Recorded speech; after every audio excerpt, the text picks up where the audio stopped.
Can they hear the background music, you think, Robbie? We got a little Rocky theme song going back here. A little, what is it, Survivor?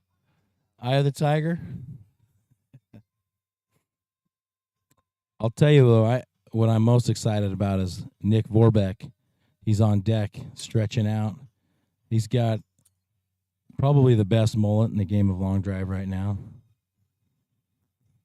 Ben Castman's got the mullet working too, though. His a little more wild mullet.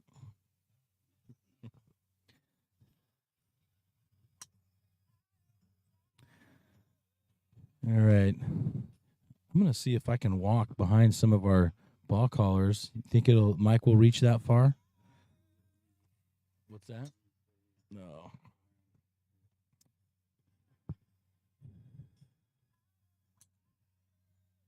Ben Castman's got a good one there. High ball flight. I think the high ball flight's going to be key this entire weekend. It's been key the last 2 days. Both Scott Littlefield and Rob Tietmeyer barely getting off their last shots.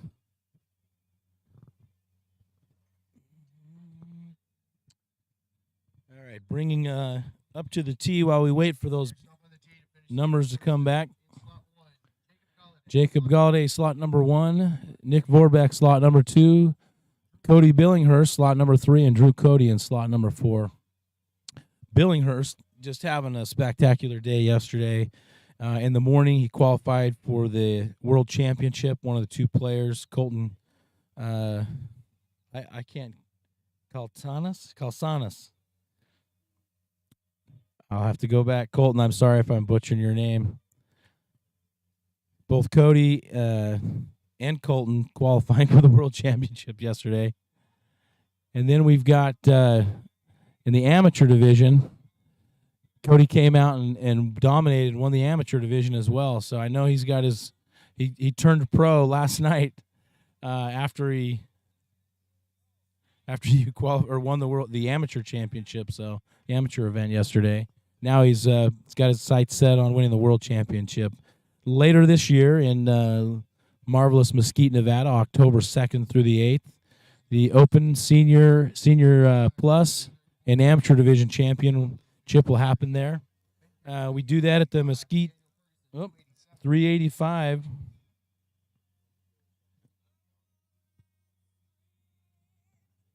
I think Dan Castman was 385. I'll have to double check. Having a hard time getting the numbers relayed over to me. I apologize. I'm going to try and work on this real quick. I've got some of the numbers here. They're calling Drew Cody the tee box, so it'll be slightly delayed here.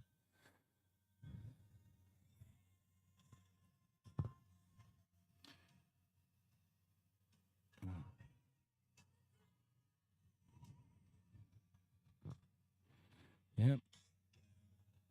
Let's see who's here on the Nathan Murray. TJ Allison. Let's go. 160 plus. Balls, club head speed today. Ball speed, we could see it.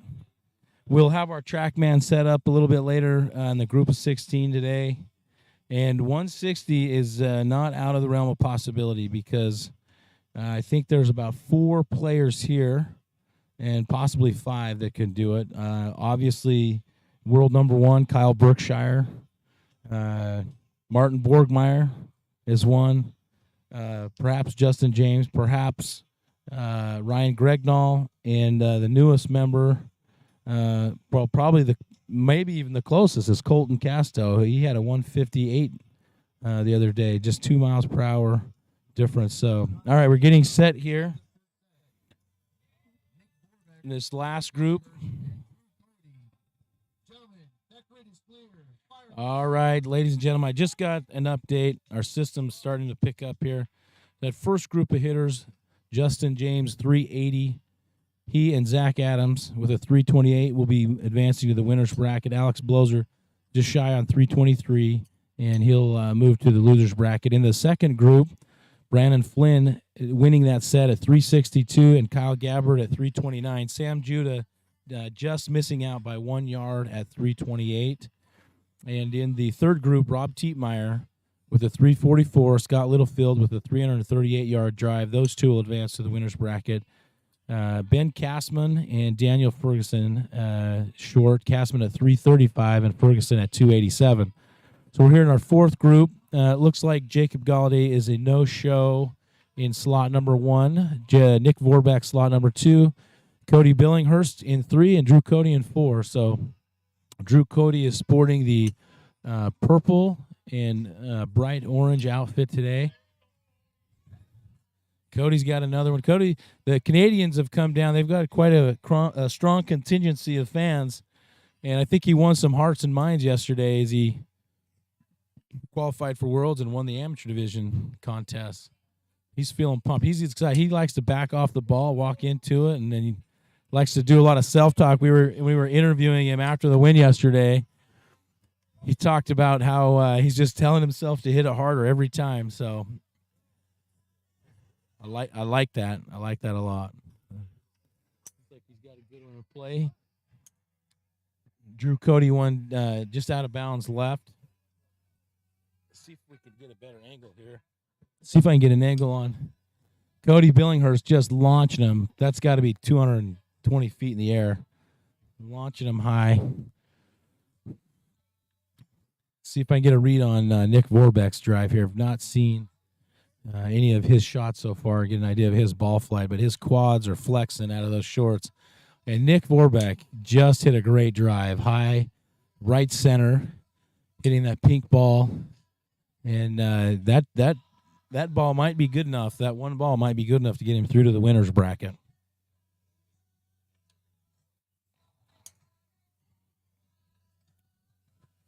Not quite sure his reaction on that. I think that's more of him not being sure of what the other competitors did as far as distances. So with our system up and running now, should be able to relay these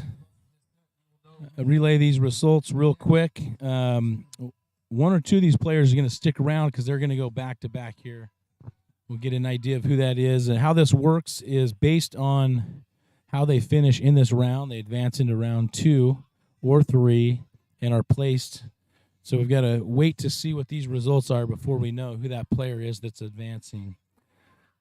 Looks like Nick Vorbeck is a little frustrated. Maybe he's losing him outright. I can see him over there describing his shot shape, just not quite closing the club face. But the drive that I did see him hit in play looked like a really solid drive.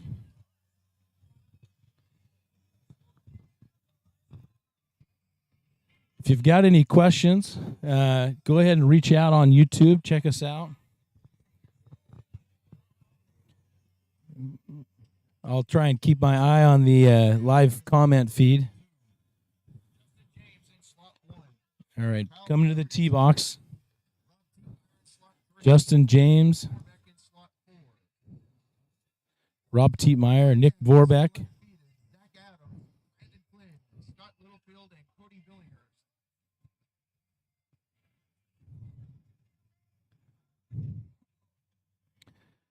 All right, I'm going to log into my account here. They're calling the players to the tee box. As we get them up here, to get ready to hit. Wind's starting to pick up slightly, not a lot, but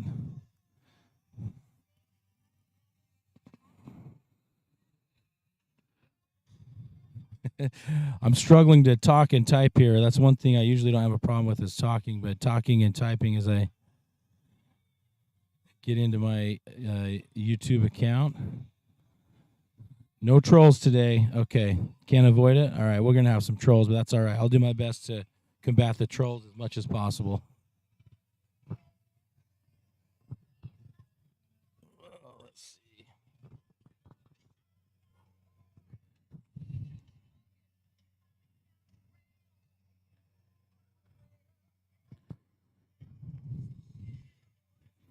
Should be warm today. The weather conditions look pretty good. The skies are clear.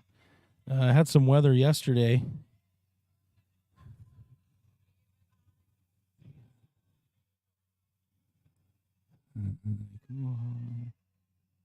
Let's see.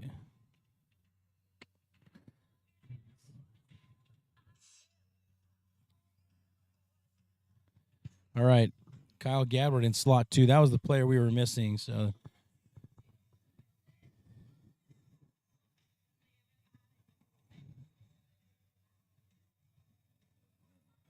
all right. Yes, it's me. All right. I got so many security features on my phone, I can't even log into.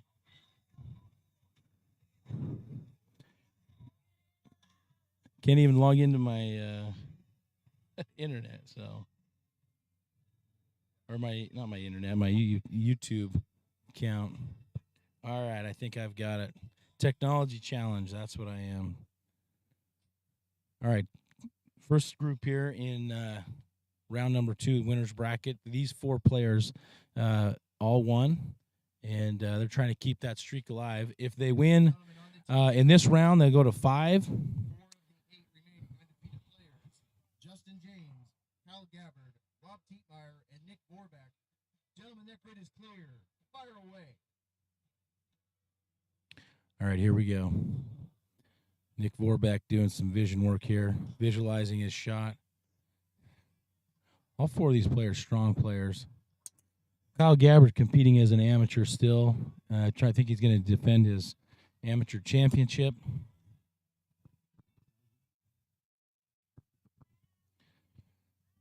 All right, Rob Tietmeyer starting off with a good shot down the left side. He should be very familiar with the conditions here since Rob lives about 8 minutes from the grid. 2 balls in play for Rob. Pink ball is a little bit harder to see, and the blue ball is a little bit harder to see from this angle. I'll try and get out a little bit. Vorbeck launching it high into the air.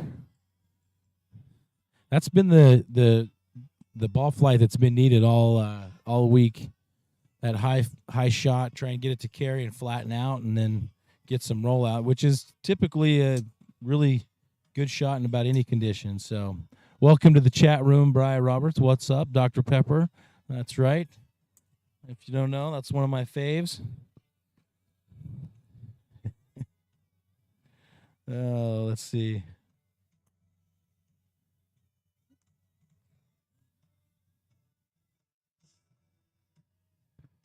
Got a question from Cody Brock talking about being confident going with a 200-mile-per-hour ball speed to an amateur division event, and that actually is pretty solid. So you're very competitive. You've heard me multiple times talk about how it's not all speed. I know that you've got to play the conditions. That's a big factor, playing the conditions. It's almost I don't want to say it's more important than speed. It's as important as speed. If you don't have the speed, you're going to have a really hard time competing, but you can narrow that gap. And there's always the actual play. I mean, you hit these sets because there's a lot more than just speed that goes into this. There's a whole psychological component. This competition today, double elimination, a lot of times players that aren't able to handle their nerves very well struggle. Nick Vorbeck smoked that ball right down the middle. Looking up at the clock, a little bit hurried on that last shot. Got it off. We'll get numbers for you here shortly, but we are doing the performance bonus here.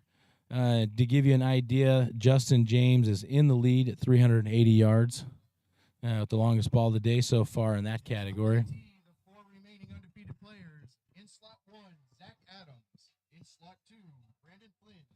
In slot 3, Scott Littlefield. In slot 4, Cody Billinghurst. On deck to start round 3 will be Alex Bloger.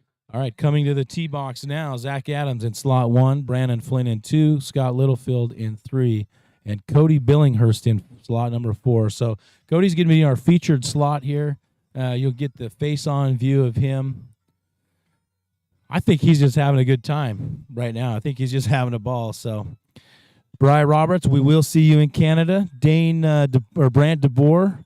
I said Dane DeBoer because Dane is the one that always messages me on Instagram. Dane, if you're out there listening, shout out. But Brant, we miss you. Hopefully you'll be able to make the Mesquite event here next month on the 13th through the 15th. Registration will open tomorrow, I believe, for the Mesquite event. May 13th through the 15th in Mesquite, Nevada, at the Mesquite Sports and Events Complex. So if any of you are in that area, start booking your travel. You can go to our website, check out the event page. On the event page is the code to get the discounted room rate. I would do that as quickly as possible. Those tend to fill up, so I'm laughing at the comments. Cody Brock saying he could definitely not handle the conditions. So conditions are obviously a big part of it, and the psychological game. We saw some of that gamesmanship yesterday with David Mobley trying to kind of psych out Zach Adams, but Zach was in the zone and did not have an issue with it. So I'm going to step out here, try and give you an idea. Cody Billinghurst just murdered that ball. I think that's a felon here in Florida. Felony. Down the left side. That ball should stay in for sure. Good start for Cody. Good start. A lot of action from Cody. See, gets up, walks back, walks into it. Does not take a lot of time. Gives it a fake swing, a couple waggles, and ball number 2, right center. He is feeling it. He is feeling it. Zach Adams sporting the black Dockers today, not the khaki Dockers.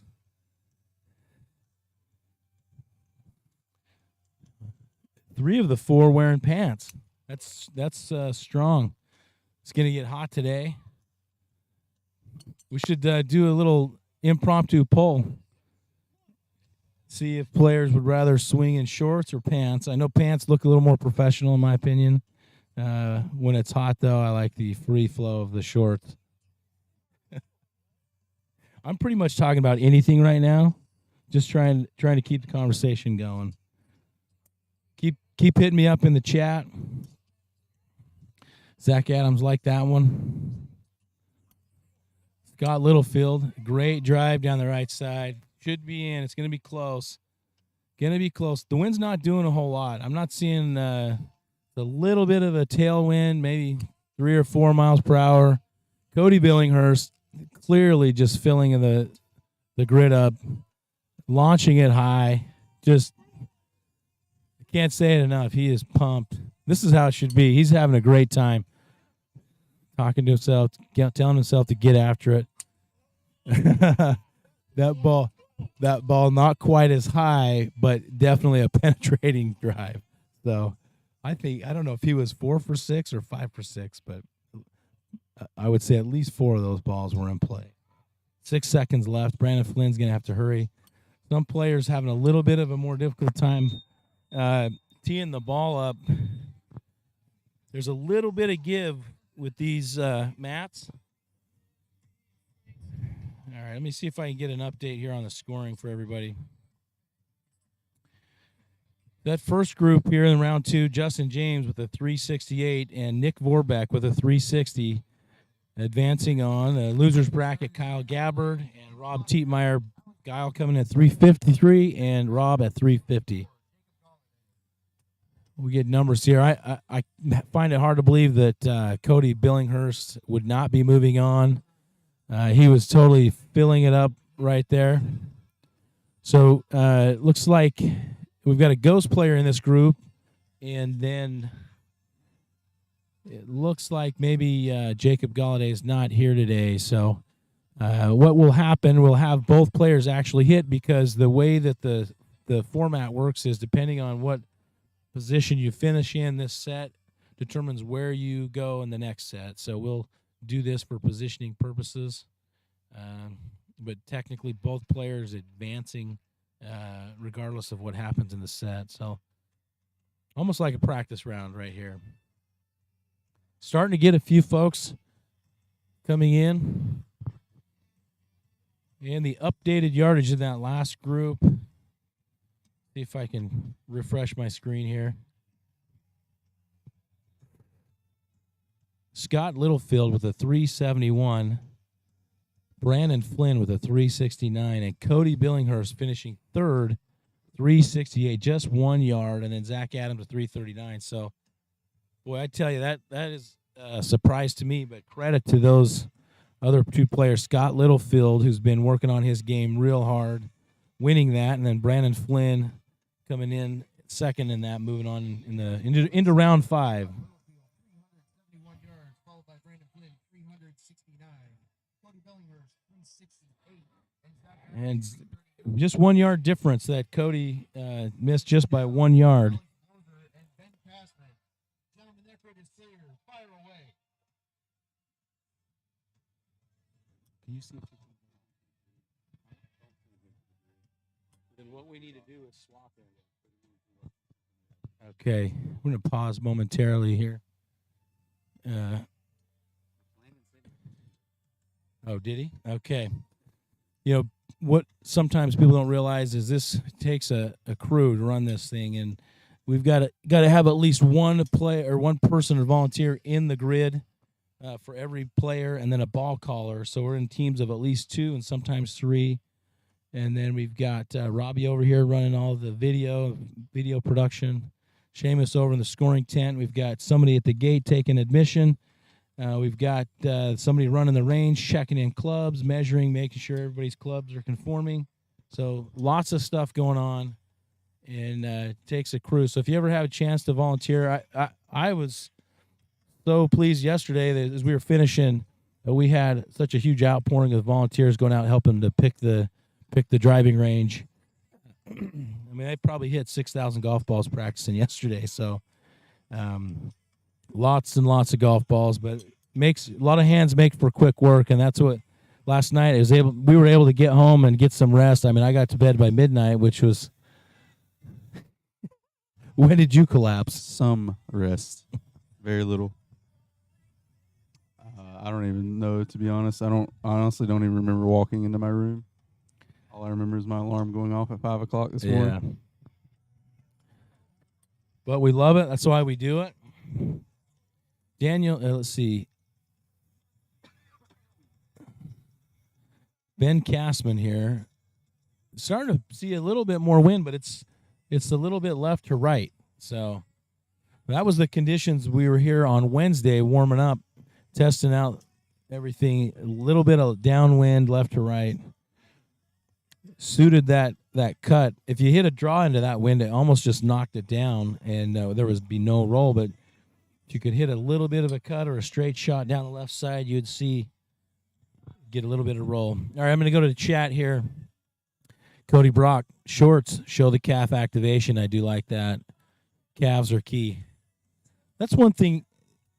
A lot of times when I'll do corporate outings, people will ask me if I know Kyle Berkshire, and they'll say, "Yeah, he's really little, right?" And I don't think they understand. He's got to be 6. I'm 6'3", 6'3.5". But he's as tall as I am, right? But his calves are enormous. Yeah, he's like 6'2", somewhere in there, 6'3". Yeah. I feel like you're a little bit taller than 6'3". I know I'm wider. I've got broader shoulders. But he's strong. Like his arms aren't small. Yeah, he's not a small. He wears guy. a tight shirt. Yeah, he does wear some tight clothes. But yeah, Kyle's not small. Yeah, he just looks small next to the behemoths that he's on the tee box with. Yeah, but his calves are enormous. If you guys, he doesn't wear pants much in competition, but if you check out his YouTube or Instagram, he's wearing some shorts. You see him hitting. I mean, he's got monster calves. So.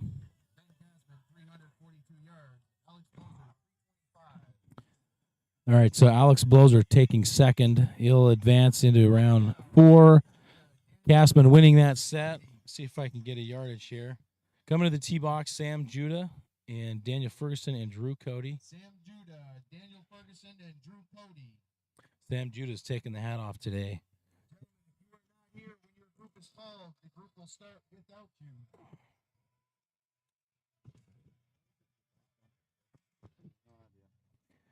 All right, waiting for a couple of players to come to the tee box. The range is a bit of a distance away. It's a little bit of a hike. And we do that. We offset the range to try and keep the players in safe position and the ball callers and grid workers. So Sam, slot number 2, Drew Cody in slot number 4. And they're calling Daniel Ferguson. This format, I would hate to see anybody think they're out and leave when they're still in. But I've seen that before at other competitions. So let's take a look here at some of our sponsors. We'd like to thank Bonded Lighting Protection, protecting people, protecting property and assets. We'd like to appreciate them. Bonded Lightning. I think I said lighting 3 times yesterday. It's Bonded Lightning. So protecting people and property against lightning damage. I'd like to thank Habitat for Humanity, their support, Bang Energy Drinks. We had Bang out yesterday. They've got a new line of products that's not a caffeinated product. It's more of just a sport drink. And I had a couple myself. They were delicious. So if you get it, they're called Vooz. Vooz drinks by Bang Energy. So Broward Motorsports of Hope Sound. And you can't see it, but back here behind the bleachers, they've got these they're not carts. They're the UTVs or side-by-sides, and one of them's got to have like a 1.5 foot lift on it. So it's awesome. Scooters is a restaurant since 1988, serving great food and great atmosphere. I'd like to thank them. Emma J's Barbecue is here. We've got Smack Shack lobster rolls. I had one of those yesterday. They were absolutely delicious. So when you come out to the venue today, get you a lobster roll. All right, Sam Judah and Drew Cody on the tee box now, playing for position here. Daniel Ferguson did not show up for his spot, so I'm not sure where he went. He did lose, and this will be his second loss, so he'll be eliminated from the competition, unfortunately.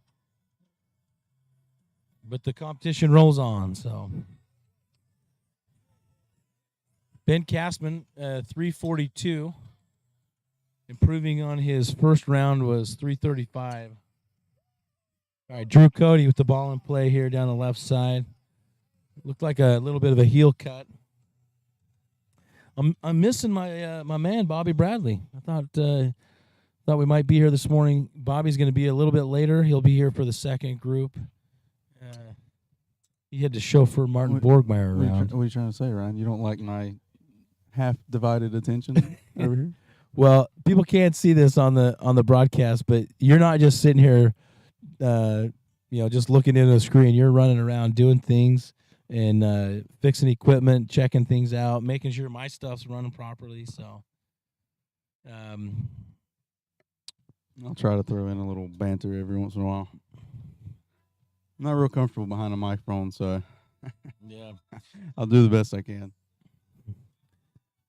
So TJ Allison wanted to know who won the first set between Cody Billinghurst and Nick Vorbeck, and Nick was 346 and Cody Billinghurst was 352. So that first round, Nick was second to Cody, and then in the round 2 winners bracket, Cody just barely finishing a yard behind Brandon Flynn for his first loss. So, all right, so now we're going to move into round 4.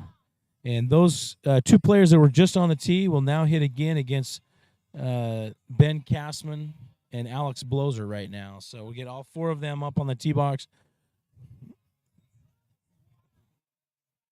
Or, correction. We'll have Zach Adams, Kyle Gabbard, and Ben Kastman up. We'll take one of the players from that last group there to fill in slot number 2.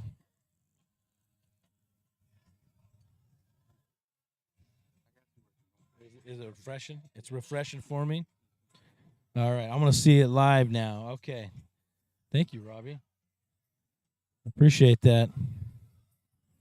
I wonder if Mr. Bailey and my 6th grade elementary school teacher is laughing now because I wouldn't shut up in class, and now I'm struggling and floundering to find things to talk about. So hit me up on the chat if you got questions. I'll try and give you an idea of what's happening here.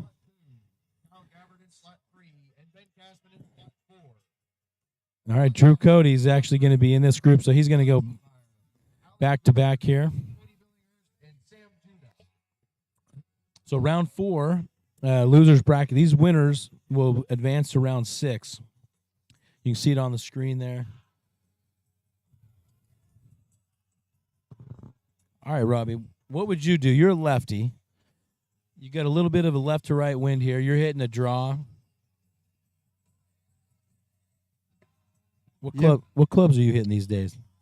I've actually got the 2019 Flash with a LD20 Patterson. So what do you do as a lefty? It's hard to find equipment. You've got a connection at the One Stop Power Shop, but what would you recommend for other players that are lefties? We get this question every now and then, because some of the manufacturers do not make left-handed equipment. That's right. Like Callaway doesn't actually make a left-handed. The 2019 Flash was the last left-handed head they made. So if you can get your hands on one of those, it's great because you're not going to break it. I mean, you can build a house with it. But they do make retail heads that are like, say, anywhere from 9.5 to probably 12 degrees in loft. As far as advice goes, probably the best thing to do would be to pick up one of those and get a strong cog and just turn it down as best you can. I hit a 5-degree head, neutral standard, which, I mean, it works for me. I can't hit the high lofts anymore. I try to hit them, and they go way up in the air.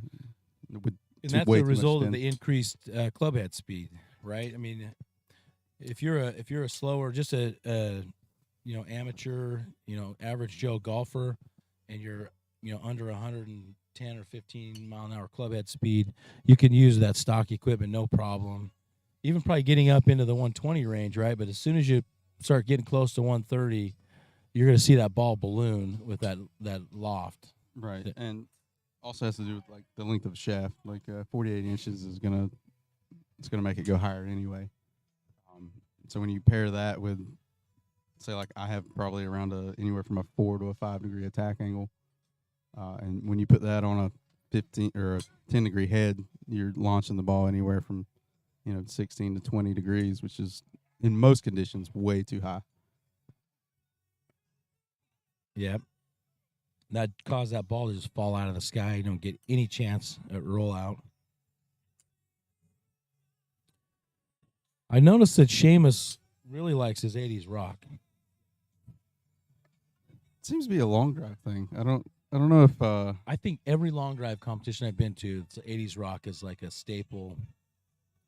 Yeah. I'm trying to think of at least the ones that I've been to, and I think the last 2 years it's been majority 80s, 90s rock and roll. Okay, some of these guys are feeling it. Kyle Gabbard hollering after one. Zach Adams in slot number 1 hollering after it. I like Ben Castman's flowery shirt here.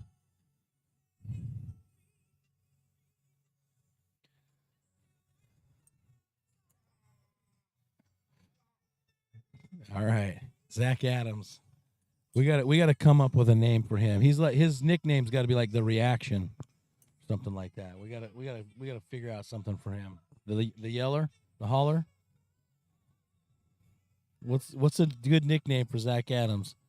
The Reaction, because instantly how he hit the ball by his reaction. Yeah, he likes that one. I love it. Some of you are asking about the tracer. The tracer is some technology that we're working on, trying to improve. We should have it set up for the final 16 today. Robert, you want to talk about that? No? We will not be running tracer. To be honest, I honestly can't believe I pulled it off at the World Championship. But I mean, that was just a magical event all around. I mean, I've never had an event that run so smoothly where everything was working like it was supposed to. So the opposite of this event. And ever since then, it's been an absolute nightmare trying to repeat that. And there's a certain quality level that I just can't allow myself to go below. And the way I was running the shot tracer, it's very, like, I don't want to say complicated, but it can get complicated at times. But we are working to improve the technology on the stream. There's some things in the works right now, and I will hopefully towards later this year have some pretty special things that make it a little bit easier to see. One of the biggest things I want to improve on is I really want a grid cam. So I think that we're close to being able to put a camera in the grid. It's just a matter of time. Yeah, I see TJ's question there about some 24 camera security system.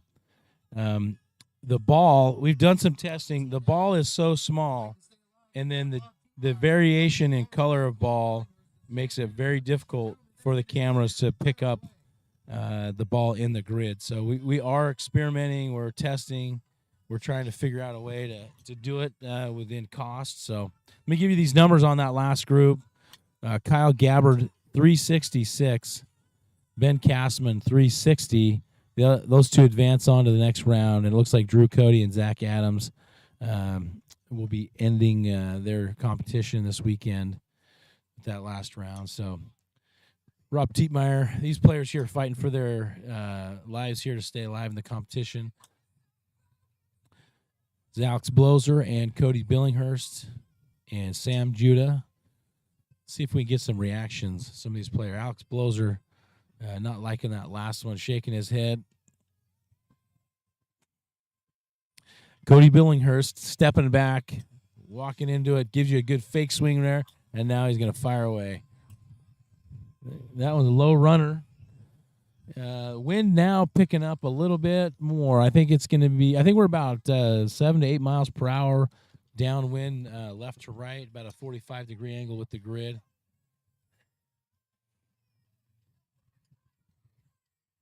I think the players really need to focus on getting the ball higher in the air. Cody Billinghurst just hit one down the right side.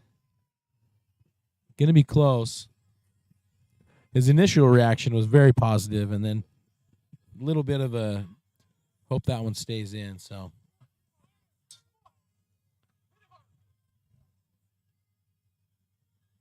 but we would definitely love to have the shot tracer. We'd love to have it on each group, have a camera for each slot. The resources and capabilities, though, is a challenge that we're working through. Hopefully we'll have that in the future. So let's see. I guess we could maybe cover some of the other players a little bit later. I know Martin is in my group, the 1030 group. He'll be hitting then.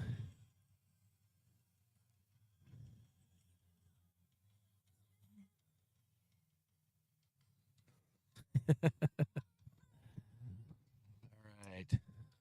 Cody Billinghurst's final drive. Sam Judah not happy with that last one. Testing his shaft there. I don't know if he was going to snap it and stopped or if he was testing to see if maybe it was cracked. Either way, untucking the shirt. It's not a good feeling. I've been there. Good thing is a lot of these players did multiple competitions this weekend, whether it was local or regional qualifying or amateur or even open division. Some of them have competed in 3 or 4 different competitions over the last 3 days. So a lot of hitting.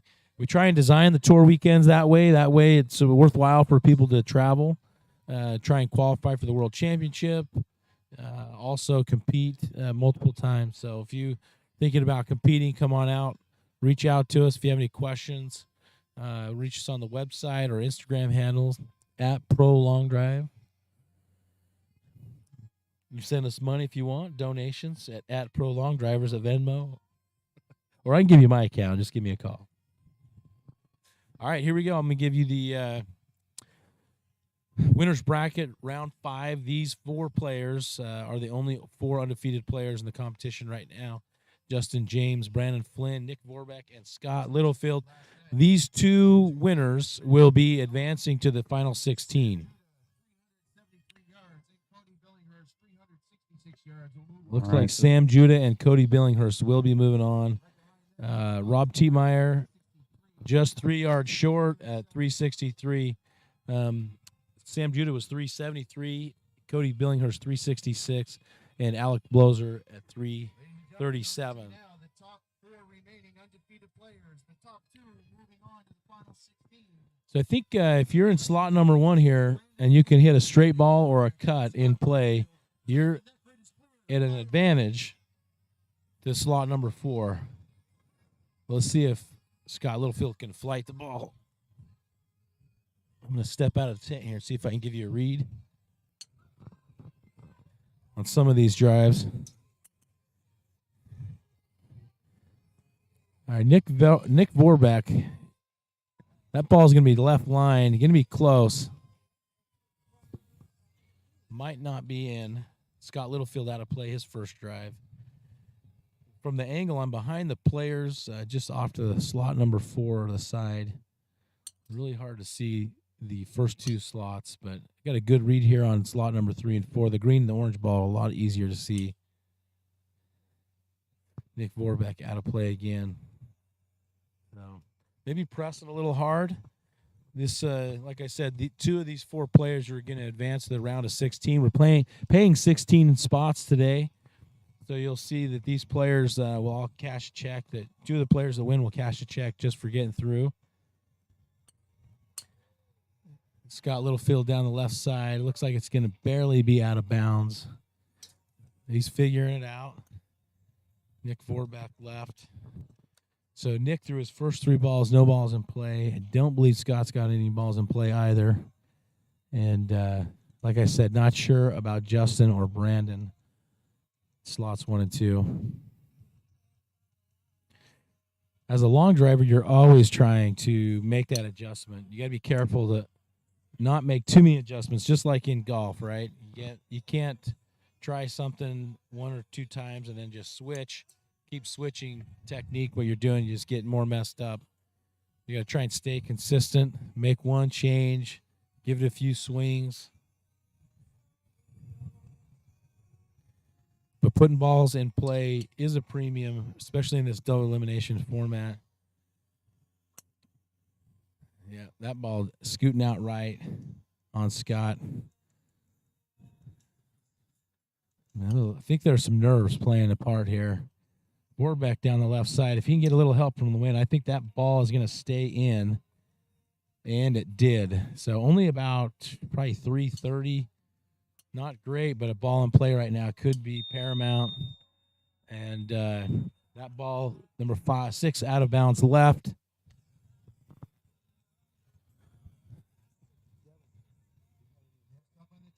Unfortunately, Scott Littlefield, no balls in play on that one, but he's not out of the competition yet. Still got life. He's going to drop down into the losers bracket. We'll get numbers on this last round here. The top 2 finishers from this set will move on and playing 3rd and 4th place from the current. See if we can read some of the body language here.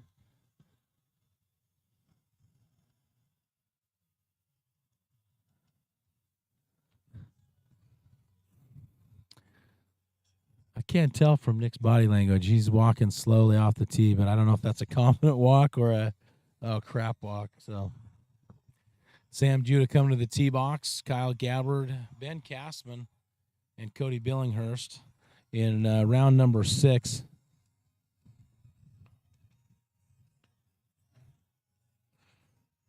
This is the losers bracket.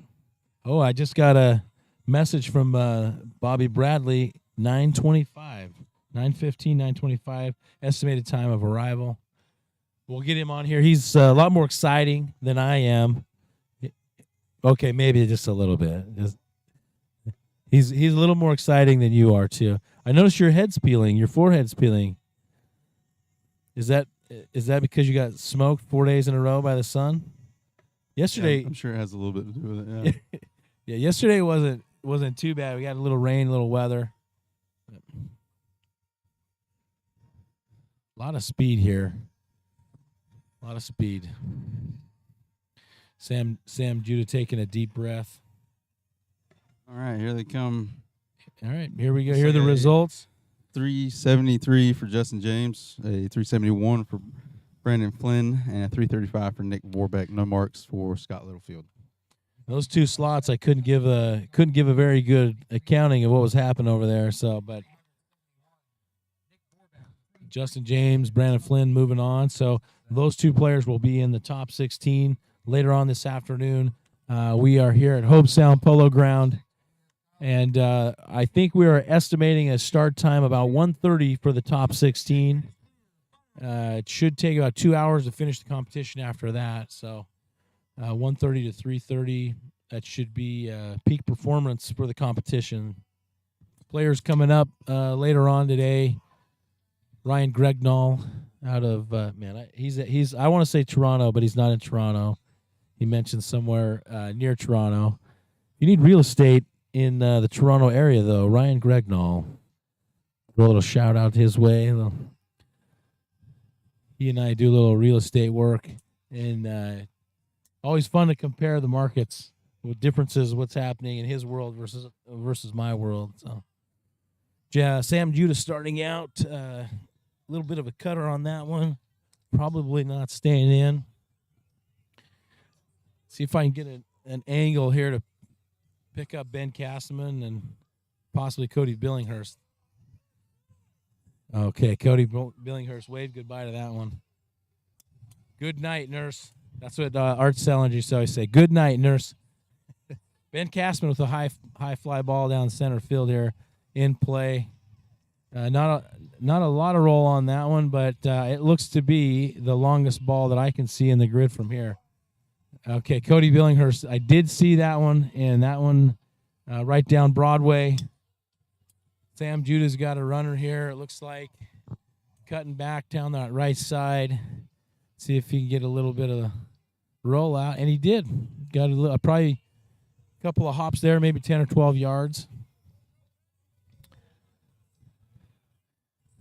Cody Billinghurst just pumped up, and Sam Judah just hammered that ball. Not hitting it as high. Sam's hitting more of a mid to low ball flight, but very fast. Sam 220 plus guy.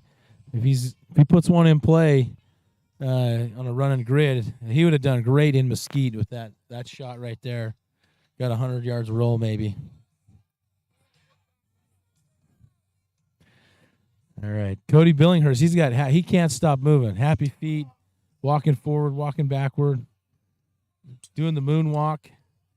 Ben Castleman with another good drive here. Kind of falling out of the sky a little bit. Not sure if he's going to get any roll on that one, but got a couple of good balls in the grid. Ben Castleman. I've not met Ben before this weekend, so good to see him out. New competitors, a lot of new competitors in the field this year as PLDA Global Long Drive Dominance.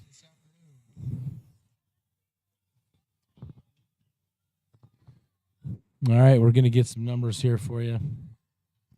So these two winners are going to stick around because they're going to go right back up on the tee box to go up against the losers of the round 5 from the winners bracket, which we know are Scott Littlefield and Nick Vorbeck. So they're going to come back out on the tee box. Scott Littlefield will be in slot number 2, which will be a nice change for him after coming out of slot number 4. This slot 4, maybe Sam Judah with that lower ball flight is playing the right shot.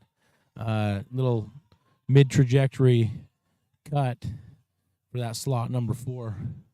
I think the higher ball flight's got to be better.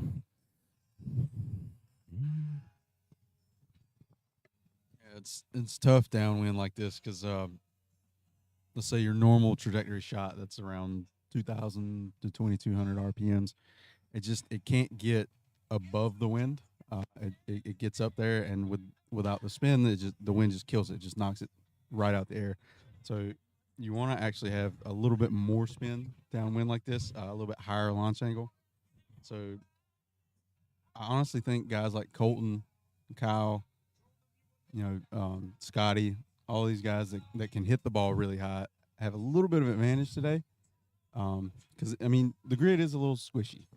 It's built for polo, so, the horses need nice it's like a layer of sponge almost, right? Very plush grass. Great facility. You just don't get a whole lot of roll. Yeah, can't say enough about the Polo Club. Even the Hope Sound Chamber of Commerce, very supportive of this event. All right, Sam Judah, 364. Cody Billinghurst, 363. And Ben Kasman with 361. So just narrowly losing out by 2 yards. Cody Billinghurst keeps the dream alive. He's got one more set to qualify into the round of 16, final 16.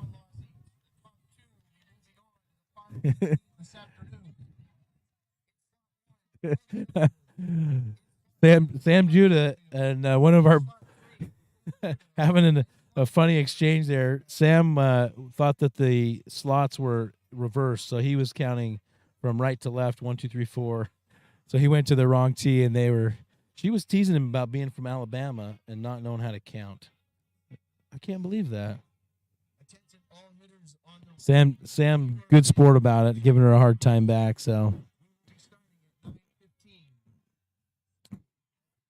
Sam's been staying alive here in this losers bracket. He lost in round 1 and then has gone winner, winner, winner 3 in a row. Bounced back strong. And Cody Billinghurst lost in round 2, so he's hanging in. Pretty tight numbers, though, right? I mean, we're seeing like 361, 363, or 373 to 371. I mean, there's not a lot of separation here, so you got to hit a good ball and play. Hope for a little bit of roll, maybe.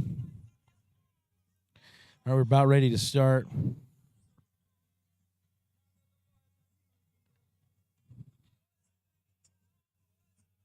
What's new in the world of the PLDA? Registration opening in Mesquite. I think that's opening tomorrow, so we'll get that up. Check us out. Come do some local qualifying. Monday? Yeah. No, it feels like Sunday for us. Too late. We need to open Saturday. it up. But come on out. Check us out. If you or somebody you know is a long ball hitter, encourage them to come out. They'll love it. All right, Seamus sends him off. Clock's running.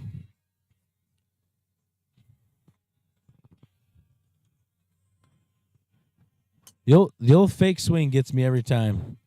Jim Waldron, now Cody Billinghurst does it. Kelsey Tackett, she was doing it yesterday, faking us out every time. What I mean by that is some players will try and get a feel for their swing. They'll take it back, take the club down to the ball again, stop, and then bring it back for their full backswing. So. Nick Vorback with a high fly ball down the left side. It looks like it's going to be on the line. Drawing, it's probably out of bounds. That's the right ball flight, a little straighter. Scott Littlefield just got a good one. He's doing the MJ tongue out thing. That's how you can tell. Everybody's got a sign. Everybody's got a read. Let you know how they're hitting. All right, Sam Judah hitting that low cutter in power turbo cut. Like actually, it reminds me of Kevin Blankhorn. Shout out to Kevin Blankhorn, healing up at home. Yeah, yep. Sam is feeling that shot. He's staying with it. Vorback with a nice drive right down the middle. Kind of a high draw. Found the zone. He was left, then right, and then ball number 4. Put that baby right in the middle. Scott Littlefield felt pretty good on that last one too. So very interesting. You know, Cody Billinghurst, his reaction is pretty much the same every time, and it's at about 110%. He loved that one. That was a good drive. I actually could see that one from this left or this far vantage point. Nick looking like guided that last one a little bit, hung back a little bit and shut the face. 20 seconds left on the clock. Nick Vorbeck out of bullets. Nick, how'd you do? 61. Vorbeck sitting at 61. That's going to be close. We've seen that in the last couple rounds. That's right about the cutoff. Scott Littlefield drop kicking that last one. Sam Judah missing the grid on the last shot as well. All right, we're going to get these numbers real quick. I think we are 2 minutes, about 2 minutes on schedule. We're 2 minutes late, so pretty close to being on schedule. See if we can maybe get a few of these guys over for an interview. Not Brandon Flynn. He always teases me when he's on. Justin's real serious during competition, so probably not him. I would say whoever the two winners are right here. Yeah, see if you can get, whoever the two are, send them over. Look at me barking out orders to Landon. Landon's running social media, getting photos, getting videos, posting them online, keeping everybody informed.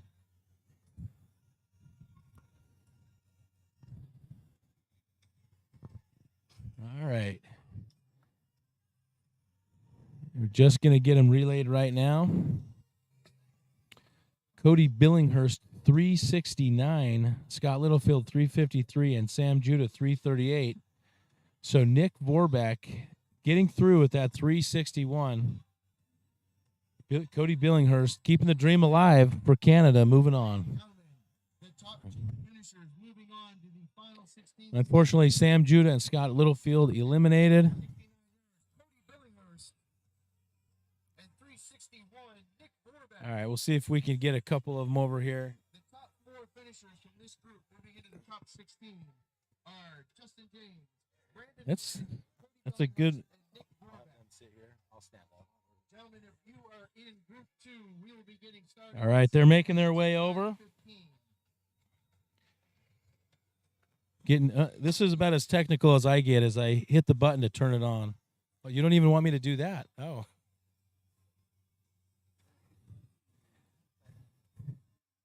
All right.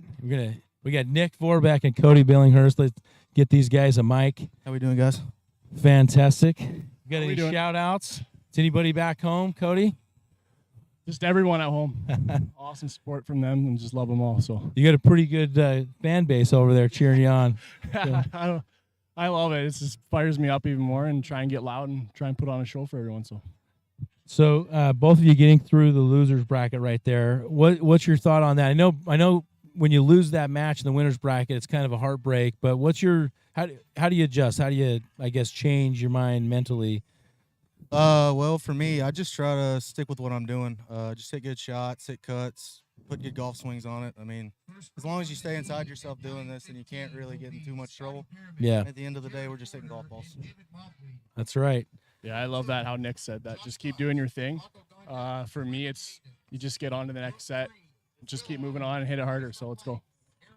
I think that's the theme for Cody this week. Hit it harder. Just hit it harder. Just hit it So, Just hit it harder. that's awesome. So the two winners bracket players, Justin James and Brandon Flynn, you guys will be grouped with them in the final 16. This means you cut a check. We're playing top 16 players. So that's a nice feeling, right? Awesome feeling. Does that change the mentality at all right now? Yep. Oh, I'm yeah. gonna go to Wendy's instead of McDonald's. Back Might in even go Canada, to Chick-fil-A. You never know.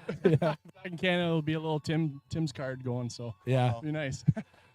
First day as a pro, and you're already cashing a check. I love it. Let's get going here. That's awesome. We appreciate you guys coming back. Fantastic. Keep it up. Keep the momentum. I love the spirit. Right.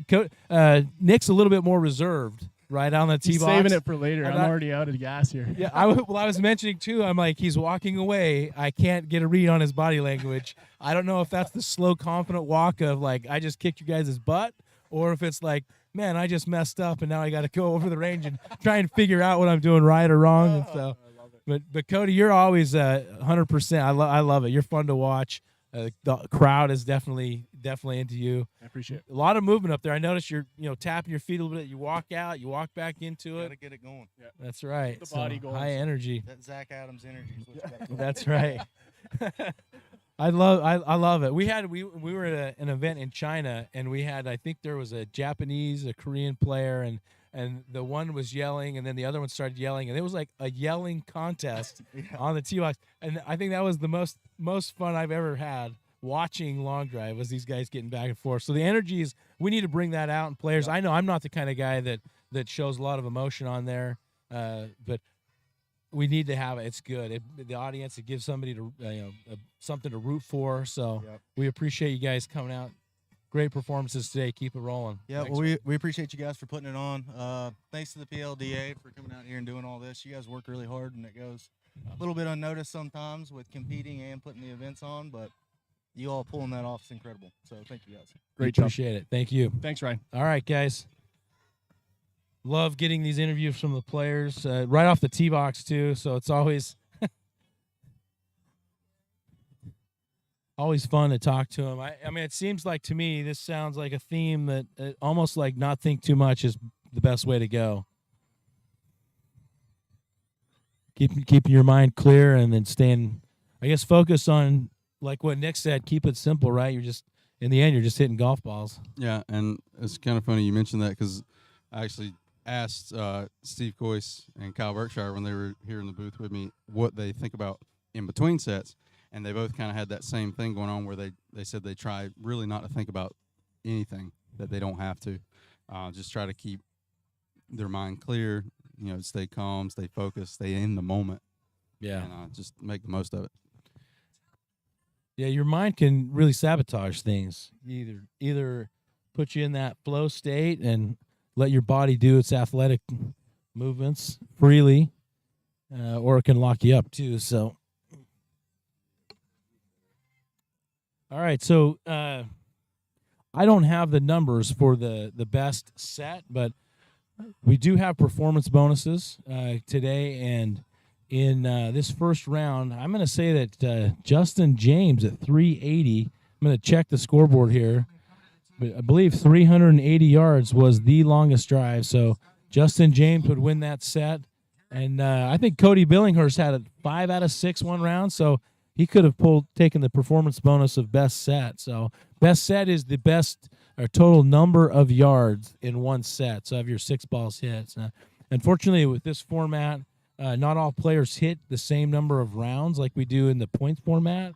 And so you don't see, you don't have that performance bonus ability of the total number of balls in play. So like that round there, we saw Justin and Brandon only hit 3 times.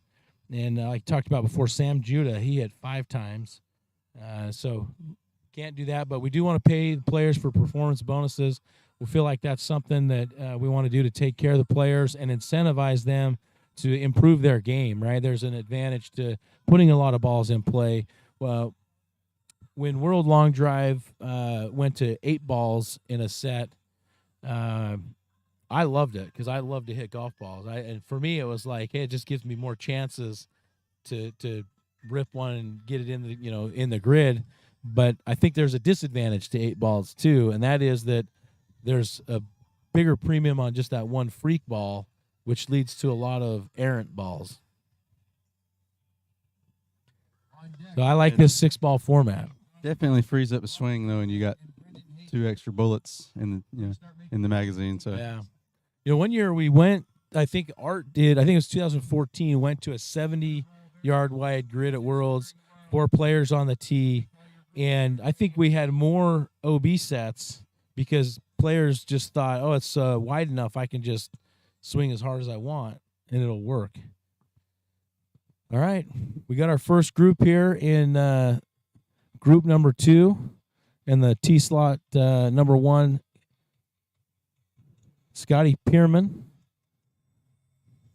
Jared Forder are one maybe of 2 or 3 lefties in the field. Jared Forder and David Mobley. David, a senior competitor, liked this format of the double elimination, so he wanted to throw his hat in the ring and be a part of this.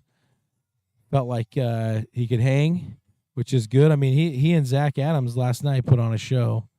It was great. I can smell that barbecue from Emma J's over there cooking. I'm getting hungry. It's only 9:15 in the morning. Waiting for our good friend Bobby Bradley to arrive.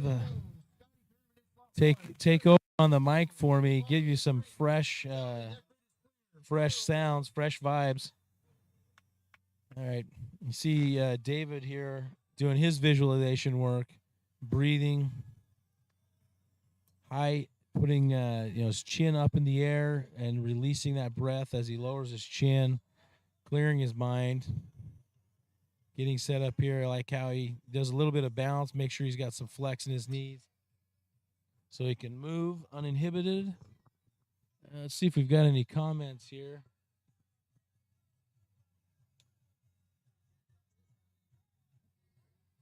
Is the 48-inch driver shaft the total length or just the shaft length? So it is the total length of the club, and we use what they call a Mitchell device. You've probably seen these where it's kind of an aluminum flat piece like a yardstick, and then it's got a little aluminum board with two pegs sticking on either side, so if you're left or right-handed.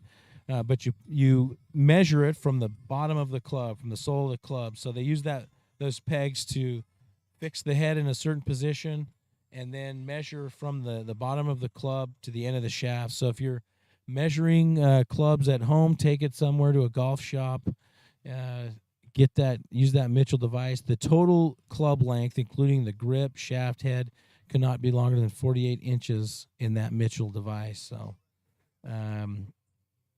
used to be that we would measure just up against like the wall or a pole, and ended up being about 3/4 of an inch longer than the USGA conforming length. So we adjusted that a couple of years ago.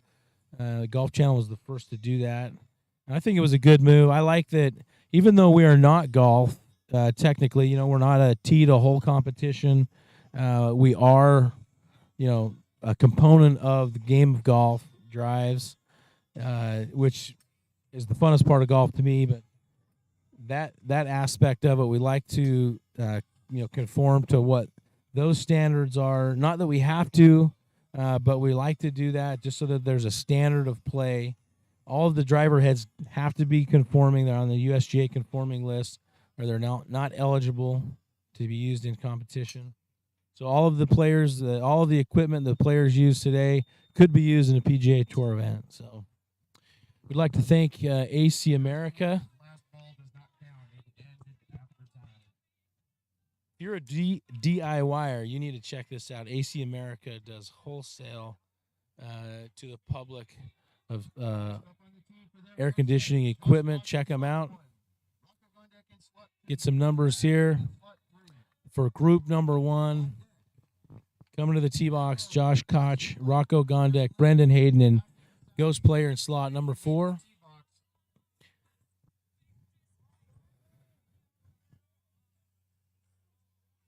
Weather conditions still down left to right, about 7-8 miles per hour. Sun is out. Some clouds are forming, but I think that we're going to be able to avoid some of the weather that we had yesterday with the rain, which would be nice. Although after this many days in the sun, in the Florida sun, I'm a little worried about my farmer's tan. I'm gonna blind people when I go to the swimming pool this summer.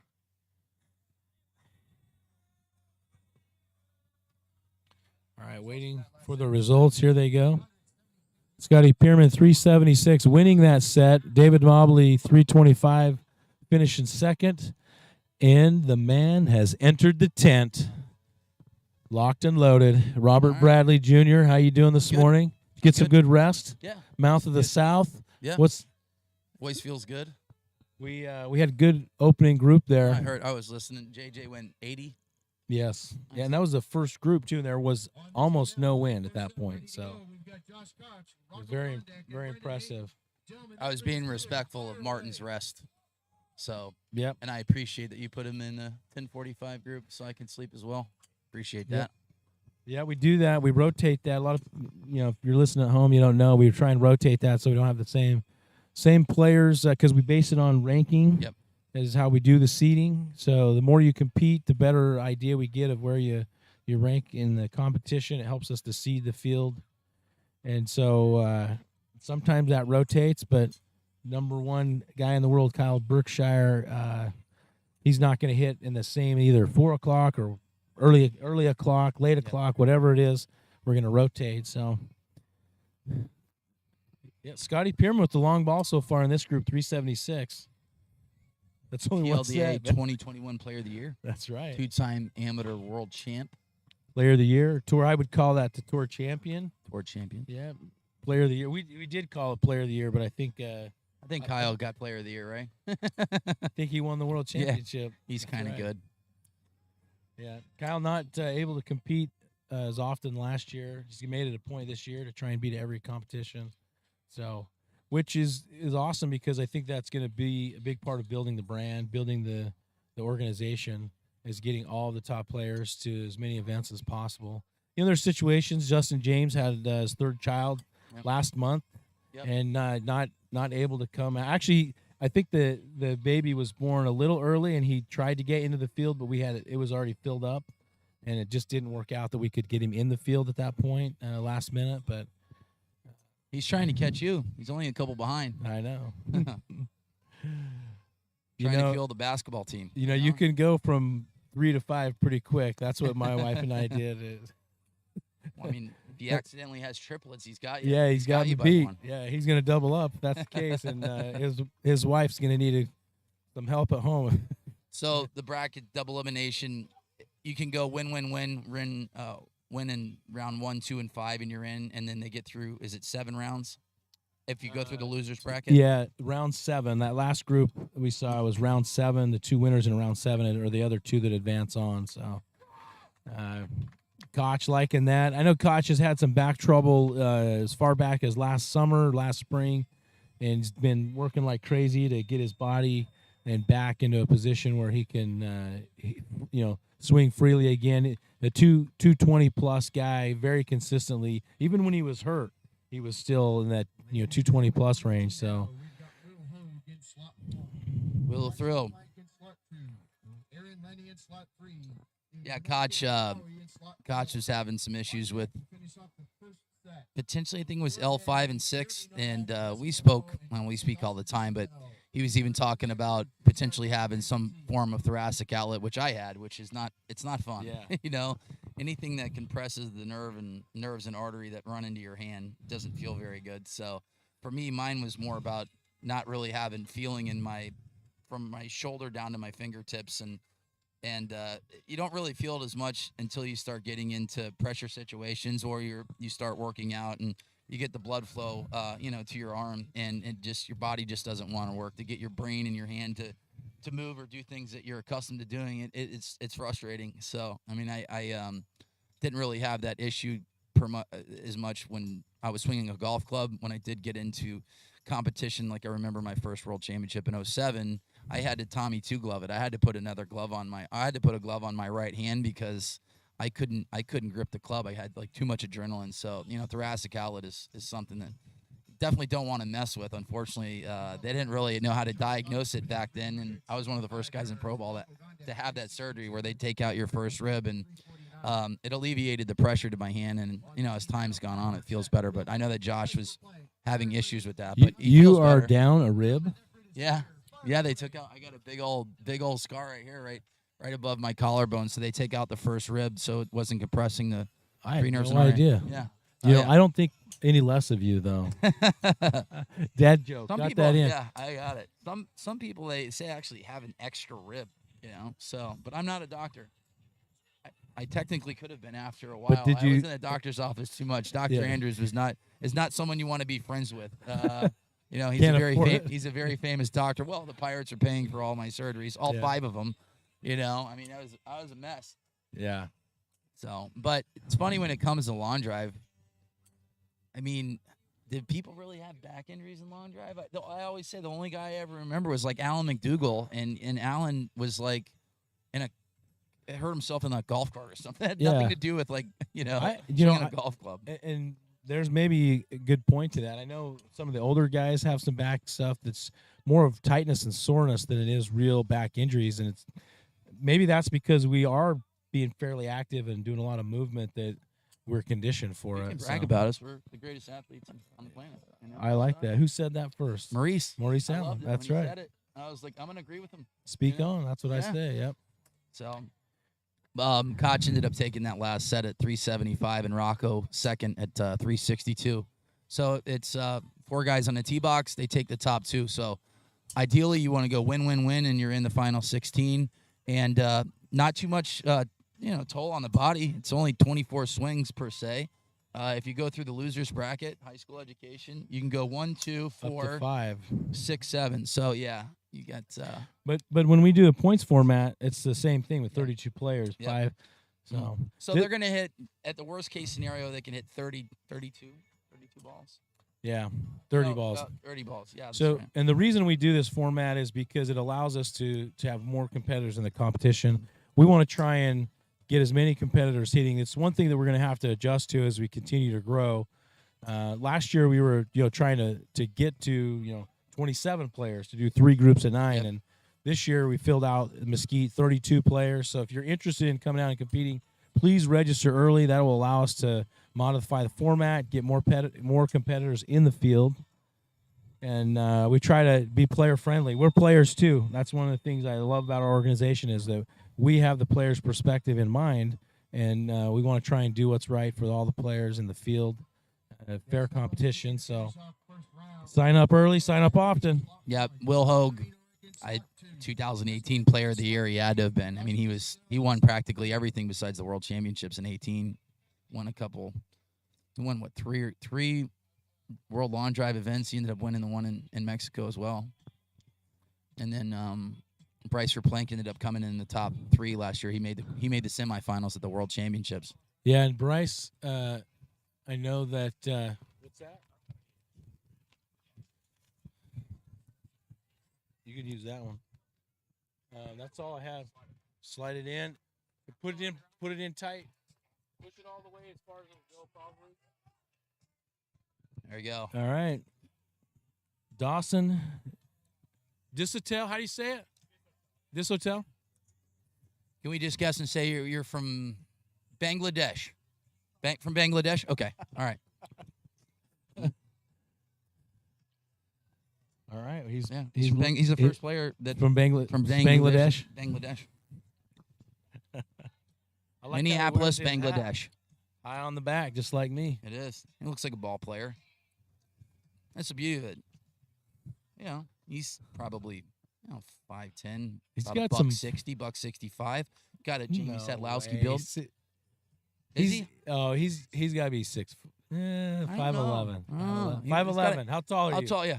6'2". Close enough. Well, I mean, we're sitting in a chair. Sorry, come I on. was. We were way off. How much do you weigh? Okay, 185. We were off by 3 inches and about I think it's 20 pounds. 5'11", but yeah. It's a good build, Yeah.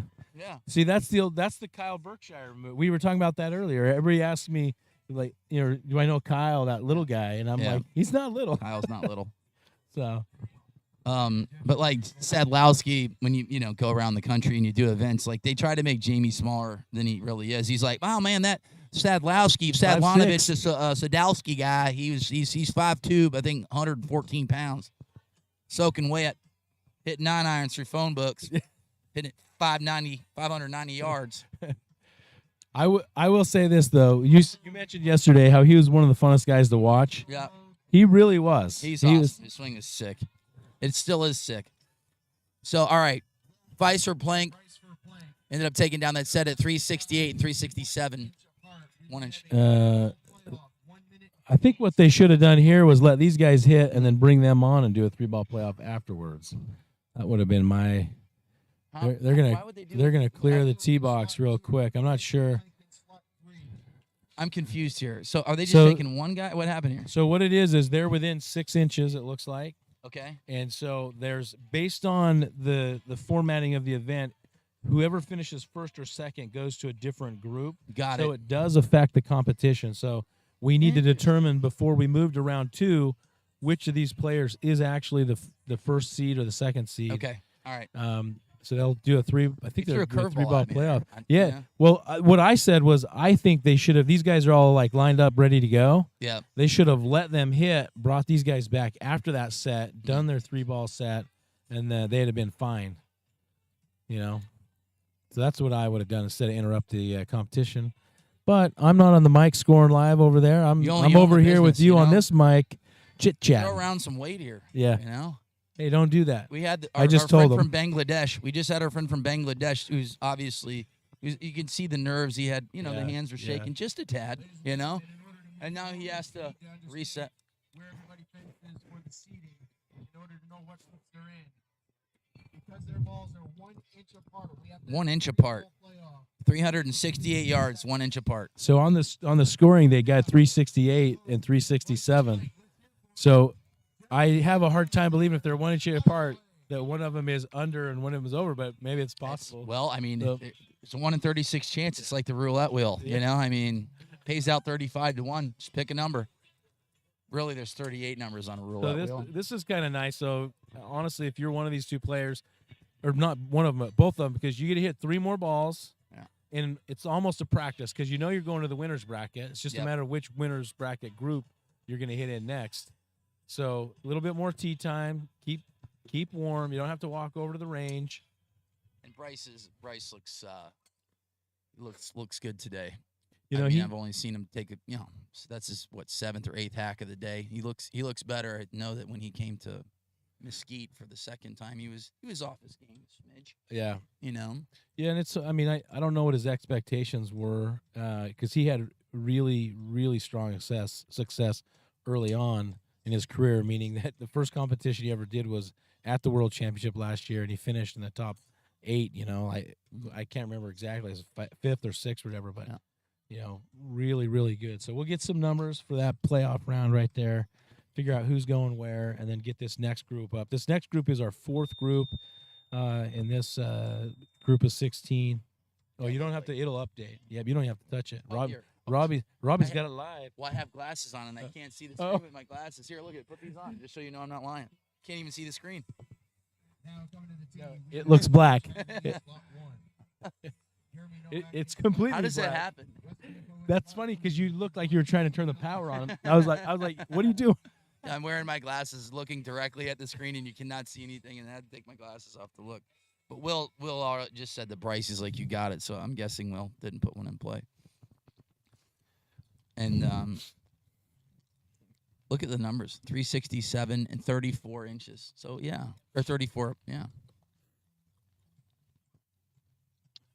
Was it 2? Yeah, he's It was 2 converting. inches.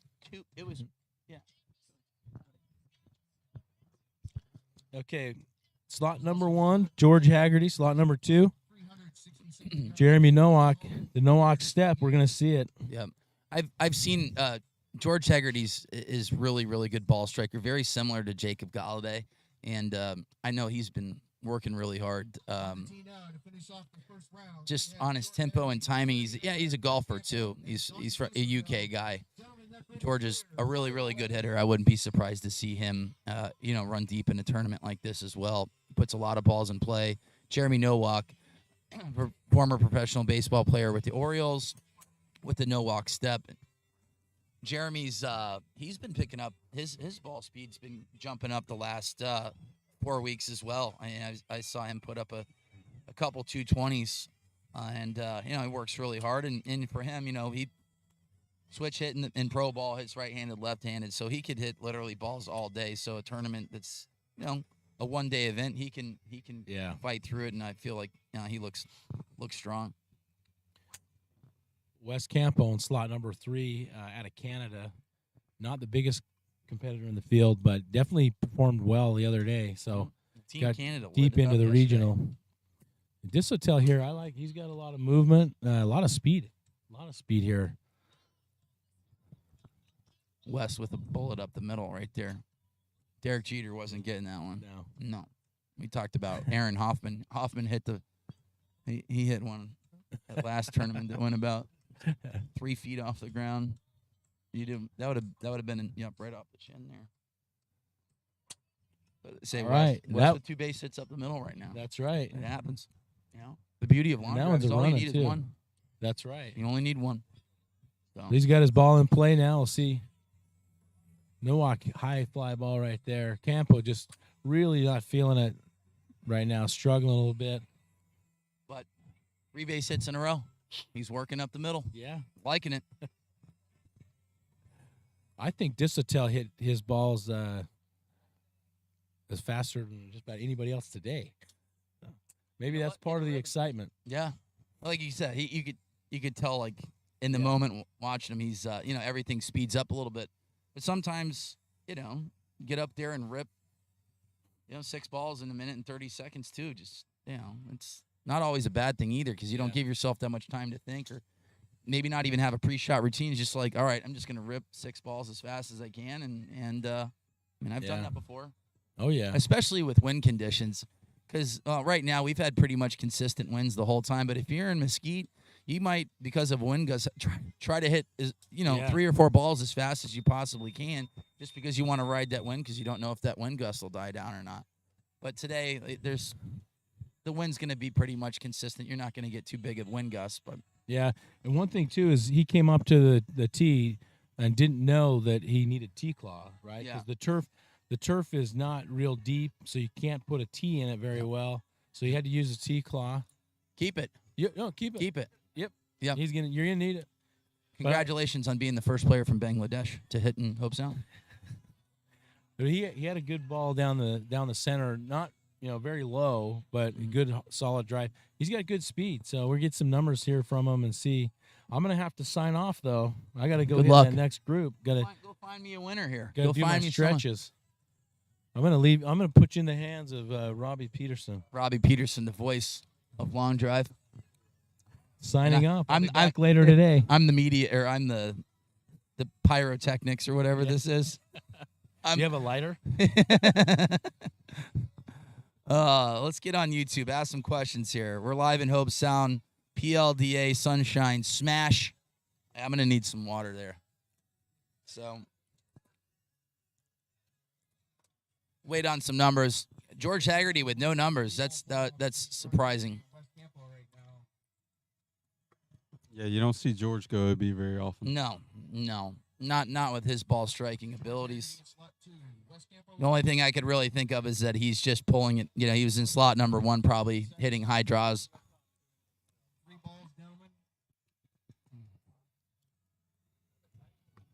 Looks like we have another tie. Well, it was a tie for no one hit one in play. Right. So George Haggerty did not hit one in play, and West Campo was OB as well. We'll try to get someone else out here. See who wants to talk. Let me try to pull someone from the crowd. Someone that's got an amazing personality and charm. What are you trying to say? Well, we need 3. I need 3 on the We team. do need 3. No, you're good. You're good.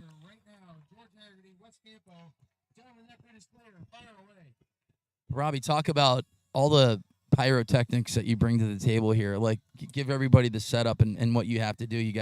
I don't even know what any of this stuff is. It looks like I'm, at a recording studio. Well, it may look complicated, but it's actually not. It's just I run everything through a laptop. I've got obviously the microphone set up here.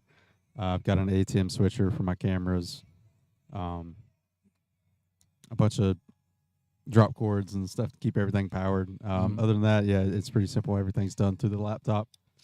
And I just try to send everything to YouTube as clean and as pretty as possible. Yeah. Well, George Haggerty's in slot number 2 here. Like I said, it looks a little off right now. Let's go to the thing. Bri Roberts, hello. TJ Allison, hello. Mitch Dobbin, hello. Good morning.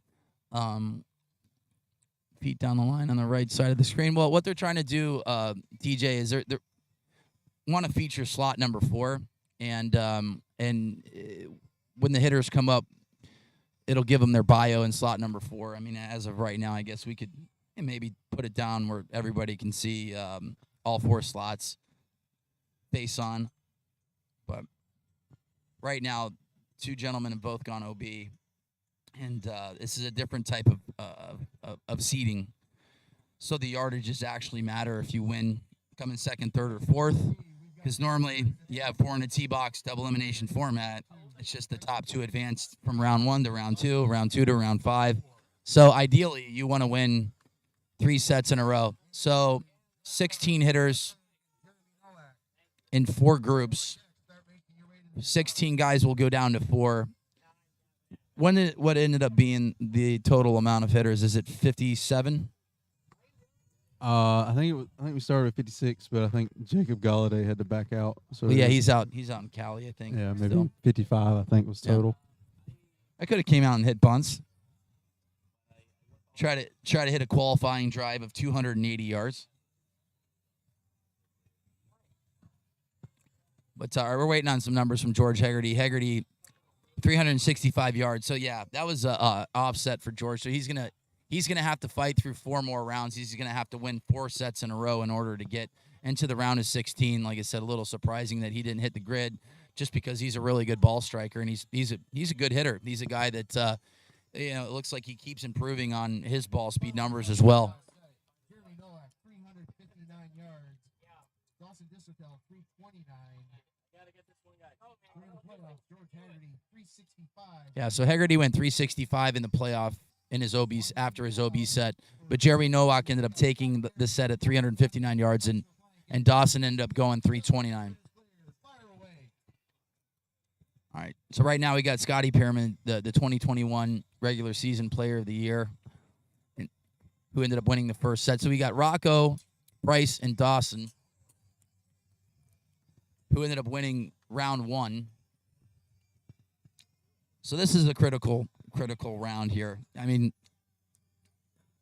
whenever we used to go to the World Championships, you never wanted to lose in round 1 or 2, because it was an absolute nightmare to try to get to the round of, I mean, they played down to the final 8.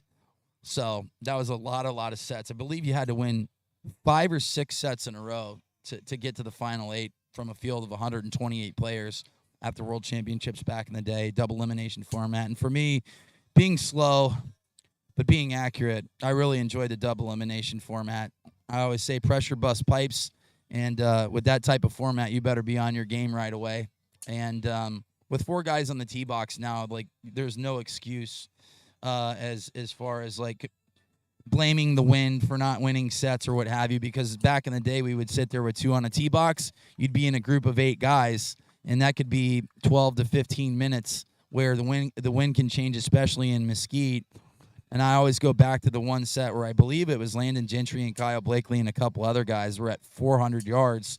And then 2 groups later, it was Mike Dobbin and Trevor Kinsavage at 320 yards, just ripping, drives, and the wind shifted so much. So this is as fair as it gets.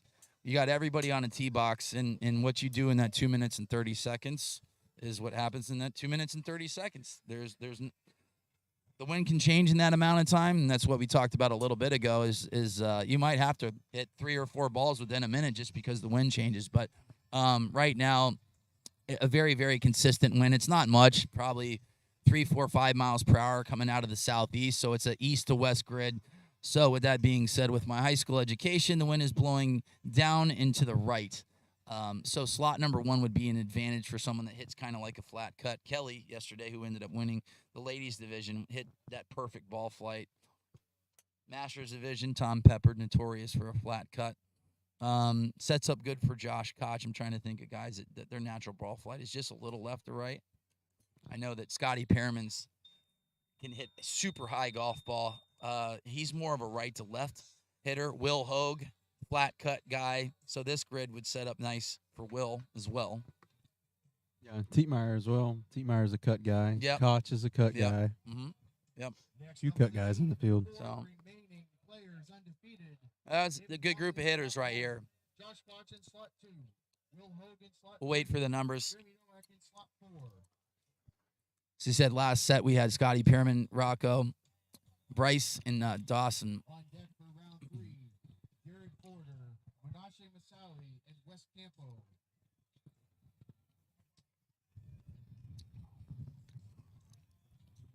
We'll wait on some numbers here.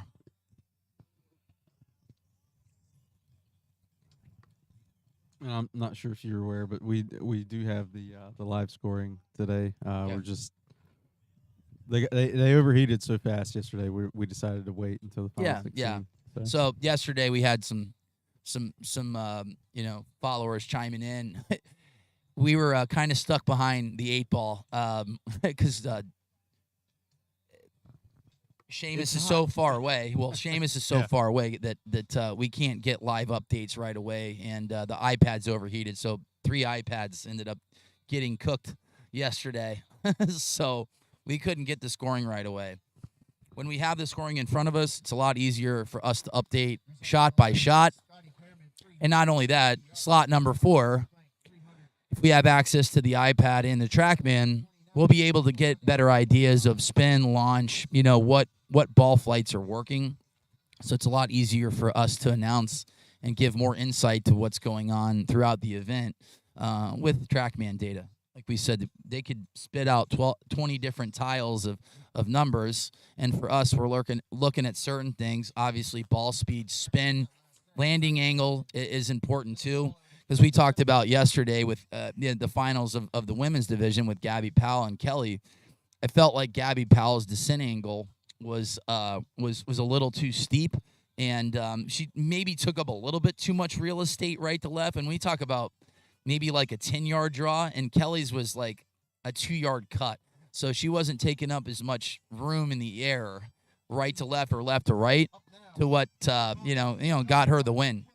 And what was interesting is that a lot of people over time have gone to a softer setup in competition, which is a lot easier on your body when you're going to a softer setup where you're not fighting the shaft. And Kelly was using a 75-gram Tour Series setup, like a stock setup, like 45 inches, and she ended up winning. And a 75-gram shaft over time it's going to beat you up. You're going to have to fight it, And right now it looks like everybody's using a softer setup with either it's a D10, which is about 190 CPM shaft.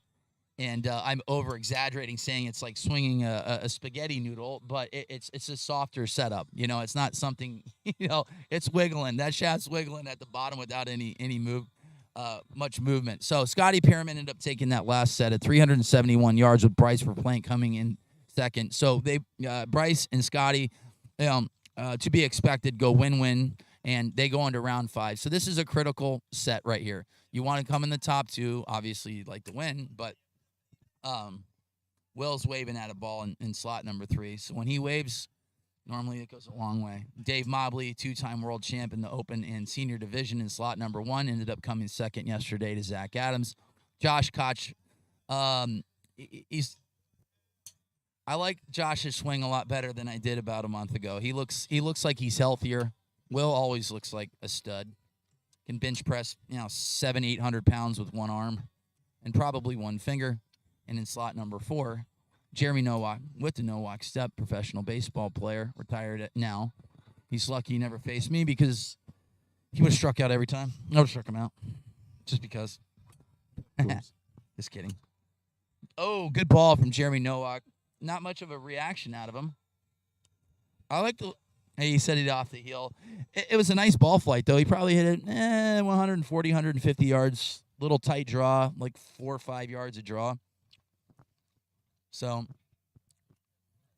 but Jeremy looks nice and composed here.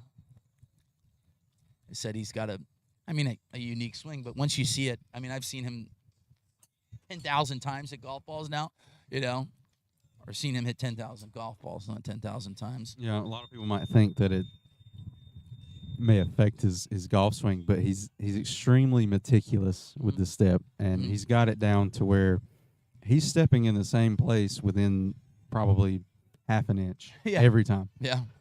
So it really doesn't have that big of an impact. He's a kind of professional. amazing. He's a professional athlete. He's used to doing the same thing over and over and over and over and over and over again. Right. And like I said, he looks great. Jeremy looked good. Yeah. So that was a bunch of big hitters there. Mobley, Koch, Hogan, and Jeremy. And I'd be interested to see if Mobley made an adjustment, to hit more of a cut, because most of the times his ball flight's a little right to left. But Dave Mobley is a unicorn that can do anything with a golf ball that he wants. And 326 yards from Mobley, 373 from Josh Koch, Will Hogue 368, and Nowak 366. So if you're just coming in to the broadcast, there is a little bit of a uphill from about 320 to right around 340, 350. So you're going to see some drastic number changes when you can carry it 350. So 370.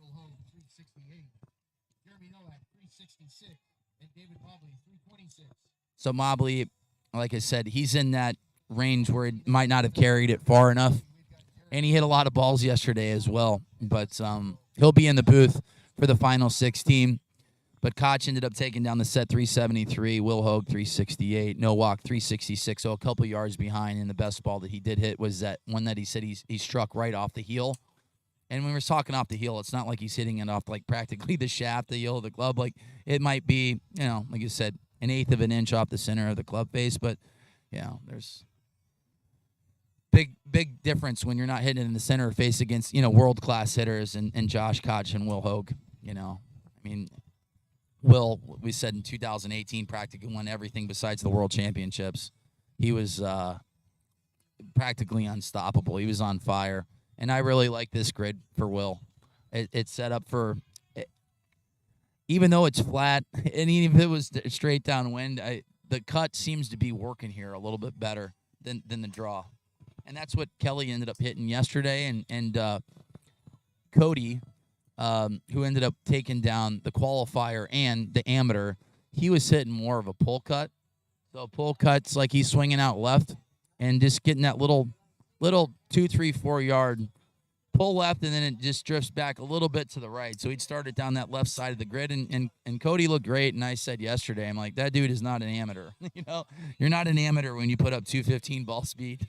So, and he's making his pro debut now today. All right, let's take a look at some questions here. Yeah, he did. Jeremy did slow down his backswing a little bit. You want to get your hands set at the top. Once you get your hands set at the top, you can guide that club where you'd like it to go. And as I said, Jeremy does have an extra moving part per se in his swing with his the no walk step as it's called now.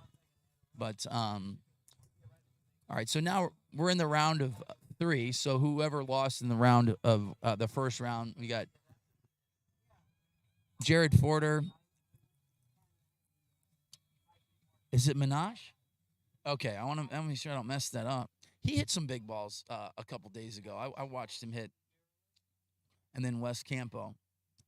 We do have a ghost hitter in round 3. So they're going to take 2 guys out of the 3 hitters right now.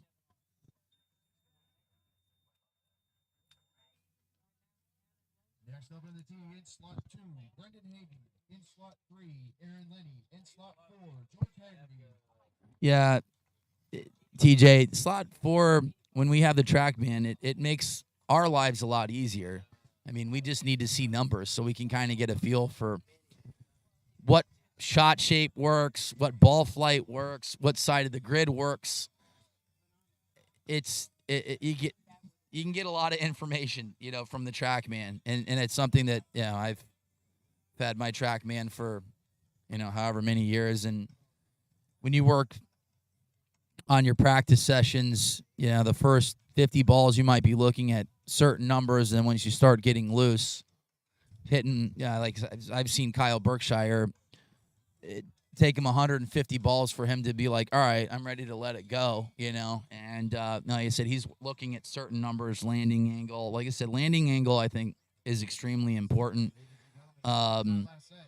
Later on down the road, like when I'm in a practice session, I really want to look at my landing angle because I am slower. And we talked about it yesterday about being downwind and it flattening out that ball flight, and you're starting to see bigger numbers where the landing angles are better. And which means when it lands, not it's falling out of the sky, it lands and you're going to get more rollout. And being in Florida right now, the prototypical ball flight, well, it doesn't matter. It lands and it goes backwards. So it's soft. You don't get much rollout here in Florida. So I know I mentioned it a bunch yesterday. I don't know how many 400-yard golf balls have been hit in competition in Florida, but I can guarantee it hasn't been very many, if any, until yesterday. And tip of the cap to Anthony Livingston. This is a beautiful venue. Would love to hit here, multiple times a year or once. I mean, there's plenty of room out here. And you're staring down at palm trees and big old trees down the grid, but it's flat, and it's Bermuda all the way through, and one of the best venues I've ever hit at ever. So tip of the cap and to Anthony for putting on or being a great host. So all right, last set, Minash ended up going 340, so he's in, and Jared Porter advanced as well. So they'll go into round number 4.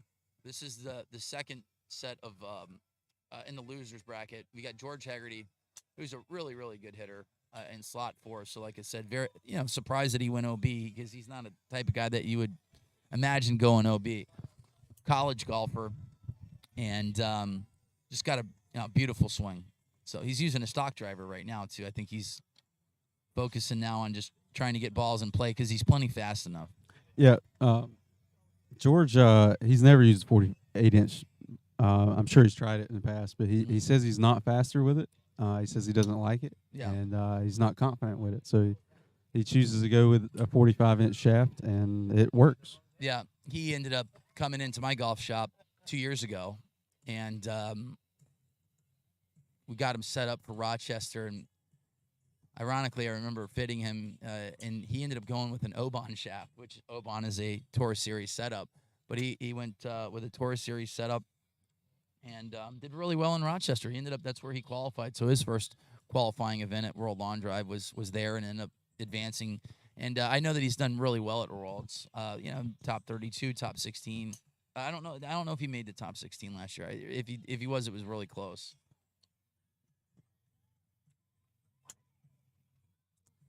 All right, that's a big ball down the right side, hitting it nice and high, but didn't really get a reaction out of him.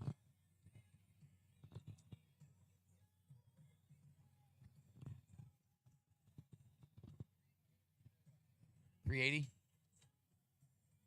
$380. Yeah, it sounds like we got a. Did you hit one in play? Yeah. Okay. Yeah. So George Haggerty with a 380. So like for him, like I said, he just surprising that he went OB, because he's a really good hitter, and he's like a guy that I would see being in the top 16.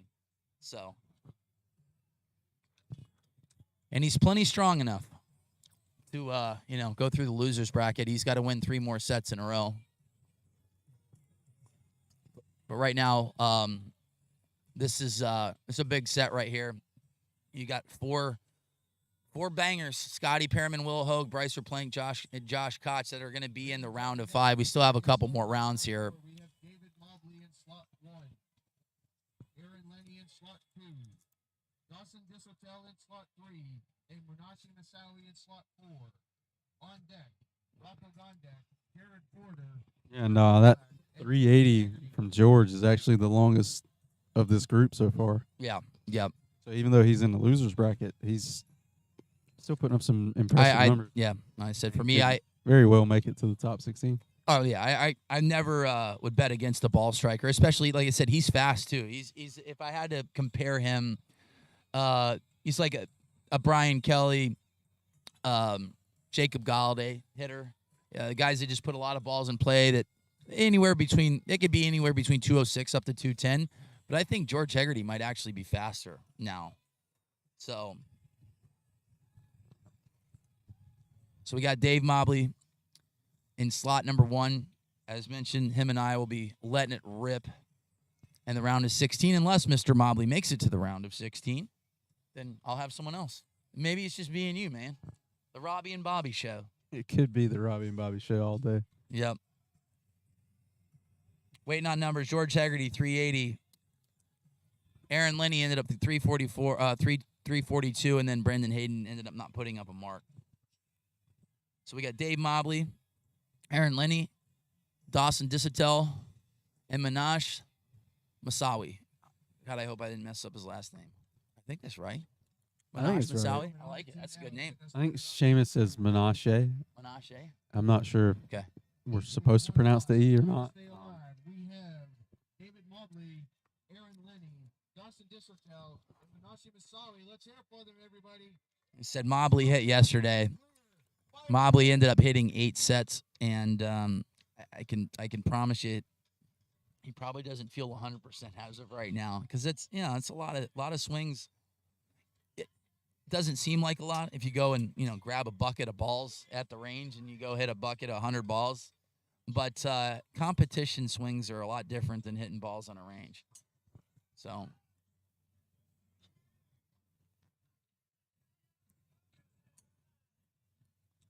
All right. Not just the swings. I mean, a lot of these guys are also battling adrenaline Yeah. and nerves. Yep. And that I know for personal experience that coming off of adrenaline is like finishing a workout. Yeah. I said I was able to just mess around and hit 3 sets. I'm not gonna lie, I was a little sore. Nothing too crazy. I mean, granted, I hit 8 3-irons and 4 drivers before I went out in my first set, so I can't say I was necessarily loose. But and we'll talk about the platform that they're hitting off of. It's turf. It's stable.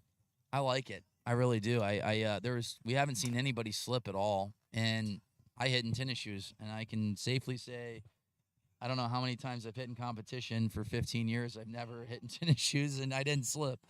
So good work on the turf. It's like I said, this is a really nice setup. Really, really nice. So we're going to be waiting on some numbers here in a minute. Yesterday they had issues with the iPads overheating. They're going to wait until the final 16. So we'll be full throttle here around 1:30, 2 o'clock. We'll have data in slot number 4, so we can give you TrackMan numbers, and featuring everybody in slot 4, give you their backgrounds, how many fingers they have on their right foot, what their favorite color is. Mr. Blouser. He waved me off when I tried to hand him the You don't microphone. want to So talk? You don't want to talk about how talented you are? Very talented. All right, so we got Dave Mobley here waiting on a number.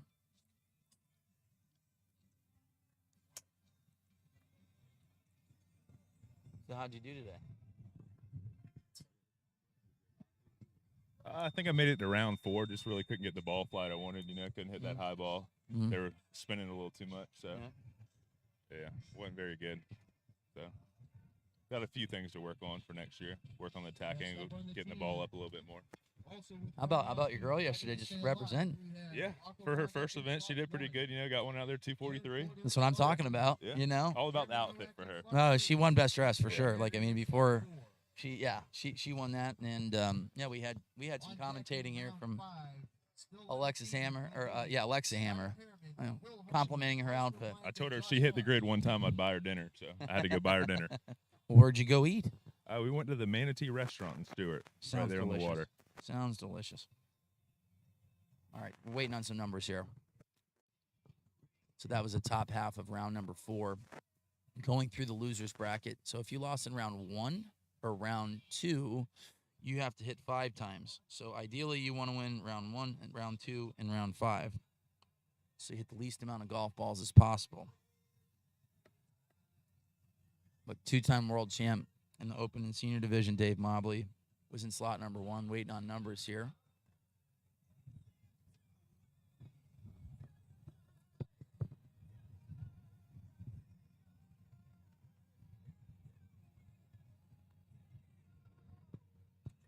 I'm gonna move over here. I want to see George Hegarty. I want to see his ball flight. I want to see it. What kind of ball flight are you thinking for today? A high fade? It seems like the cut's the way to go here today. I mean, it's been like all week. Watching Colt yesterday hit that pull cut, and then Kelly winning with a cut, but it wasn't much movement. I said you got to carry it. I feel like once you carry it 350, like the numbers are significantly longer. If you're landing it at 320 to 340, it's literally going nowhere. So Menashe and Aaron ended up taking down that set. Jared Porter, Jeremy Nowak, and George Haggerty. Gentlemen, that grid is clear. Fire away. So we're going to feature George Haggerty in slot number 4. Like I said, really, really good hitter. And I'm going to even get him on video here. So we're getting 6 balls using the top flight bombs.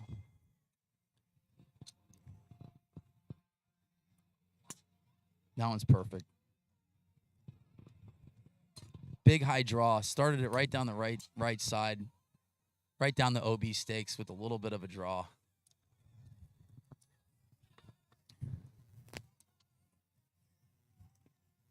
I feel like I just heard something 349. I think that you have to carry at 350 or more in order to get your 60s, 70s, and 80s. And George is taking up a little bit of real estate. So an ideal ball flight right now would be more of a little left to right because the wind is coming from the southeast and the grid is east to west. So slot number 1 would be an advantage very similar to Mesquite the first couple days. I said we're going to feature George Hegarty. I said two rope hooks OB left. So he's on the board with a 349-yard drive. Take a peek at Jeremy Nowak here in slot number 3. OB left.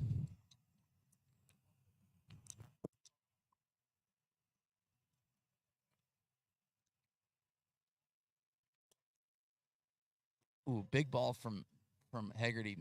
But what's happening right now with Hegarty is he's swinging right, but his face is shut at impact. So he's hitting like these big sweeping hooks. So yeah, he needed to focus on more on trying to have that toe open at impact. As I said, he's shutting that face down just a little bit. He's not making the adjustment. He's making he's hitting 50-yard draws. So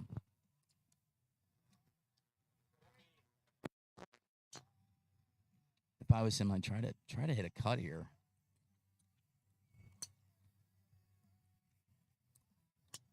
Nope. He did put up a number, but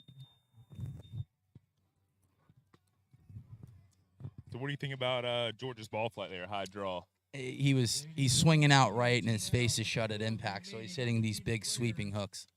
So he's not off by a lot.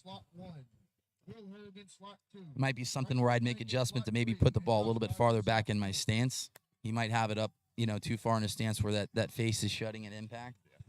Because he's not necessarily missing the club face. He's not missing the center of the club face because it sounded like his ball strikes were good and didn't sound heely or off the toe. It just I said maybe move the ball back a half inch, an inch, in his stance. Just to get him to straighten the ball up, maybe hit a Yeah, little or fade. try to hit a cut. Yeah, like Yeah. I said, maybe he tries to hit a little bit of cut, make an adjustment. So it's a lot of guys like that are hitting, that are really fast. Not a lot of guys swing left to right or swing out. It's more of a little bit of a pull, maybe a degree or two. So they swing left, and someone that does swing left is Josh Koch. So I really like, if he's healthy, I really like this setup for him, this grid, because his prototypical ball flight is high with a cut. Jeremy Nowak 355, George Hegarty 349. So Nowak and George Hegarty ended up advancing to the round of 6. So this is a critical round here because the two guys that do win this set are going to get into the final 16. So there's some bangers here. And these are the guys that you would expect to be in the final 4 in this bracket anyways. You have Scotty Perriman, 2-time amateur world champion. Will Hogue, who's won a lot of tournaments in his time. Bryce Verplank, who ended up coming in the semifinals of the World Championships last year, and Josh Koch, who's won multiple times as well. Great hitter. That's a bomb from Josh Koch. Just curious to see if this ball is going to carry far enough. Like we said, I think that the carry distance needs to be at least 350 yards to get that type of rollout. Well, you'll see the 60s, 70s, and 80s. Because it is pretty drastic in yardage differences if you're landing at 330, 340, because you're not really getting any rollout at all. Curious to see the number from Koch. I'm going to say he's probably in the 60s, right? They're waiting on a call back here. We're sitting in slot number 4. So Scotty Perriman, slot number 1. Will Hogue 2. Bryce Verplink, 379. So yeah, this grid sets up perfectly for Josh Koch right now. Now, big ball, 379 yards. Second longest one of this bracket. Bryce Verplank with the big ball. But here's, like I said, if we're starting to be critical on ball flight, Bryce Verplank just hit a draw into a cut wind. And Josh Koch hit a 2-yard cut into a cut wind and went 379 yards. So all of these guys are going to be extremely similar in ball speed. They're anywhere between probably, I'd say 212 up to potentially 220. And we might see a couple balls a little bit faster than that right now, but these guys are very similar. So, Vegas odds, I say just off of ball flight alone, Will Hogue, natural cut guy, Josh Koch, a natural cut guy. I would say that they have the advantage just off of ball flight alone. If you're going based off of ball speed, like I said, they're very similar. Bryce Verplank with the monster drive, but as we talked about yesterday with Gabby Powell's ball, the descent angle is that one's falling out of the sky, but he might have carried it far enough, spun it a little bit because it is downwind, to carry it farther.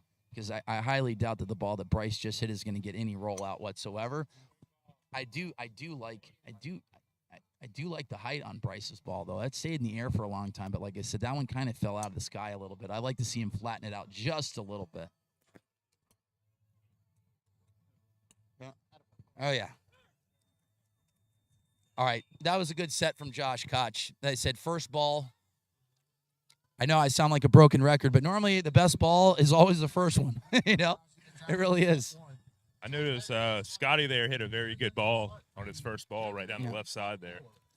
Yeah, Bryce Verplank's fifth ball was a good ball. The problem was this descent angle. He hit it nice and high. He had a little draw, but once again, you're fighting a crosswind and you're going up against guys that are very evenly matched in that set of hitters. I do like sitting in slot number 4 and watching the guys hit. So it gives me a better idea of what, what's happening there, because Josh first ball out of the blocks, 170, 180 feet, little cut, his prototypical ball flight. And definitely, once again, I really like Koch.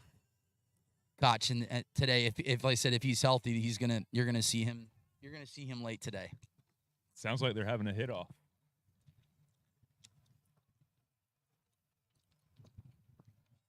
So, but like I said, Will Hogue and Josh Koch, they hit cuts. So if they hit their ball and you're going up against two guys that hit draws, I take the guys that hit cuts right now with the left to right win. Down and left to right. Off the shoulder there. Scotty Perriman, 364. Will Hogue, 378. So we know that Koch is at 379. There you go. The tail of the tape. Josh Koch, 379. Will Hogue, 378. Bryce Verplank at 373. And Scotty Perriman at 364. It just comes down to ball flight. That's it. Because Bryce Verplank's fifth ball was a good ball. Here are the final results. Josh Koch coming in Yep. 379 yards. Will Hogue, 378. Bryce Verplank, 373. And Scotty Perriman, 364. Josh Koch and Will Hogue now move on to the final 16. Yep. this afternoon. Koch and Hogue are going to be in the final 16. No surprise. Now moving to round 7. And we'll play the top Let's go back to the comments. I felt like the Rain Man there calling that. Manashi Masawi, I'm hitting it. Aaron Lenny, Jeremy Nowak. Gentlemen, that grid is clear. Fire away. All right. Let's take a look at Jeremy Nowak in slot number 4. You got Haggerty in slot number 2.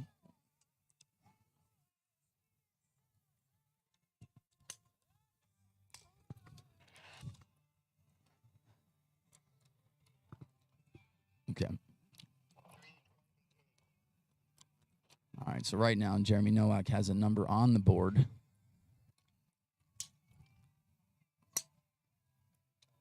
Big draw. Ooh, nice ball here. Slot number 3. Curious to see slot number 3 here. What that number was. Might have been a little too low. Be curious to hear the number. Because it was definitely a nice ball flight. 328. Okay.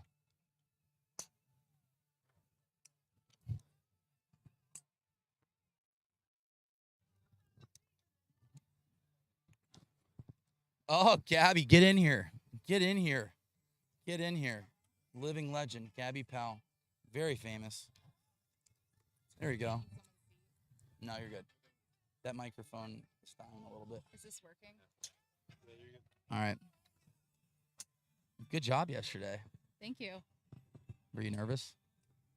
My first few sets, that adrenaline was pumping. I was very nervous, but after that, you get, a little more used to it. I think, as the time went on, more of your last two balls, you start to get that nerves again, but then that's it.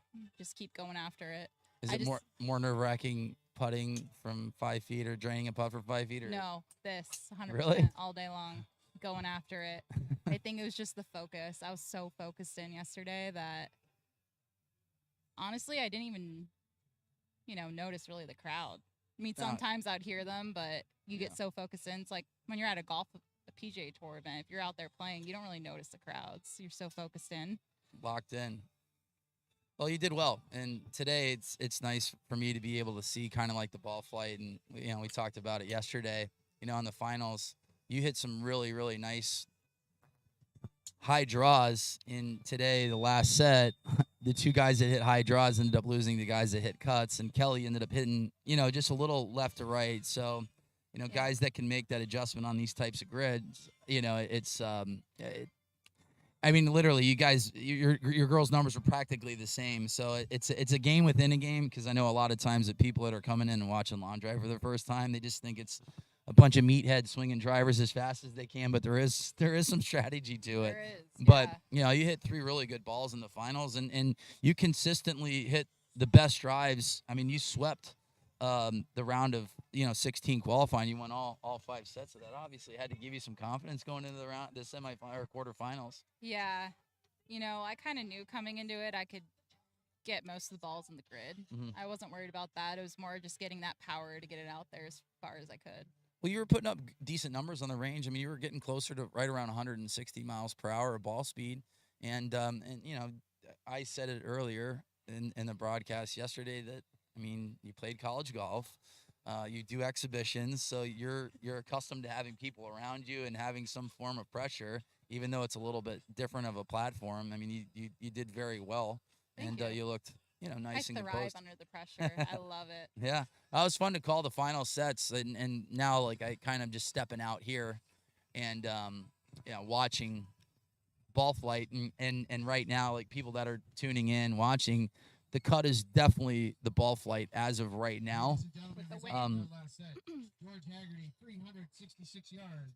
Jeremy Nowak, 357. Manasseh Masawi, 355. So there's only 2 guys hitting. So the guys that win in round. George Haggerty and Jeremy Nowak was it? on into round 7 right now. In slot 1. Okay, here we go. Jeremy Nowak. In slot 2, Scotty Pearman. In slot 3, George Haggerty. In slot 4, Bryce Verplank. So we'll go back. All right, so George Haggerty ended up winning in Jeremy Nowak that last set of round 6. So we said we had to run George Haggerty had to run the table. He goes OB his first set and had to run the table, win 4 sets in a row in order to get into the round of 16. So this is a good round of 7. You got Jeremy Nowak in 1, Scotty Pearman in 2, George Haggerty in 3, and Bryce Verplank in 4. Ironically, all 4 hitters hit a draw. So, if I was these guys, I'm looking. You're looking at, they got to hit it at least 370 in order to have a chance to take this set down. So 2 guys are going to advance to the final 16. All of them have, like I said, a prototypical right to left type of setup. If I had to choose, because I have to sit here, I like that Scotty Pearman hits it high, and so does Bryce Verplank. George Haggerty hits it pretty high as well, but right now I think if they're all gonna hit draws. I prefer hitting it a little bit higher. And Verplank's last set, like I said, he hit a really good ball. We talked about the sin angle yesterday. Even Jason Zubak was asking about certain things about your swing, and I'm like, her spin looked good. I was like, I just think the descent angle was just a little too steep because the grid was giving up a little bit more roll. So, That wind is pumping right now. Yep. You could feel it a lot left to right. so yeah, it is a nice. It's down and cross right now. It's more of a like a really strong southeast wind, and I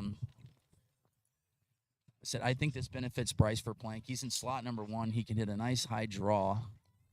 He'll fight the wind just a tad, but I think height of golf ball is going to be the difference in who wins this set right now. So, Jeremy Nowak, slot 1. Scotty Perriman, slot 2. George Haggerty, slot 3. Bryce Verplank, slot 4. Yeah. And I said Bryce is a guy that's a 220 mile per hour guy as well. So who's your favorite long driver besides yourself? I don't think I have a favorite yet. I'm still a rookie at the game. If you had to pick one person to win, I mean, I know you know a couple of guys out here. Like, who do you I have mean, winning it today? I guess all I can really say is Kyle. No, I don't know. I got people shaking their head at me. Either Kyle. If you had $1,000 to bet on someone today, who are you taking? Probably Kyle. I think that's a good bet. Or yeah, I've been, with even money, that's probably a good choice. I've been watching Colton hit a little bit. He's been getting up there with his ball speed. Oh, so yeah, I think yeah. that's pretty good. If Yep. he can do that out there today. So Colton is tough, and he does really well under pressure. Like, he's just a cool customer. I'm really liking Bryce's swing here. I do. He looks strong, super strong. So, not hearing anybody yell right now. So normally you'll get a big reaction out of Scotty Perriman when he hits a good ball.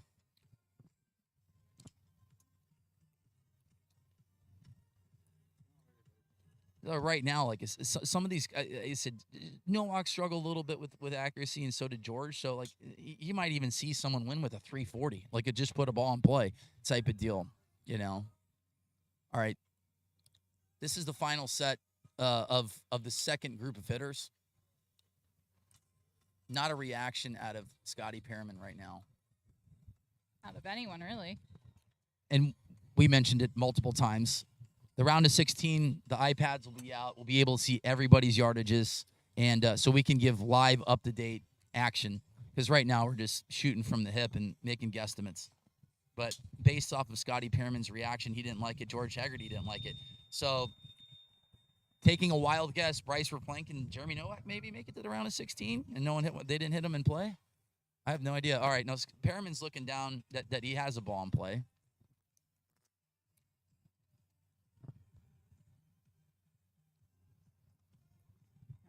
Attention all hitters in the 10:30 group. Time now is 10:25. You're done? You're quitting? Everybody's talking right now. Everybody's talking about you. Yep. They want to know what your favorite color is. Love the teal aqua. Yeah. Favorite color. Who's a better golfer, you, Hannah, or Michelle?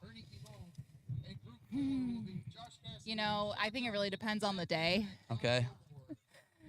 Hannah can putt. Hannah can play. She's She a good is. player. I mean, she's been playing competing since she was 12 years old. Okay. I got into the game late, but really fell in love with the sport. So, Mhm. So we're bringing up Team FIU, Michelle Rodriguez, Gabby Powell, Hannah Liner, and we've been fortunate enough to go do events, all over the country. And I played with Hannah about a month ago against some members in West Palm, and we just destroyed them. Yeah. We didn't pay for anything that day, which was my nice. Thanks, Hannah. So, but we're waiting on the callback numbers right now. And like I said, I'm trying to go off body language, but if I had to guess, just because they hit the ball higher, I'd take Scotty Perriman and Bryce Verplank, because right now they all hit the same type of shot. Shot shape, Nowak, no numbers. Scotty Perriman, 377. George Haggerty, no numbers. Bryce Verplank could hit it 368. So there you go. Sometimes I feel like the Rain Man, Scotty Perriman, Bryce Verplank are going to advance to the round of 16. Coming in 377 yards. Bryce Verplank, 368 yards. Jeremy Nowak and Yep. George Haggerty, no yards that Yep. set. Yep. So Bryce Blank moving on into the final 16 this afternoon. I feel like I need to lay the Vegas odds. But yeah, good choice on taking Kyle. Justin James coming back. JJ's a stud. Have you seen Justin hit yet? He's really good. He's really, really good. Him and Kyle have been at the top of the game the last, 4 or 5 years. And they normally match up against each other late in a tournament. So last year it was Kyle and JJ in the finals at the World Championships, but they've matched up in finals and quarterfinals and semifinals, 10 times, and really fun to watch those guys hit. So, but Bryce Plank, are you going to say anything? You want to interview Bryce? No. His uncle did really well on the PGA Tour. His uncle's won a lot of money. Scott Oh, Verplank. yeah? Speaking of PGA Tour, your guy, Made the cut this week. he makes a lot of cuts. That's the first goal of every week. Yes, of course you want to be in the top of the leaderboard, but if you're making cuts, keep it going. You'll be at the top of the leaderboard soon. That means he makes a lot of putts too. Yeah, he said putter felt good this week, and yesterday played hard. It was blowing about 30. A lot of the guys a lot of win. shot over par yesterday, but it's still right in it.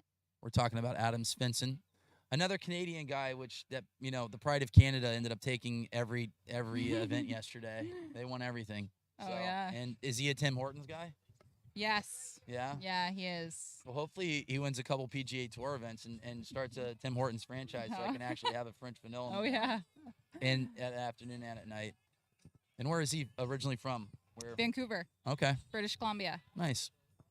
Good. Yep. Well, he's tough, and it was fun. Like, we got to walk with him. Well, obviously you walk with him all the time, but at the Honda Classic on Saturday and Sunday, were you more nervous watching him or hitting golf balls on the grid? Oh, that's a close one because watching him at the Honda, I told myself I've never felt nerves like that in my life just because all of our friends and family are out there, and obviously I just wanted him to do extremely well. Yeah, you couldn't control it. When he chipped in on number 10 in the final round, I'm like, oof. And then he ended up hitting a nice drive, hit a good ball in on number 11, and then the 3-putt started, it's like, oh, okay, come on, you got it. I mean, I was rooting so hard, Yeah. It was fun to watch, but like he's just very level, like chill. He's just chill on the course, and you need that. On and off the course. Yeah. Yeah, no, he's a stud, and like you said, he's making cuts. Like, is he not? I don't think he's even missed a cut this year. He's missed last couple cuts, but Okay. he's back in it. All right. Well, I think it's just such a difference because, he had his tour card back in 2019 since he won on Corn Ferry the year prior. Being at that top level, it's not easy competing against those other guys, and you need to work harder than most of the other guys to even stay on there. And that's when he lost his card, went back to Corn Ferry and got stuck there for COVID year. And then, he realized, like, holy crap, I need to start working harder. Yeah. If not, I won't stay there. So he changed the mindset really, really huge. That really helped him. And he started working harder than I've ever seen anyone work before. And that's why he got his card back. And that's why he had such a great start this year with 2 top 10s in the first 6 weeks. Yep. No, because I know he went on a run. He was out in Hawaii, and then he practically hit in like 4 or 5 events in a row, back to back weeks. And I mean, you talk about Bryson, obviously. I mean, that takes a toll on the body. You're not sleeping in your own bed. Yeah, and then the time, sometimes you have to wake up at 3:30, 4 in the morning to tee off at 7, or then you have an afternoon round. It's not easy on those guys. And I mean, go out and walk 18 holes, and then go back the next day and do it again and again and again and again and again. All week. So, like, you talk about Tiger Woods. Like, it's incredible. Like, the guy could barely walk at the end of the Masters. And just imagine being someone at 100% health. Like, that takes a toll on the mind, the body. So, you got to prepare. What's going on? Speaking of bodyguards, one of the best bodyguards on the planet right here. What's going on? Yeah. He'll be walking. He'll be Adam's bodyguard here sooner than later. But last set, it was nice for us to kind of see ball flight. Once again, I know I'm going to be repetitive, but we got like 4 hours. I'm going to have to say the same things over and over again. A slight cut is the ball flight as of right now. It's an east to west grid. Winds coming out of the southeast, 5 to 10 miles per hour. And the 2 guys that advanced, that went through the winners bracket, both hit cuts. Will Hogue, Josh Koch. The two guys that ended up coming through the losers bracket hit high draws, and Bryce Verplank and Scotty Pearman. So sometimes it's like horse racing. You can kind of guess who's going to be there, just because of ball speed. But let's see who. All right, let's take a peek right now. Who's actually in the final, or he's going to be in the round of 16. Justin James can hit a cut, hit a draw, hit it high, hit it low. Brandon Flynn, high cut, not much movement. Great ball striker. Cody, I don't want to. Billinghurst. Cody's hit 76 rounds in the last 3 days, but he hits a pull cut. Great ball flight. He's not an amateur, even though he won an amateur event yesterday. And Nick Vorback. Nick Vorback is just a stud. He's got the best mullet. Bobby Ray, if you're listening, I apologize. Nick Vorback ended up getting a perm mullet, it's impressive. He's got a good mustache, what have you. And then you got Josh Koch, Will Hogue, Scotty Pearman, and Bryce Verplank to round out the first 8 hitters. And we have 2 more sets of 16 hitters, which technically it's 15 or 14.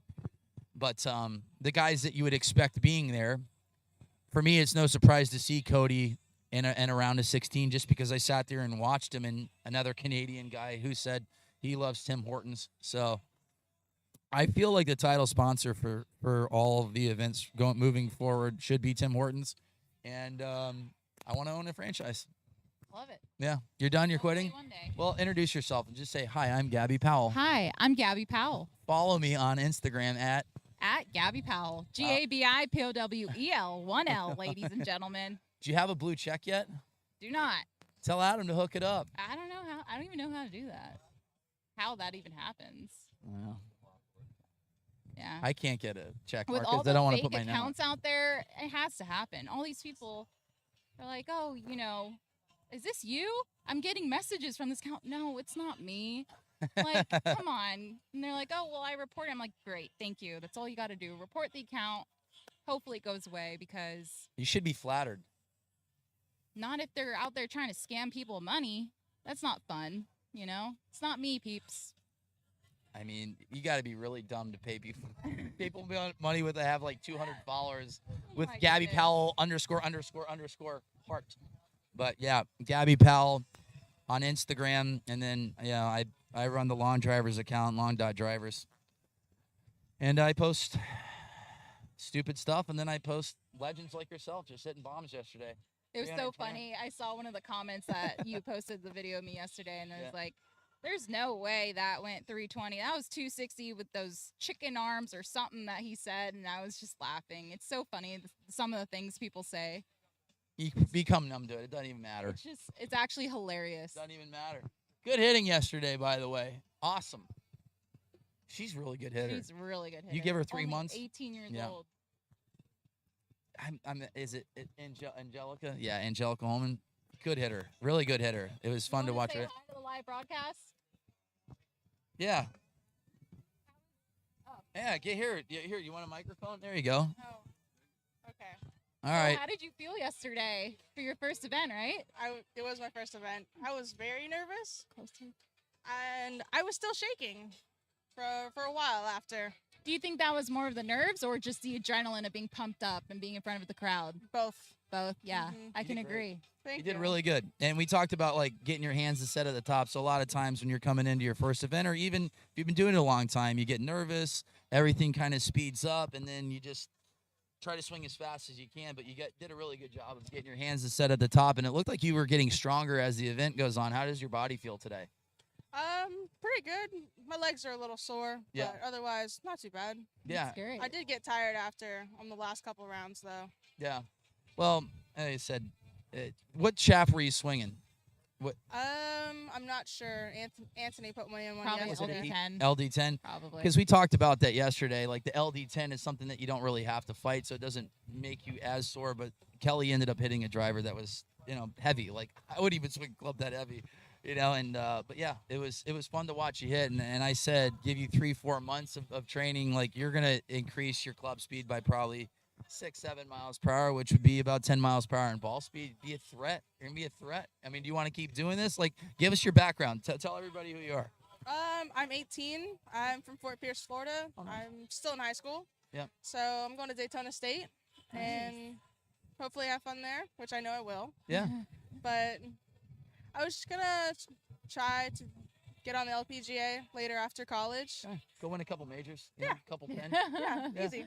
You know? That's great. Go after Annika Sorenstam's records. Yeah. Good. Yeah. What Set are you the bar high. averaging right now for 18 holes? Right around par. That's My great. handicap's 4 right now. Nice. Good job. Yeah. Well, good.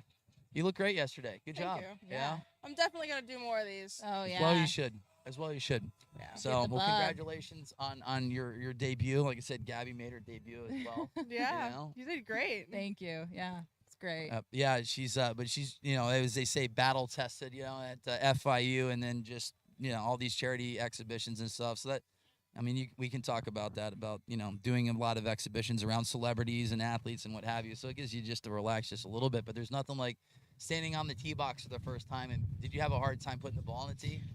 I did. The first couple sets for sure. All of Yeah. them. Well, I was doing push-ups actually to try to. I can't even do a push up, so I'm impressed. I did like 3 to 5. Try to calm them down a little bit. Nice. So doing push ups gets you to calm down. You Yeah. know? It All right. used some of the energy. Got it. Well, good job yesterday, and we'll see you here sooner than later at more events. Definitely. So- You guys need to have All more in Florida. Yeah, no, I know. I'm from Wellington, so it's actually nice to wake up in my own bed and come out here and, Yeah. and watch everybody get after and hit bombs. But Definitely. well, good luck the rest of the year, Thank you. and congratulations on graduating high school. Here, you got what, a couple more weeks? 20-something days. Oh, 20 days. That's a good Yeah. thing to count down from. So I'm glad that I don't have to go back to school anymore. I retired after high school. I was good. I wasn't smart enough to go to college. So well, enjoy Daytona Beach State College. My dad's actually from there. He went to Daytona Beach Seabreeze High School, and yeah, it's nice. We've been to a lot of NASCAR races there since he's from Daytona. So Yeah. I'll Go have some definitely be fun. there. well, enjoy being on the beach, and get straight A's. Yeah, I already got those. Good. Oh, We'll perfect. go get them again. 5.0 Something. Oh, wow. something, Should GPA. have a proud pop Smarty there. over here. Yeah, good. We'll keep All getting right. straight A's and keep hitting them long and get the ball in the hole faster than everybody else. you know? Definitely. And we'll see you, on top of the pedestal and have more wins than Annika Sorenstam and more majors. So I'll definitely be competing with her, all hopefully. right, good. All Good. right.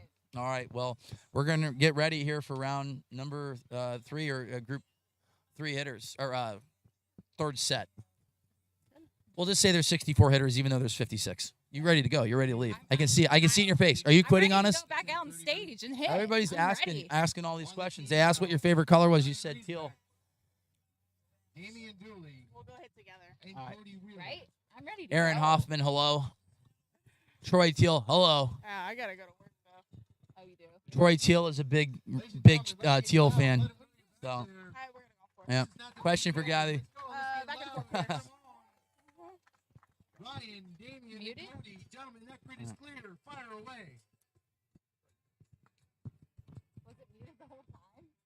Yeah, TJ, I don't know if you chimed into the broadcast the last 10 minutes. He is dating a living legend, Adam Svensson.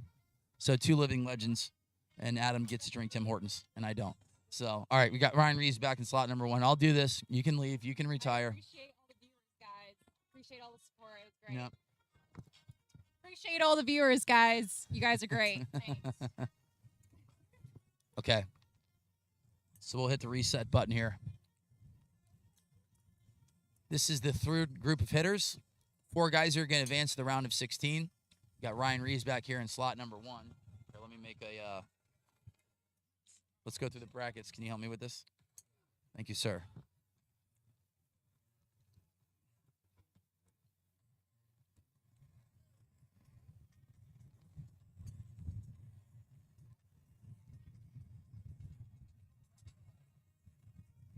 Oops.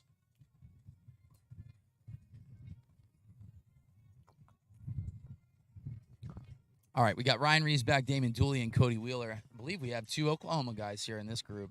Ryan Reeves back ended up coming in second in the tour event in Mesquite earlier in the year, losing to Kyle Berkshire. Ryan, one of the owners of the PLDA, he's a man of many talents and showing his artistry in multitasking. So he announced earlier today, and now he's competing. He talked about it yesterday. It actually doesn't really focus much on competing, and he thinks he does better with not focusing too much on the long drive. So he's been in the sport for a really long time. One of the best hitters around, was world number 1 back in 2017. So if you guys want to ask some questions, you're more than welcome to. But Aaron Hoffman has entered the chat room. Nick Vorback, stud, congratulations on getting through. So we'll see Nick Vorback with his... It's almost like you're the honey badger, Nick, with that haircut. I mean, you got a perm on a mullet. How awesome is that? I'm gonna do that for my son, the CEO. Robbie Peterson doesn't need a perm, but right now, 2 guys are gonna advance each group. Hopefully, if they win, they go to round 2. If they win round 2, they go to round 5. If they win round 5, they go to the round of 16. If you lose in round 1 or round 2, you have to hit 5 times total, which really isn't that many swings, which is 30. But I can guarantee you guys want to hit 18 balls instead of 30. And the last thing they want to do is hit 12 balls. So, got a nice little crowd so far out here today. If I had to guess, there's got to be at least 780,000 fans right now. Not bad. But no, my favorite is being like, ladies and gentlemen, we're live in Newton Grove, North Carolina at the One Stop Power Shop. 472,914 chickens on hand today to watch this battle in 6 silos. There's nothing like the One Stop Power Shop in Newton Grove, North Carolina. I've never practiced saying that in the shower either. Ladies and gentlemen, results from that last set. Cody Wheeler, 318 yards. Damian Dooley, 305. Ryan Riesbeck, no yards that set. Wow. OB from Ryan Riesbeck. He had it at 318 yards. Isn't that crazy? The wind shift. So Damon Dooley ends up winning, or they went 318 and 305. So if Gabby was sitting here, she could have started talking trash. She went 320 yesterday. Said she would have won that set. But might be some nerves there in that first set. Not from Ryan. He's probably wore out. He's been out in the grid ball calling. He's done everything. I think he's probably even mowed the lawn out here. All right, so we got Colton Casto, Jeff Brumley, Anthony Livingston here. Slot 1, 2, and 3. Colton Casto, a guy that, for me, Colton, the only thing I ever worry about Colton is just putting it in play, because he is fast, he is strong, he hits it high, and he's got great spin rates. So, and he's getting better and better every single event. He did win last year in a pro event in Oklahoma for Long Drive for Heroes. So shout out to Jay Malinichek. Hope you're doing well. Double Purple Heart recipient. Hosted an event last year in Lawton, Oklahoma that Colton ended up winning. It was a good Final Four too. There, Martin Borgmeyer, Justin James. Ended up they were headlining that Final 8. Reed Russell, I believe, also made the Final Four in that tournament. So, but right now, just trying to get some balls in play, not getting much of a reaction out of Colton. But he's the type of kid that he doesn't really waver ever at all, and you don't get much of a reaction out of him ever. And very calm, cool, and collected hitter. Like I said, he's turned into one of the best hitters in the world. And he was the poster boy for the bomb ball back in the day, the last couple years. Now Tim Burke is the face of the top flight bomb ball. Timmy being a 2-time world champ.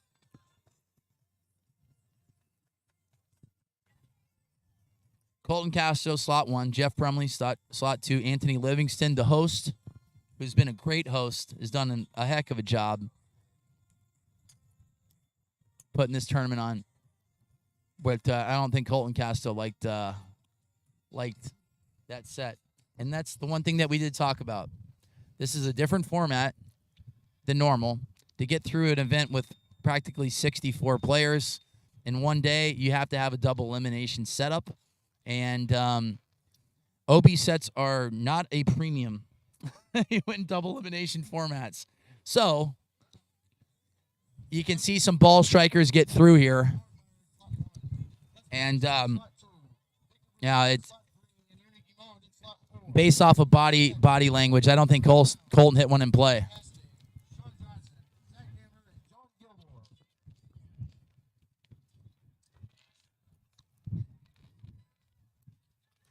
I think the wind's picking up a little bit. It's strong right left to right now. So if you know you hit a cut, you want to be in slot 1. It's turning into Mesquite. Slot 1 is an advantage. You got Wes Patterson in slot number 2. So you got Martin Borgmeyer, Wes Patterson, Victor Bogert, and Ernie. We said it yesterday. Elni Guimont. And we have no idea if he's from Quebec, but we're just going to roll with it. I have no idea where Ernie's from. Ladies and gentlemen, we have 2 OB sets. Colton Castro and Anthony Livingston will need to do a playoff after this next group. Wow. So Colton Castro, Anthony Livingston. Colton might get lucky here because 2 guys went OB. There's not 4 guys on a tee box. So there was only 3 guys. So 2 guys went OB. So Colton and Anthony Livingston are going to get in a 3-ball playoff. So Colton might have got a break there. So not might have got a break. He did get a break. Because as of right now, I mean, Colton literally needs to just put one in play in order to win the set. Anthony's a good hitter, but Colton is a little gooder.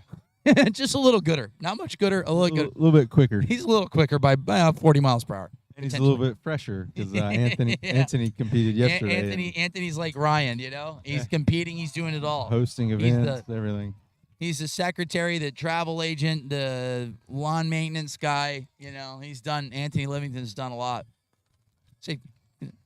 I'll say he's like me, you know, he's putting up, 190 ball speed and, going up against guys that are 220. But Martin Borgmeyer here, slot number 1, stud. Wes, stud. Both guys in slot 1 and 2 made the final 8 at the World Championships last year. Guys who are accustomed to being there late in tournaments and winning tournaments. So slot 1 and 2, really good hitters. Wes, home game for him since we are in Hobe Sound. Wes lives in Hobe Sound. He got to wake up in his own bed today. And Martin got to wake up at my house. He makes 24 eggs in the morning and drinks 17 gallons of milk. And he's actually wearing shorts that aren't as tight as he normally wears, Martin. Normally he wears a lot tighter shorts. I don't know what's going on here, Could be the humidity. Yeah, it might be the humidity. A little dehydrated. And obviously we're joking. Those things are tattooed on Martin's legs. So we will be having numbers in the round of 16. So if you guys are asking why we're not calling out numbers on the fly, the iPad's overcooked yesterday. We will have all the numbers sitting right in front of us and giving you guys better input on ball speed, club speed, launch angles, landing angles, spin rates, all of the above. TrackMan 4 is going to be out in slot number 4. The cut has been the ball flight, the preferred ball flight of champions the last 3 days. And right now, it's Wes Patterson. His ball flight is straight or a little cut. Martin, little right to left, but Martin can make the adjustment to hit a different ball flight as well. It's like he just got that off. Ladies and gentlemen, coming back to the tee. Cutting it a little close there in slot 1. Castro in slot 2. Anthony Livingston in slot 3. Immediately following this group will be Josh Cassidy. We're waiting on to get the updates from John Gilmore. You have the updates on Ryan's? This will be a 3-ball playoff. This one didn't update. I just hit the refresh button. 15 seconds on the clock. There we go. We're good. We're good.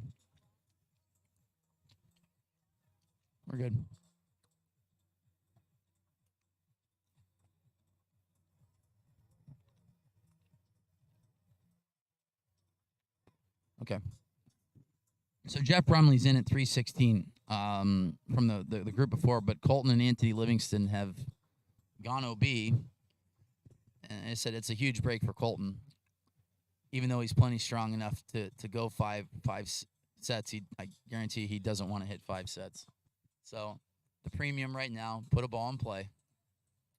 The longest ball so far of the first, 2 groups was 318. Results from that last set. Martin Borgmeyer coming in 379 yards, followed by Wes Patterson 348. Victor Bourget 347. Ernie Guimond 281. All right. Martin Borgmeyer ended up taking down the set at 379. Wes Patterson at 348. And Victor Bogert ended up 347. So Wes ended up winning, beating Victor by a yard. The grid from 320 to 350 goes uphill just a little bit.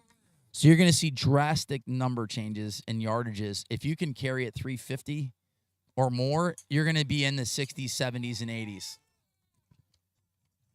As of right now, Colton's struggling on getting a number. And right now, Colton is accustomed to hitting the D10. Might have made a modification to go to a little bit tighter of a setup. This should try to straighten out the ball flight. As you can see, he's frustrated right now. He's 0 for his first 8. Anthony Livingston does have a ball in play. I doubt he makes any changes. Colton's in love with his wet noodle. Oh, yeah. He loves swinging that D10. Yep. They said he's been really successful with it, but right now, it is said it's a short par 4. You just got to get up. He went OB. So.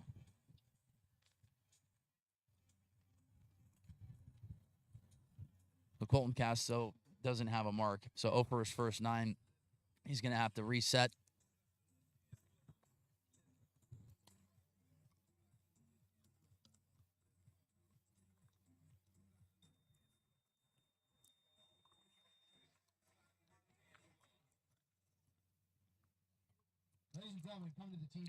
Trevor Consavage, that is true. Trevor Consavage with a very, very, very, very good visual assumption. Martin shorts are so tight. It's got to be equivalent of Saran wrapping a fart to your leg. Yes. Trevor, yes. I would say so. You wrote it. I just said it. There's no cussing. I'm not in trouble. I can't get suspended. Don't tempt me. Blame it on Trevor. What's going on, man? Come on down in here now. We got Mobley in here. He can barely walk. Came in. He's got his oxygen tank and wheelchair. The 2-time world champ has entered the chat room. How you feeling? Not good, brother. Not good, man. My upper back, I've got an impingement area, that T1 to T3 area. Yeah. It popped up yesterday in the last few rounds. My left arm goes numb, and but I had adrenaline, so I got through it fine. Yeah. I did not sleep at all last night. Both arms were numb. This morning, they are just dead.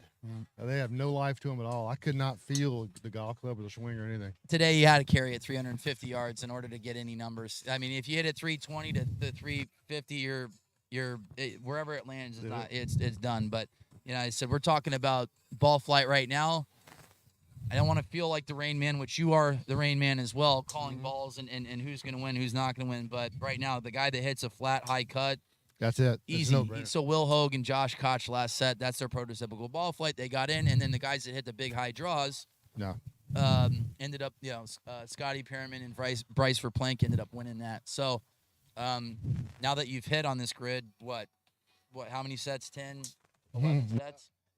What ball flight are you looking for right now? I would say I'd agree 100% because the only decent balls I was able to manage while ago in my round of hitting was my normal little tight draw. Yeah. And it just didn't go anywhere. Yeah. You're fighting it. You saw the numbers, how low they were, right? Well, I said the low numbers. number. Trying to hit, I was trying to get that high cut going, but with my arms being dead like that, I couldn't feel it. No. But no, I agree with you 100%. When I looked standing on the tee the last round I went, I noticed the wind really started to move more left to right than it was earlier. And now it looks like it's pretty much straight across. It's crazy. Yeah. Well, you got Josh Cassidy, high cut guy. Wouldn't be surprised seeing him, in the round of 16. And then the guy that I was really impressed with was Sean Johnson last tournament. he hits a flat cut as well. So Yeah. this grid sets up good for him. Turn it just a little So bit, and Mobley just coming in. We'll have all the numbers when the round of 16 comes, just because the iPad's overheated yesterday. So we want to have all of our firepower Yeah, when it comes down to crunch time. Yeah, we wore it out, man. Me and Zach and the boys, man. Oh, We were yeah. putting the numbers up yesterday. Yeah, you were. No, Zach and I bid 400 on this grid. 400 in Florida. You ever heard of that? no, I said that yesterday probably 10 times. I don't know how long, Long Drive's been around, 45, 46 Yeah. years. I don't think anybody's ever hit a 400-yard drive in Florida in know. competition. It's impossible, practically. Well, I can tell you when Zach hit that 402 or whatever it was, I'm like, I'm going 400. I've Yep. got to get, because I was thinking the same thing. No, I've never heard anybody going 400 in competition in Florida. I've got to at least record that. And it was a perfect conditions to hit yesterday, too. Perfect. That group: Josh Cassidy, Sean Johnson, Zach Hammer, John Gilmore. Zach Hammer did yell at his last ball, so I watched him hit yesterday. I mean, it's got to benefit a lefty that hits a draw, right? Oh, yeah, I agree 100%. Yeah, 100%. This would be a really good high draw lefty. Yep. Because Yep. there's not a lot of roll out there, but you can get a decent bounce. Yep. And what'll happen right now, if you get a high draw lefty, that bounce would be a little longer than a slider, a left to right bounce would be. So I mean, you get a couple of guys that are all in the same region. High draw lefty, man, he can have about a 5 or 8 yard advantage, I would think. Yep. And he said that I met him at the PGA show, Zach Hammer. He said that just slightly inaccurate, hitting 6 balls, but fast. He said he was right in the 210 ball speed. This is it right here. So what we're really looking for is balls over 350. They are getting some rollout. It's like it's like a death pit, when you hit it. If you're not carrying it 350, you're in a world of hurt. You're not going to advance. Yeah, we noticed that yesterday. Yeah. We know there was a huge gap. Yeah. So Josh Cassidy ended up taking the set at 368 yards, and Sean Johnson at 359. Yeah, no surprise as of that group. Those guys are 220 guys. I know that Sean Johnson finally broke the 220 barrier, and that's becoming more of a norm now with these, world-class hitters. Absolutely. 220 was like an anomaly, 15 years ago, and now you probably got 20 guys, 25 guys that can touch that number throughout an event. Yeah, I agree. Yeah, and that's like you said. It's the new standard now. It used to be 210. If you couldn't go 210, then you probably weren't gonna have much of a chance. Against the top guys, especially in the big events, because that's where all the top guys would come. And now, but I agree with you. I think it's definitely, if you can't go in that 220 range, well, good luck, brother. Unless your grid's hot and fast. Yeah, like I said, Jacob Galladay did really well. That'll change the dynamic. But this grid is not. You get a little bit of roll, but it's not hot and fast. You better be able to fly at 350 plus. All right. The question is, would you rather hit a double elimination format or round robin with 5 sets? I have to admit, I think the round robin with 5 sets probably is more reasonable. But because double elimination, things happen, and guys have bad rounds or whatever, and you want to stay out of that. You want to stay out of that round 4. Yeah, you don't want to round 1 or 2. Losers bracket, anything can happen. Yeah, no, I like the round robin. Yeah. The combination they're having to do this week was a lot of fun though, and I was hoping to be healthy enough to and hit the ball really well, because double elimination I do like. I do already do well. I thought you'd love it. Yeah. I mean, being a ball striker and not missing the grid, like you're never worried about missing the grid. But you look at someone like Colton Casto, who's a guy that can put up close to 230 mile per hour ball speed, just went 0 for his first 9, and now he has to figure it out. He's got 4 sets to figure out, but if he hits 1 OB, he's done again. So he went OB his first set. But if he was hitting in a 5-setter, he could go OB twice and still win 3 sets, and he's in. Yep. So this format definitely will exploit a weakness, which would be accuracy. So what we've done, which has been a lot of fun, is kind of standing over here and watching ball flight. So if you want to pull Sean Johnson in slot 3 or 4, and I'll do Martin Borgmeyer. All right, so we'll get. There he is. Yeah, I like this a lot. I like this a lot. What's going on, man? You guys definitely like this. This is sweet. Oh, you're so good looking. All right, we're gonna feature Borgmeyer here in slot number 3.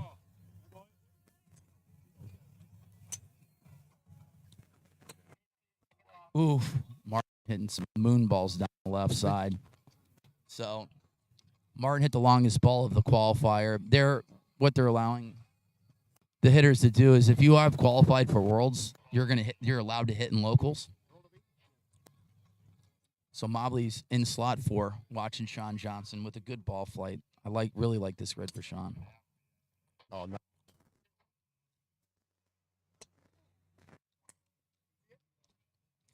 This yellow ball is really hard to see. What numbers are you working right now? 3, 4, 6 right now. Got 3, I 4, didn't 6. see it. So we're in slot number 3 right here. Ooh, Sean Johnson with a Mobley. That was the. We got a little tight draw though. I don't know if that's. Got to get it up.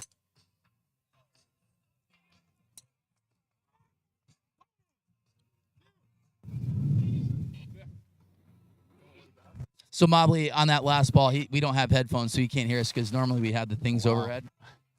Sean Johnson's ball flight was a little low on that last one. 7 over here, man. 367. So Sean hit a mid ball cut, and it carried past the 350 mark. So Martin right now is at 348.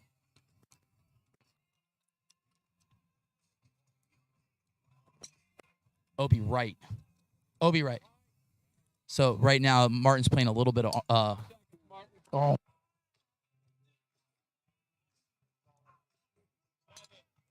So yeah, Martin playing a little game right now of Army golf, left and right. Just because he can't pick up the ball flight. Big ball, Martin Borgmeyer. I'm on the. Oh. I think he spun that one a little bit. I didn't like that ball flight. Looked at little. It looked spinning. Yeah, I didn't like it. But the thing is, he's strong enough and he's got fast enough ball speed to let it carry past that 350 benchmark. Spin too. I mean, yeah. A little spin, you know. Yeah, it looks like you hit it a notch or two a little low on that last one. Exactly.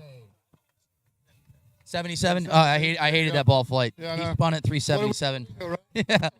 Well, that's the one thing too. Like, Dave, you can talk about, that type of shot. Where we are downwind, so you want to spin it a little bit more. Oh, actually, yeah, definitely. And when you got that kind of ball speed, and you're going to be pushing 220 plus on that ball speed, that's perfect. Yeah, that was about a 13-degree launch, maybe more with a little spin. He hit that one. He hit that one pretty high. Because into the wind, quick. Yeah. That one into the wind, he's not going to like. Not at all. Not at all. Well, that would have gone backwards. I was watching Sean's ball. I swear, Sean had a tight draw, and it was a mid-level height tight draw, and he went 367 or whatever it was. I'm like, that went 67? Yeah, because he's fast. Yeah, he's fast. He's fast enough to hit it past that 350 benchmark. You got it. Yeah, that's really exactly right. Behind and watching these guys ball flight. I like that too. The only thing was I couldn't hear what you were saying. We don't have the headphones. I was saying that earlier. I was like, I can't see, or I can't hear the headphones, so we don't know. So both of us are talking at the same time. Yeah, when you walked away, I saw you talking. I'm like, I can't hear what he's saying. Because I'm like talking to you like you can hear me. I know, it's hysterical. Oh, I got Cassidy right here, man. I'm liking this. I'm liking this pairing. This is going to be really good. So you got Martin Borgmeyer ended up taking down the set at 77, and then Johnson at 67. So both those guys are going to go into the round of 5. So ideally, you want to go win-win-win. Yeah, win-win-win. Ideally, yeah. That's what that was always a rule. Win-win-win, you're good. I like this grid setup for Josh Cassidy and Wes Patterson. Like I said, world-class hitters, guys that have made the Final 8s at the World Championships. Got a great ball flight for it, and the conditions right now are set up so perfect for him. Wes, it's a good penetrating ball flight. Prototypical. He's kind of a pull cut kind of guy. Yeah, he'll pull a little left and he'll cut back. And Cassidy just hits it 8 miles in the air and very very similar to Josh Koch Wilhoag. Yep, very similar. Hits it a little bit lower, but Cassidy. Yeah, Will was telling me that before the because he was in my group, right? Yeah. And we were over there together. And we were talking about that. He said, yeah, he's having a bit of an issue getting the ball up in the air like he wants to.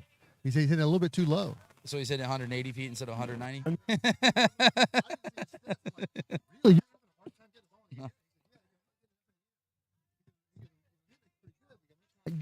I'm like, really? No. How do you not get the ball in the air? That didn't make any sense. Koch looks good today. And once again, like, I was able to sit right behind Martin's ball, and it got up quick. He definitely spun it, and we don't have the TrackMan in order to look at the numbers. Right. So, but you didn't get a reaction out of Martin either. So, no. I'm not going to necessarily say he liked it, but the wind has shifted. We're looking more downwind now instead of down the grid. It is left to right, but it's not as drastic. No, not directly across now. No, that might be why Borgmeyer's ball went so high. Yeah. Went so far because it was riding the wind. Because his didn't draw. His was leaking right, kind of like that one that Carl Walters hitting 11 when he hit it 459. You know, in the open division right behind me. That's the same kind of thing. He hit this high ball that was just kind of perfect angle in the wind, and you can see it just leaking right down the. That's a really good ball flight for that wind, that left to right wind like that. Left corner to the left back corner to the back right corner. We did an exhibition. I was commentating with Justin James and Josh Koch and Brad Faxon sitting next to me, and they hit probably 30 balls, and then Josh hit that ball that you just talked about, Carl, and I go, that ball's gone. And they're like, what? You know? 10 yards farther than any ball that you carried the entire time. You know, and that's why slot 1 is an advantage.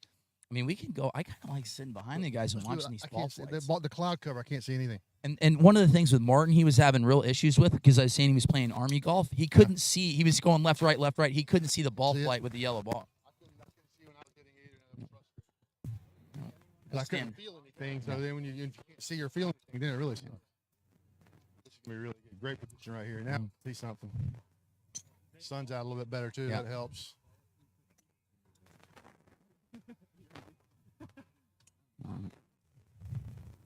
Cassidy wearing the Jordans. No, look at that. We talked about it earlier. The turf was fine to hit off of. No slipping. Oh, baby. Now, let's see if the wind grabs that one. Cassidy just hit a high ball. Stay in. That's going to be in. That's going to be in. That's really good, too. And he got it up there in the air, That was similar to Martin's ball flight. It was. Very similar. Very similar. It rode the wind beautifully. Yep. See what he's doing? See how his shoulder? I told you about this. He had his lead shoulder, the left shoulder going into the ball. It's coming up out of it. Too early. He's got to stay down long. That's because he's back on his back foot too much. He's got to get that back hip. You know, his right hip's got to have a better tilt coming into the ball, so his left shoulder stays low through impact. So in baseball terms, he's got to try to hit over the second baseman's head. Exactly. You know, with that left shoulder. Ooh. Exactly. I'm liking Cassidy's ball flight. If those two balls were in slot number 1, those balls are. I agree, 100%. Bombs. Yeah, I agree 100%. If that last ball, I think, if it was in slot 1, it's got to be 380. Yeah, that was enormous. Yeah, that was a big ball. Really fun to watch here at slot 3 and 4. Yeah, I like it back here. I can see. Yeah, you can see everything. For me, yeah. Let's get the construction crew and get us back here. Big Robbie, like that. Robbie, let's move the tent. See right here. We can sit in these little chairs. Yeah, let's do that. Great hitting, brother. Great hitting. You're looking good, man. Keep it up. Keep it up. What'd you think about that last round? You know, it was good. I think my longest balls, my biggest balls, were just creeping on the right side there, probably close to the line. Yeah, we were thinking that had they been in the slot 1, they would have been enormous. Yeah, absolutely. And that's kind of the shot I'm trying to hit is that little baby fade out there. Just ride the wind, try to knock the spin off. And excellent work, though. Excellent. Keep it up. You're looking good, man. Keep it up. Hey. You guys are doing a great job. You're doing a good job. Good numbers, baby. Good numbers. Great job. All right, Cassidy. All day Cassidy. All day the pride Cassidy. of I love it. Aurora, Colorado. What do y'all think? I think you're sexy. Oh, I will. Well, my wife is listening. My wife is listening. She's already mad at Bobby the way he talked about me yesterday. She's jealous. Oh, what'd he say? What did I? I don't know. I don't know. He said he had some kind of man crush or whatever it was. On him? Because I pick Mobley to win every time, just like I pick you to win every time. Great. No, you guys looking great. You got like this win right now, don't you? I do. I wish it would roll a little more out there. I'm gonna have to flight it up a little bit moving forward, but I think I'll be all right. Yeah, you were telling me that earlier when we were shut together. You're saying you don't hit the ball as high as you normally do. No, I can't get it up like you want to. No, I didn't make a pill for that, but no, I've been working. I would suggest plant-based. That helped me. I've been working on hitting it a little lower, and now I actually want to hit it higher. I'm struggling to go back to it. Although I think I figured it out in that last round. Hopefully, that's what a true veteran does, man. That's what a true veteran does. Good job. Good luck next round. Thanks, I appreciate it. We're talking to Will, the thrill hog, who can bench press 700 pounds with one finger and one arm. I said he ran the table in 2018, practically, besides the World Championship. It was an insanely good year, man. You were Insanely talking good about year. him with the ball flight. I thought you said Josh Koch. I'm like, Koch is having no issue getting the ball in the air. But, yeah, Will, but we talked about that earlier. He's hitting a draw. The guys that went through the losers bracket were hitting draws, and Bryce Verplank and Scotty Pearman hit a high draw, but you and Koch hit high cuts. I am excited that I get to hit a cut. That's obviously a natural flight for me, so I'm not trying to fight it. So I can just let it go and go out there. And, you know, I hadn't had a lot of time to practice. The kids are all playing sports and everything else. And so my dad was like, well, what's your plan going here? I was like, wait, am I on? This is live. I can't cuss on this, huh? You can. It doesn't Well, matter. yeah, I was just talking about dad. I was just talking about dad. He was like, what's your plan? I was like, I'm just going to go there and drop some fucking bombs. Absolutely. For you on YouTube, the Fooey, you know. No. Here we go. We're getting live action here. Let's get back over here. Whoever just said that, I don't know who that was that just said that. We apologize. We apologize. All right, so Ryan Reeves back here in slot number 1. Let's see who won that last set. We'll take a peek. He just missed it. All right. All right, that last set. Go down here and check out Reeves back. Josh Cassidy, 363. Jeff Brumley, 349. So they go win-win.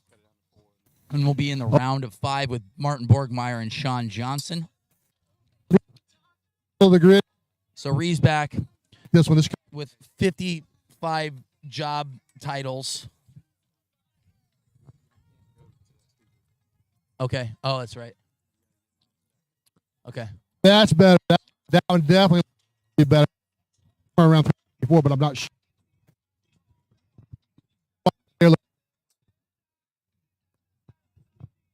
Good, relax. Gotta get away from my speaker. Oh, yeah.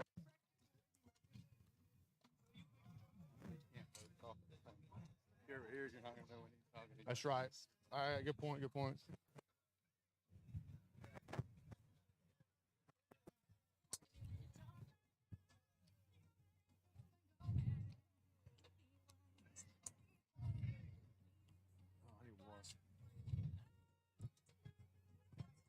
Over here. All right, thanks. Well, Bobby, I don't know what you saw, but I saw Reeves back hit looked like a couple of really good balls. One was kind of straight and a little on the low side, I thought. You know, probably, you know, around that, 100-foot range. But the next one, it was just that exact shot shape we were talking about. It had that little bit of a floaty look left to right. It really looked like it was riding the wind up in the air. So I think he should be in the 360-plus range. Yeah, you know, we said Ryan's got 55 job descriptions this week. Oh, my word. It's unbelievable. I don't know how he stays focused to try to hit with all the stuff he's got going on. And he did a really good job in Mesquite coming in second. I know. Wasn't that amazing? Yeah. That was so impressive. Because he's by far the oldest. He's a senior citizen of this bunch, man. Yeah, he's 43. He's 43. 45 next year, right? He might be. Oh, yeah. Yeah. I mean, look at him. He looks old. He does. He's got gray in his I mean, he beard. might as well just come join me. Really. He's going to need an oxygen tank and a wheelchair here. I'm just in a day as well. I'm just glad they're having a 55 and over group now because this year because I don't want to have to hit against him in this next wave of hitters that are coming. Him and Shook and Monroe and all those guys. I mean, I don't yeah. have to hit against any of them. No, I don't want to have to hit against. Beast. We hadn't seen him in a minute. No. I wonder what he's up to. Everybody knows. Just let us know. Let us know on social media if you know what Stephen Monroe's up to these days. No one's seen him in a long time. We haven't seen him in a minute.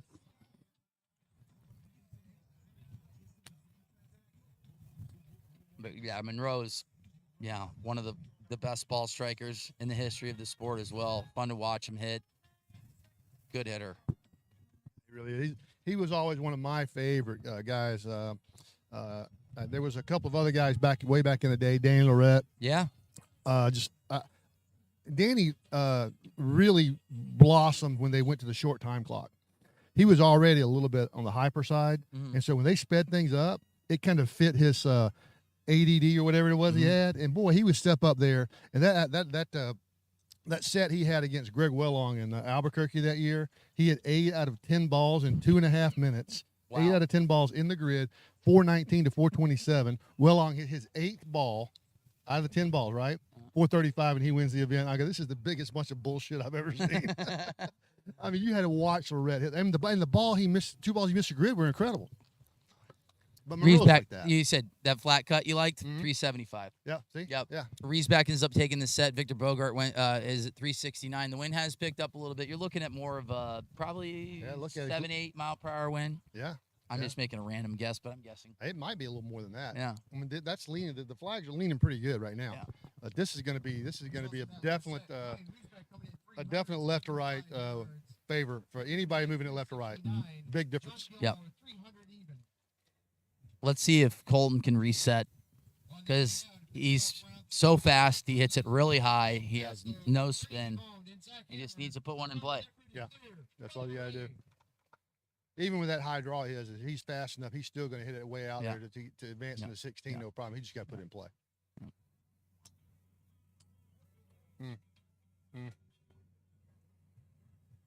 I guess he hit that one in play. He wasn't happy with it, but it's in play. Well, that's a big step for him right now. Yep. Especially in this grouping right here. Yeah. Yeah. He just makes sure he's getting something reasonable in play. He's got a good shot at winning this group. Because he's got just so much more speed than the other two guys. Oh yeah. There you go. Yeah, I want to see Colton hit that reset button because he's he's the type of kid that could, he's a threat to win any event that he enters. And Well, you're right, Bobby. That's one of the things when you get a kid like him that's special with his speed, it's just naturally that gifted. One of the things that's hard, especially at that age, is monitoring that adrenaline flow when you come to these events. You can practice all you want, but you can't get the adrenaline until you show up on the tee box and you get in the atmosphere. That's why I wanted to hit in the open division, this weekend, because I want to try to take myself to another level and experience that adrenaline, rush to see if it helps me. But now that I got Zach Adams in the senior division, I have to. Because Zach brings so much energy. I loved it. That was He's so so much fun tough. hitting with him yesterday. Yeah. I love that energy. But so anyway, what's happened is you get up here and you're a young gun. You're trying to prove yourself, and the next thing you know, you end up overdoing it a little bit, just kind of going a little too far. Joe Miller was like the world's worst in the history of the sport of doing it. His first 7-8 years in the sport. He was so much faster than everybody. He was like the early 150, 55 guys, right? And he would just, all you got to do is tease him a little bit, and then all of a sudden, here goes Joe overhitting the ball, right? Overswinging, going over, and you're like, dude, just pull it back a little bit, stay within yourself, and hit it reasonably well in play, and just keep going, and get your rhythm. That's what Colton's got to learn. That's what he's got to learn right now. And then she's figuring it out. Joe figured it out, and he won 2 world championships and a runner-up at the world championships. Yes, he did. To Timmy, and that just really comes down with experience. And Colton, we talked about, is using 190 CPM shafts. So, granted, he practices with it all the time. He's accustomed to that swing, but when it comes down to crunch time, adrenaline, game time, everything speeds up a little bit, and you got to be on it to hit that shaft, center punch it. You got to have some really, really good feel. Yep. So, like I said, we know that he has great feel for it in practice. And like I said, he was almost the 4th guy to go 230 miles per hour. It's Kyle Berkshire and Borgmeyer and Gregnall. But he went 229.9 a couple days ago. He even said the number spit out 230.8, and then it reset back to 229.9 once it read everything. So, interested to see what Colton's numbers are going to put up. Like I said, he's going to hit a high draw into a cut wind, so that's going to knock off 8 to 10 yards. Especially no, more than that. Well, yeah, It will.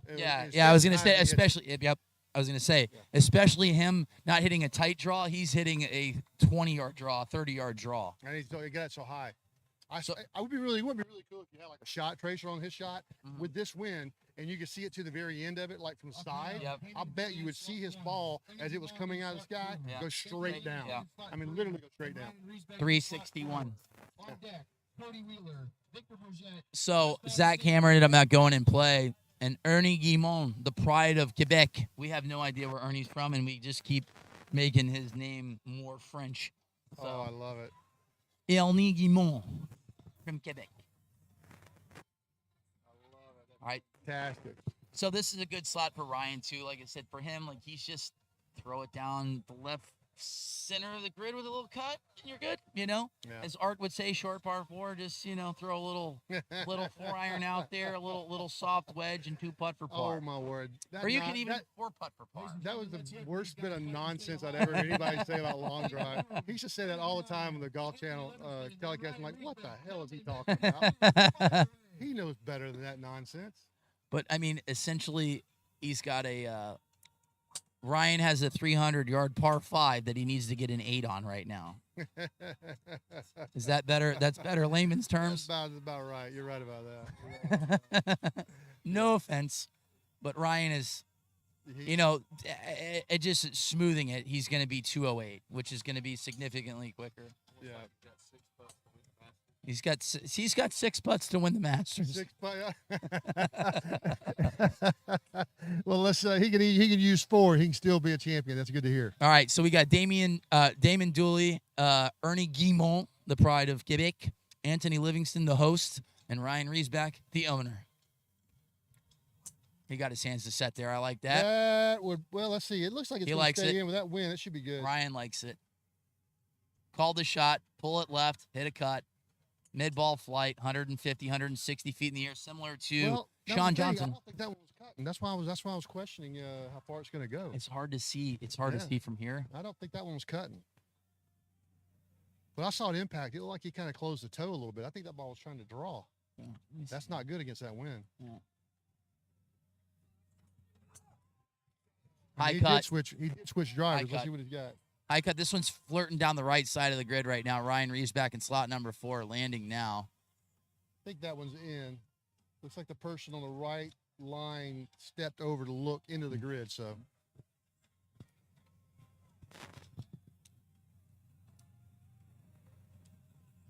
This is the round of 4. So if you lose in round 1 or round 2, you're going to round 3 and 4, round 6, and then round 7. Have to hit 5 times if you lose in round 1 or 2. If you lose in round 5, you'll hit 4 times in order to get into the round of 16. So 14, 15 guys in each set. We're taking the top 4. This is a dumb elimination format to start off the tournament, but the round of 16 will be a 5-set round robin. Everybody will hit against each other. The top 8-point getters will go into the quarterfinals. 4 guys will hit on the tee box in the quarterfinals. In 2 quarterfinals, they'll take the top 2 in each one down to the semifinals. I don't think he liked the set. But honestly, like I said, he has to 6 putt. Yeah, 6 putt to win the Masters. And this got a ball in play, so that should be fine. But he wasn't real happy with his set. I know that. Look at the wind now. Straight down grid. It's kind of almost like it was yesterday when we hit. Not quite as hard though. This is going to benefit. All right, I want to really going to have Colton right here. So I'm going to stand right behind Colton. Yep.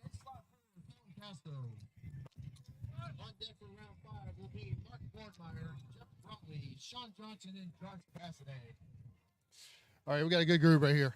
Got a really good group. I've been told to stay away from the big speaker so it's not too loud. We're waiting on numbers here for the top half of round number 4. Damian Dooley, Ernie Guimont, Anthony Livingston, and Ryan Riesbeck. Oh, these should be really numbers good. Numbers are coming in. You got this, baby. You got this. Huh?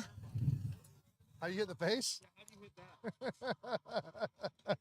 I love it. Colton just goes, how do you hit the face of the driver? That's awesome. A lot of confidence up here. A lot of confidence. Come on, baby. You got this. You got this, guys. Let's do it. Oh, it sounds like these boys are searching, don't it? You hear that? Oh, he can't even find the face right now, it said. He's asking for some pointers. Oh, crazy. I love it. I love it. I think Colton will hit a good ball here. I'm getting in 375. Yeah. What was that last one? We couldn't see it from the angle we were on. The numbers are in. Ryan Riesbeck, 373. Damian Dooley at 351. Ernie Guimont, no marks. So Ryan Riesbeck, 373. Ryan Riesbeck's in the round 6, so he has to. He hit 73. He didn't seem to like that either, you know? It was ball. I wonder if it was ball 5. Ball 5 was that big high cut down the right side. That was the one we thought might be into. Coming in 373 yards, moving on to round 6. It was. Damian Dooley, 351 yards, also moving on. Anthony Livingston, 338. So, and Ernie Guimont, 30 yards that set. We're going to feature Colton here in slot 4. Top 2 moving on. We've got Cody Wheeler, Victor Bourget. I don't know. I just got Patterson and Colton Pasto. Gentlemen, that grid is clear. Fire away. All right, we're going to feature. Looks like Colton's going to be the first one to go off here.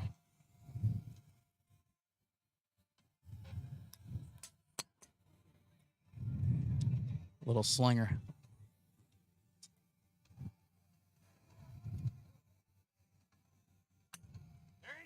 There we go. There we go. Patterson just dropped the bomb. Perfect ball. Left center, moving back to the right. Nice ball. I like that ball flight from Wes Patterson. All right, this is Colton's prototypical ball flight. Started at about 20 yards OB right, and then it's a big sweeping hook and play. 339 for Patterson. He said he didn't hit it good. He was Ball right. number 3. It looked a lot better than that when it left out of here. He's got 338. So Colton. Nope. Just, I think I just heard a 38 from Colton, but I'm not sure. Oh, big ball, Colton Casto. This ball's Now we're gone. talking. Now we're talking. Colton fought. He's Colton fighting the just crosswind, but dropped that's the the first one bomb that like I've he seen. wanted. Oh no! Come on, That's guys. a bomb. Colton just hit a big high draw right down the middle. Perfect. 365. And once again, we're talking about ball flight, and Colton is with his prototypical right to left is going to fight that crosswind a little bit, but 365 is a good ball right now. We go with. You're good. Colton asking if that's good or not. 365 is going to be good, I believe, in this set. Curious to see what Wes's numbers are. I like that ball flight from Colton right there. That's the first ball that I've seen him hit that was straight, like on a string. It was OB right.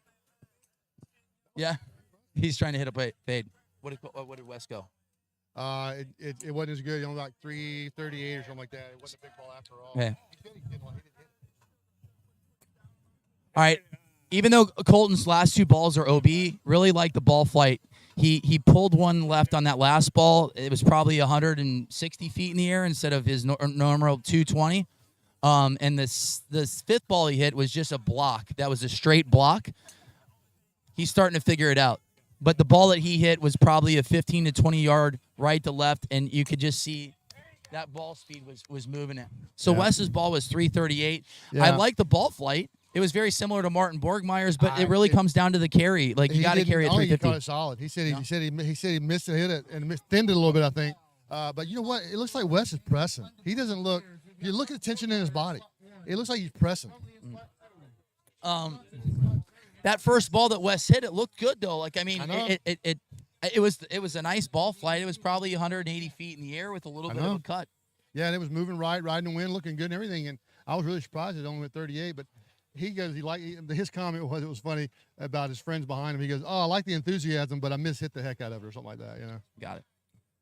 And I guess I remember I used to play all those pro-ams, and playing with those amateurs, and I'm out there trying to make playing a professional tour event on the buy.com tour or whatever, and I would hit a nice little beautiful little thin fade down the middle of the fairway. And he, "Oh, you got all of that one?" And I'm like, yeah, no. So I guess that's what it was for us. So this is going to be an interesting group right here because you have 3 guys that you just know hit prototypical. Martin's straightened his ball flight out too, and Mesquite was hitting a little bit of a right to left, but he's made some changes. They the Cassidy, Sean Johnson, and Martin Borgmeyer can both hit cuts. Right. And Martin, knowing now that he's spun his one ball that went 377. Oh yeah. Curious to see if he takes the same approach. High launch with a little bit of spin instead of high launch, low spin. Maybe spin it just a tad. Well, yesterday I did the same kind of thing I did in Mesquite. I went up, I dropped my spin rates up probably 500-600 RPMs just so that I could get the ball down the grid better. I mean, it's made a big difference to get that. I would think these guys would want 2,300 RPMs even with their ball speeds, just because it's that kind of wind, it's that kind of air. You need the ball to stay as far as it can in the air. Well. It said a slight upset here. Yeah, Colton Casto ended up taking 3rd in that set. What? Victor Bogart and Wes Patterson at 367 yards. Oh, and my word. A lot of it has to do with Colton taking up a little bit too much real estate right to left. Right to left. And the hurting wind. And the last 2 balls that he hit, I really liked. Even though they were OB, one was a pull, and the other one was just a little bit of a push. Yeah. Wow. 365 and Cody Wheeler was 326. On the tee now, the 4 remaining undefeated players. The top 2 finishers will move on to the final 16 this afternoon. We've got. Do you think that ball that West hit was better than than the number we I got? find that hard to believe that first ball went 338 yards. That must have been the ball because that's the only ball I saw him hit like I really was liked, there's like we I talked mean, about. It's kind of confusing. Like, there's no way that ball went 338. That was like the perfect launch and it looked like the perfect launch and spin.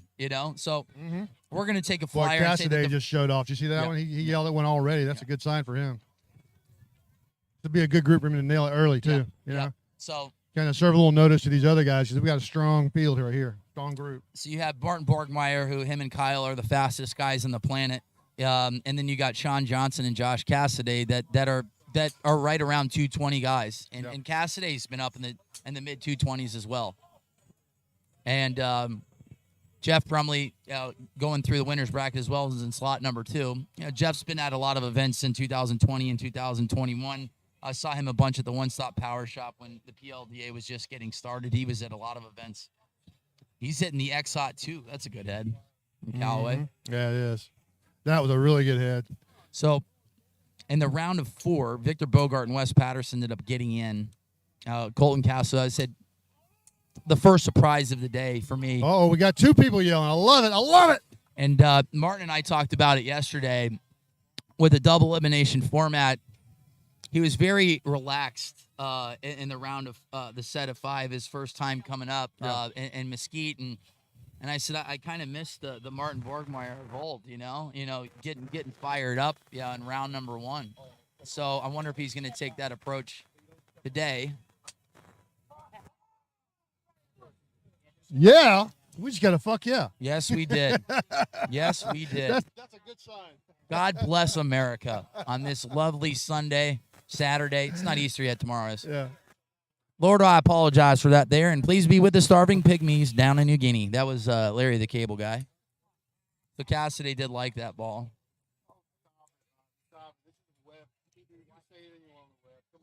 Oh, no, like we said, I got suspended last year without pay after the World Championships. Oh, yeah, well, there wasn't an event, and I wasn't getting paid, so. Yeah. Good PR release, though. We apologize for that.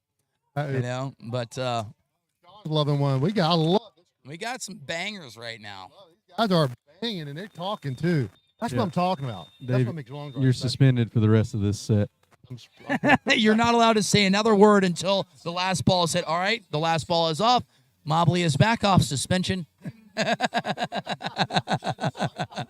This is more fun anyways. Yeah. Hey, we need a liquor sponsor. How is that? We need How vodka is sponsor, man. that suspension? You and I that need to be just drinking had? vodka drinks right now in this heat and this little vodka and see, I like vodka tonic with a splash of orange juice. That's my jam. I do some Casamigos margaritas with salt. Oh yeah, I would. That'd be another good one right now. We need somebody to hook us up. Yeah, I mean, be out here all day just talking. Yeah. Give me a cigar while I'm at it, will you? And I need some sunscreen. Oh, no kidding. I'm burning up. Have you noticed that one thing about Florida? On the cloudy days, you get more You're still getting crushed. Still get crushed. Yep. UV index is at a 10 right now. Yeah, it's ridiculous. You're getting hammered. We're under a tent and it's cloud cover, and I can feel my face burning. Yeah. All right, waiting on the numbers here in the last set. Here we go. Drum roll. I like Martin Borgmeyer in slot number 1 just because he can ride that wind. It is still left to right. He hits it high. He yelled. What's the longest ball of the day, by the way? Somebody asked me that in the crowd. 80. Yeah. Yep. We may have the George longest ball of the day now. 76 Borgmeyer. 80 Jeff Brumley. 95 Sean Johnson. 400 Josh Cassidy. There Hey. you go. It's on, boys. It is on. These boys are starting to let it rip. Josh Cassidy, 400 yards. Yep. And it's more humid today than it has been the last 2 days. That's impressive. Josh and Sean move on to the final 16. Jeff Brumley was 380. I go tell Cass that Zach Johnson hit 402 yesterday. I hit it 400 yesterday. Yep. So 400 is really not that And you guys are really, really, really old, too, so it's more impressive. You guys really his old. age at 56. Was he 28? I'd be twice his age. Perfect.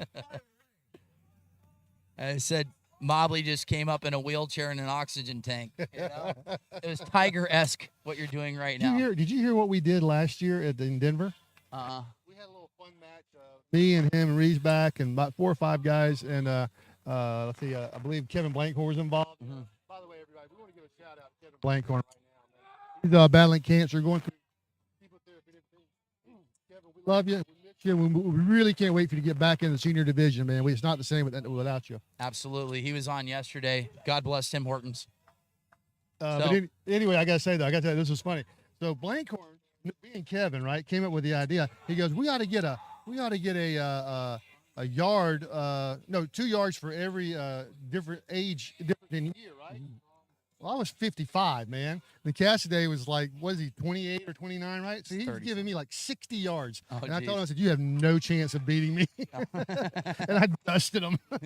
As well you should have. I knew all I had to do was beat Blankhorn because and Riesback, not, have 20 yards with him. I was good to go there, it was hysterical. We had so much fun doing that. This is round 6. You have to go win-win here. So you have Ryan Riesback, Wes Patterson, Damon Dooley, and Victor Bogart. Riesback starting to get in a little bit of a rhythm here. Really like this grid setup for him, and like the grid setup for Wes as well. I do too. I mean, Wes's ball that he hit was hit extremely well, and that was the 367 that got him in.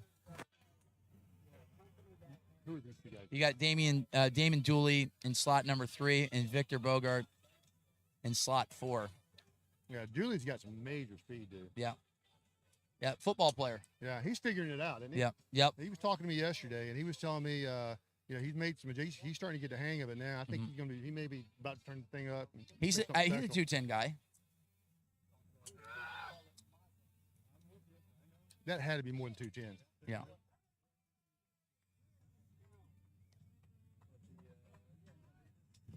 As mentioned, for probably the 10th time, round of 16, we will have all the stats. You'll know ball by ball, player by player, TrackMan stats in slot number 4. It'll be a much better, informative broadcast. Yeah, for sure. Hey, what's his fellow's name right here? Victor Bogart. Victor Bogart. He is. I would love to see him change his address position. If you look at his swing, he is leaving yards on the grid. He's leaving yards because the way he addresses the ball, he's not standing up. He uses his height, number 1, and number 2, he's not using any real leverage. Watch his swing. He's almost like he's hitting like a 5-iron or something. The hands are setting way too early. He needs to have a big wide arc, kind of like Kyle and Justin do. Kyle's huge and wide arc.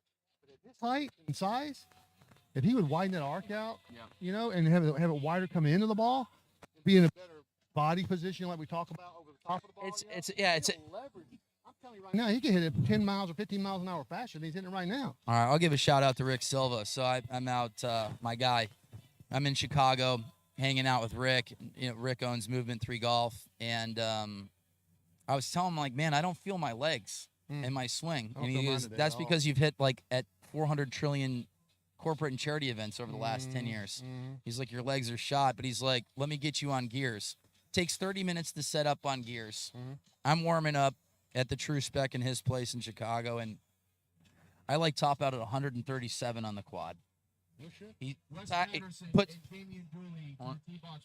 There's a tie here. So it looks like we're going to wait on the numbers from Riesback. Riesback's at 61. He's in. Wes and Damon Dooley's at 356, and then Victor Bogart's out at 351. So the follow through, it takes 30 minutes for Rick to get all the stuff on the clubs, and then I'm getting set up with the gears. I mean, I got dots all over me. I feel like I'm in a video game. I hit 3 balls, and he goes, "You're done." And I'm like, "What do you mean?" He goes, "You're done. Take everything off."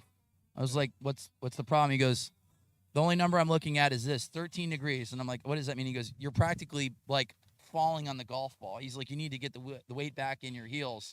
He's like, "Act like you're hitting BP, like you're about to swing a baseball bat. Get the back weight on the heels a little bit." First swing was 142 miles per hour. I'm like, "Dude, stop." I was like, "Did you juice up the quad?" He goes, "No, you whatever. You dumb idiot baseball player." Right. He goes, "You need to, like you said, your posture sucks." I mean, that's pretty much what he said. And then immediately I felt my legs, and it was like instantly 5 miles per hour faster on the first swing. Absolutely. Posture is absolutely everything. Yeah. You Yep. see so much of that in these young guys. They're great athletes, and they kind of figured out how to hit the ball. But like you said, when you're practicing is one thing. You get your own pace, your own frame of mind. When you get in the speed box, that adrenaline kicks in, and if you're not in good Proper position, then that's going to really make you feel that imbalance that you're experiencing, and it's going to really blow up your misses and your curves and all the things that you're going wrong in your swing. That's why posture is imperative. Imperative that you have good posture. Yep. No, it's the truth. Like I said, it's little things too. All right, so they just made a modification to the yardage. Damon Dooley actually went 361 yards, not 356. So Ryan Riesback and Damon Dooley are on to the next round at 361 yards. They're doing it based off of seeding for the next set. Yeah. So Damon Dooley and Ryan Riesbeck are in, and I guess it really just comes down to where they're going to be slotted. Yeah. And for me, like I said, with this type of win, well, we look at the flags now, straight down win. I guess it doesn't really matter. But I'd rather be in slot 1 or slot 2. Because, I mean, Cassidy went 400 in slot 4. So if he's in slot 1 or 2, you might see a 405, 408. Another thing, too, the tendency for the wind when it does shift is to be a little more left or right. Yep. So I agree with you. I would think that slot 1 or 2 would be Yep. favorable. But, hey, when you watch, there's one of the things, this is one of the things that's helped me in my career, but one of the things that's very crucial to understand is no matter what slot you're in, there's a perfect angle, right? You've got to find it, and that may be what happened with Cassidy when he was here. He was getting in it at the angle too far left, so it was hurting him. He managed to get it right down the face of the wind and then ride it just perfect so that it stayed in the right. All that means is he didn't have the whole width of the grid to work with like somebody in slot. He's working with a 20-yard grid and hit it in play. He did what he had to Yep. do. Yep. He essentially eliminated the first 40 yards, from of the grid. Just like stayed in that one slot, and like I said, he hit a nice tight little cut, and One of the things that I have noticed in my career is if you move a ball more than about 25 yards. There you go. Am I good now? We're good. One of the things I've noticed in my career, if you move a ball more than about 25 yards in a curve, you're really not picking up any distance. Every grid, every lane, every fairway you're looking at should only be about 20, 25 yards wide. Yeah. I don't even know why these guys are hitting right now. Like, I can't honestly, figure if you're looking about slots, I feel like this set is completely irrelevant. Yeah, I mean, like I said, it really just comes down to slots. Like, honestly, if I was Ryan and Damien, I wouldn't even hit. I mean, really, it's like it's a waste of 6 swings. Yeah, you got it, bro. Yeah. Like, you win. Yeah, you win. I'd literally just hit the ball at the tee and then accidentally sprain an ankle for 30 seconds and walk off. Yeah, because I mean, they were literally hitting for slots.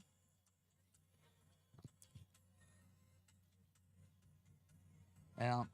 Look at the grid. Look at the flags in the grid. The ones on the left are moving left to right, and the ones on the right are moving straight down grid. How funny does that look?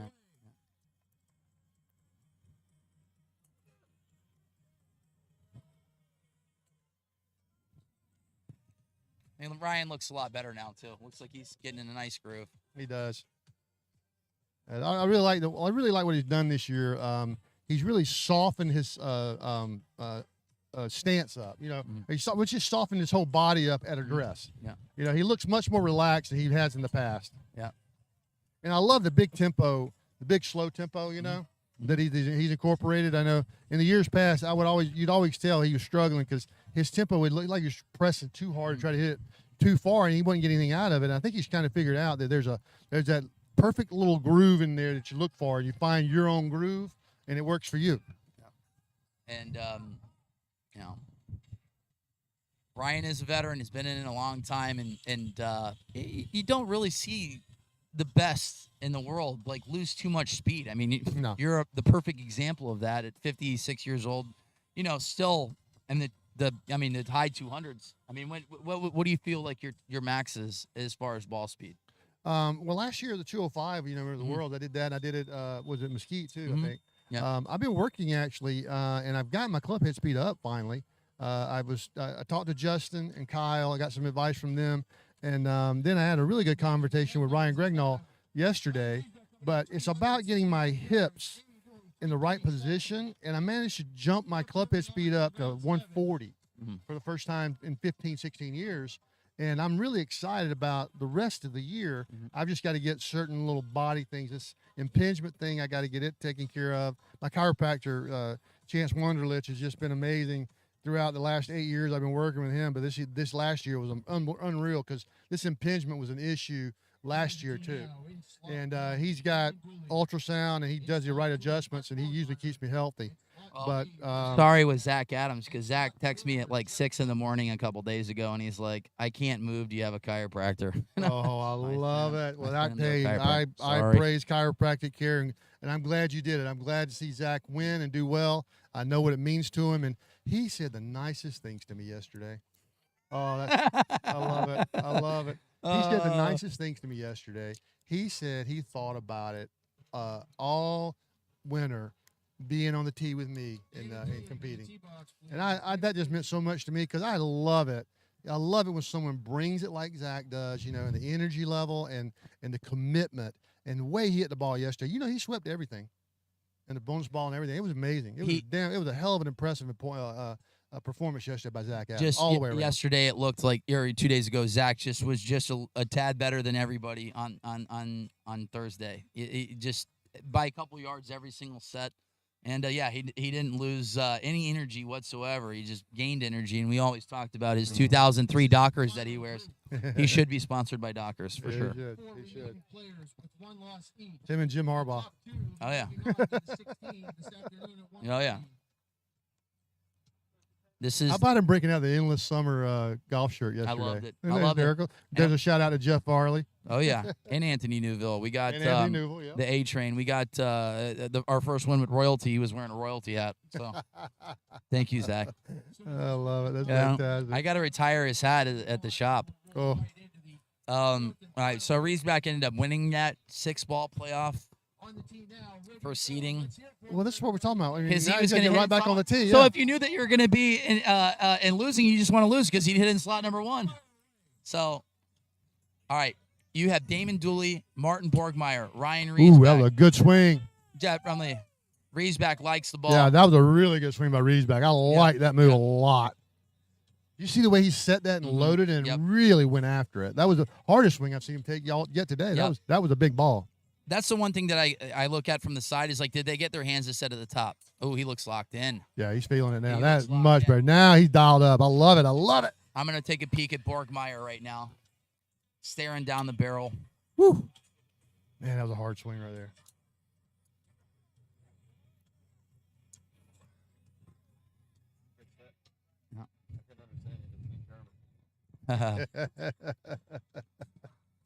So Damon and Ryan just went back to back sets. I mean, they got to be tired. I mean, they're gonna hit 18 balls here pretty quickly. Yeah.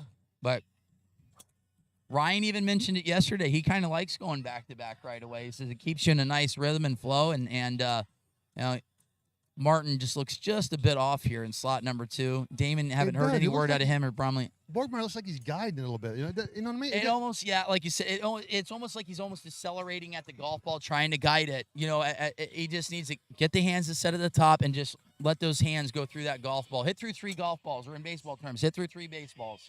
Get those hands through the golf ball. No, I agree 100%. He doesn't look it just to hold him back. That looked better. That looks like that was left. That was left. Yeah, no doubt. Yep. Without even seeing it, we know it's left. Yeah. He's off. You can tell it. He was having a hard time when I was standing right direct him, seeing the ball, that yellow golf ball. You couldn't pick it up. So I said he had a little bit of Army golf where he was going left and right. He did 4 straight balls. He went left, right, and then ended up hitting that little spinny high ball that went 377. So Martin has plenty of speed. But right now it's more about focusing on hitting a center punch. If I was him, I'd try to actually hit a cut. Just hit a cut. He likes it. Better, yeah. All right. That was a better looking move there. Yeah. So sometimes I feel like you're the master of making modifications throughout a set. And like right now, if I was Martin, I'd try to hit a cut, hit a 5-yard cut. Do something different. So I got a feeling Martin's gonna hit a bomb here. Man, I realized this kid swung so hard, man. Oh, this guy's fast as hell. Holy crap! Yeah, he hit so hard. Jeff Brumley's really fast. That really, was really impressive. fast. I had no idea Yeah. he swung like Oh that. yeah, no, he's great hands, and fast it's hands. powerful too. Yep. Ooh. Yep. Ladies and gentlemen, we're waiting to get the final results. As soon as we do, I bet he could hit a softball out of a baseball stadium. Yeah. You got big upper body. You got big calves still. You know. Yeah. He's country strong, as He they is. say, right? No Country doubt, strong. no doubt. But yeah, no, Jeff is really fast. But it's tough. Like a lot of guys, they don't have any emotion at all. Like so, it's like you can't tell if they hit it good or not. I have no idea. Jeff is like dead quiet. It's like, did he even hit? You know? I know. I don't even think I don't even think he breathed. Took a breath in 2 minutes and 30 seconds. All right, so we're gonna take a break here in a minute. But Cassidy and Sean Johnson, 100% in. Guess what? They hit cuts, and they're fast. Huh? There's no break. Oh, it looks like Jeff Brumley. I mean, based off of the hug there that Martin Borgmeyer just gave Jeff Brumley, it looks like Brumley's in, Riesback's in. I'm just going off body language. Body language. Yep, I agree. All right, so here we go. Damon Dooley, OB. Borgmeyer is out. Ryan Riesback's in. Jeff Brumley's in. 391 and 81. Or 388. Wow. There we go.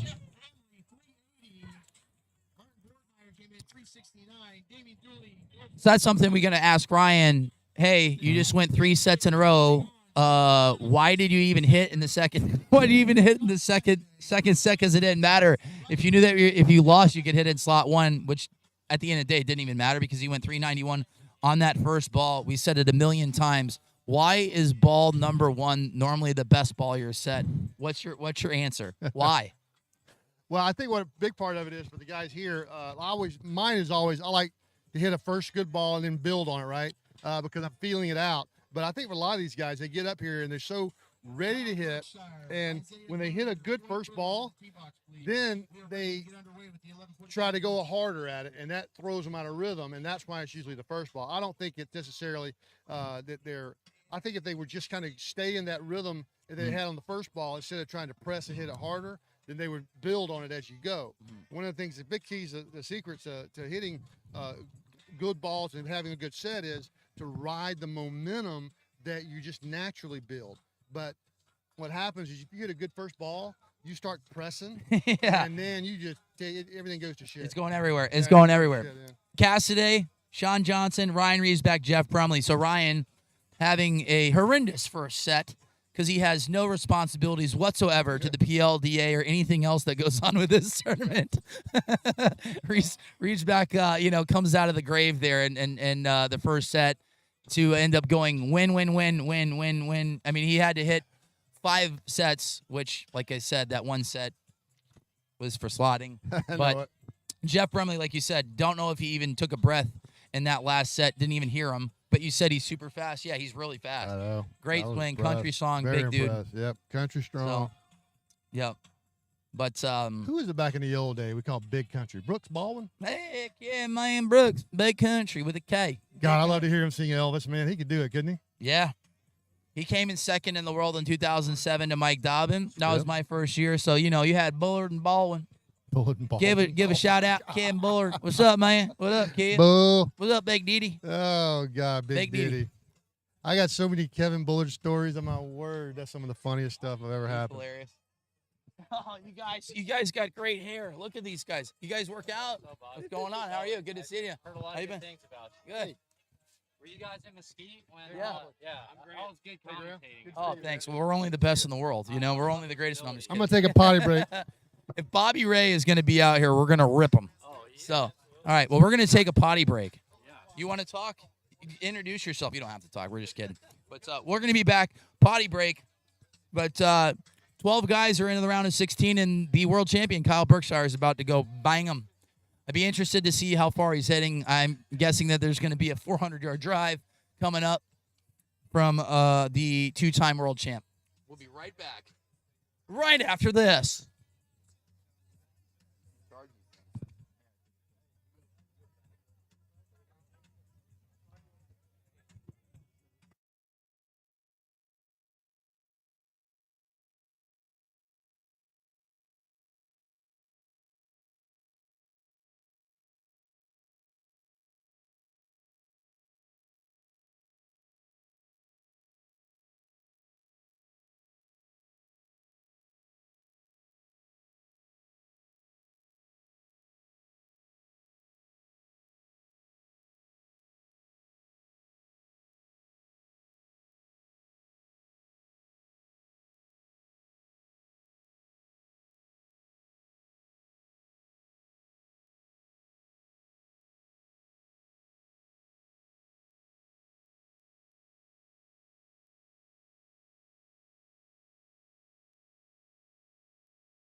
All right, we're back. We are live in Hobe Sound, Florida. Kyle Berkshire featured in slot number 1, the 2-time world champ, world number 1, winner of the first event in Mesquite for the 2020 Desert Launch. Let's reset this bad boy here where I can see all the hitters. We've got my partner in crime, Robbie Peterson, helping me out here with the tech so I can take a peek at all the hitters. Got Dwight Riddle in slot number 3. Here we go. Kyle Berkshire, Isaiah Joyner, Dwight Riddle. Isaiah hitting a local qualifier on Thursday, and he ended up going 380-plus yards. I think he ended up winning the first group at 383. So he's got plenty of heat. He's tall, too. Tall guy. Berkshire with a club flip. Be interested to see what his numbers are going to be here earlier on. And, you know, we talked about this being a double elimination format for Kyle and what his mentality is going to be. And I love watching Kyle swinging it at like 222, 223, which is world class in itself. But, like, that's him going at it at about 85, 90%. Not giving up, too much energy per se. He's just watching Kyle hit a golf ball is so much fun. We said it yesterday. We said it in Mesquite. Kyle, ball speed record, 234.4 miles per hour. In this session, he hit close to 200 golf balls, but when we went live with, with him and good 118 golf balls hit, 41 of them are 230 miles per hour. So you're looking at, the best ball striker with those speeds on the planet ever. And, Kyle is, determined to win every set, every tournament he enters. He doesn't ever want to take a set off. And, he's a world number 1 for a reason.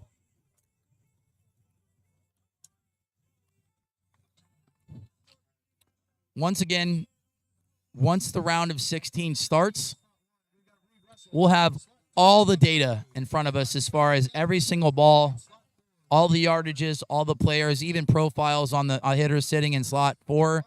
We'll have TrackMan data as well, so it'll give us a lot more insight into the telecast and what those numbers mean based off of the eyeball test and watching. High ball is the way to go. High cut is the way to go. All the guys that have been successful in this sport that hit a high cut are in the final 16 as of right now. Couple guys that do have a little bit of a prototypical draw are in. Bryce Verplank. I'm trying to think of who else was in group number 2 who hit the high draw. Sorry. But waiting on numbers right now. Berkshire on his third ball did a little bit of a club twirl, so he liked it. If Kyle was just cruising right now with this wind coming out of the east at about 8 to 10 miles per hour, he's going to be hitting at 380, 390. No, I just said that. It's over. What do I know? Kyle Berkshire, 411 yards. Longest ball. Those are some big balls. 380 yards from Dwight Riddle as well.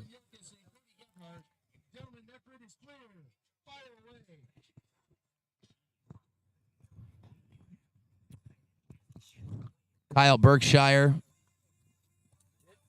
with the longest ball of the day so far at 411 yards. Reed Russell, can we get the update? Reed Russell, Bobby Ray, Gavin Yosis? Sorry, Gavin. My bad, dude. I don't know your name. Last name. Cody Gabbert.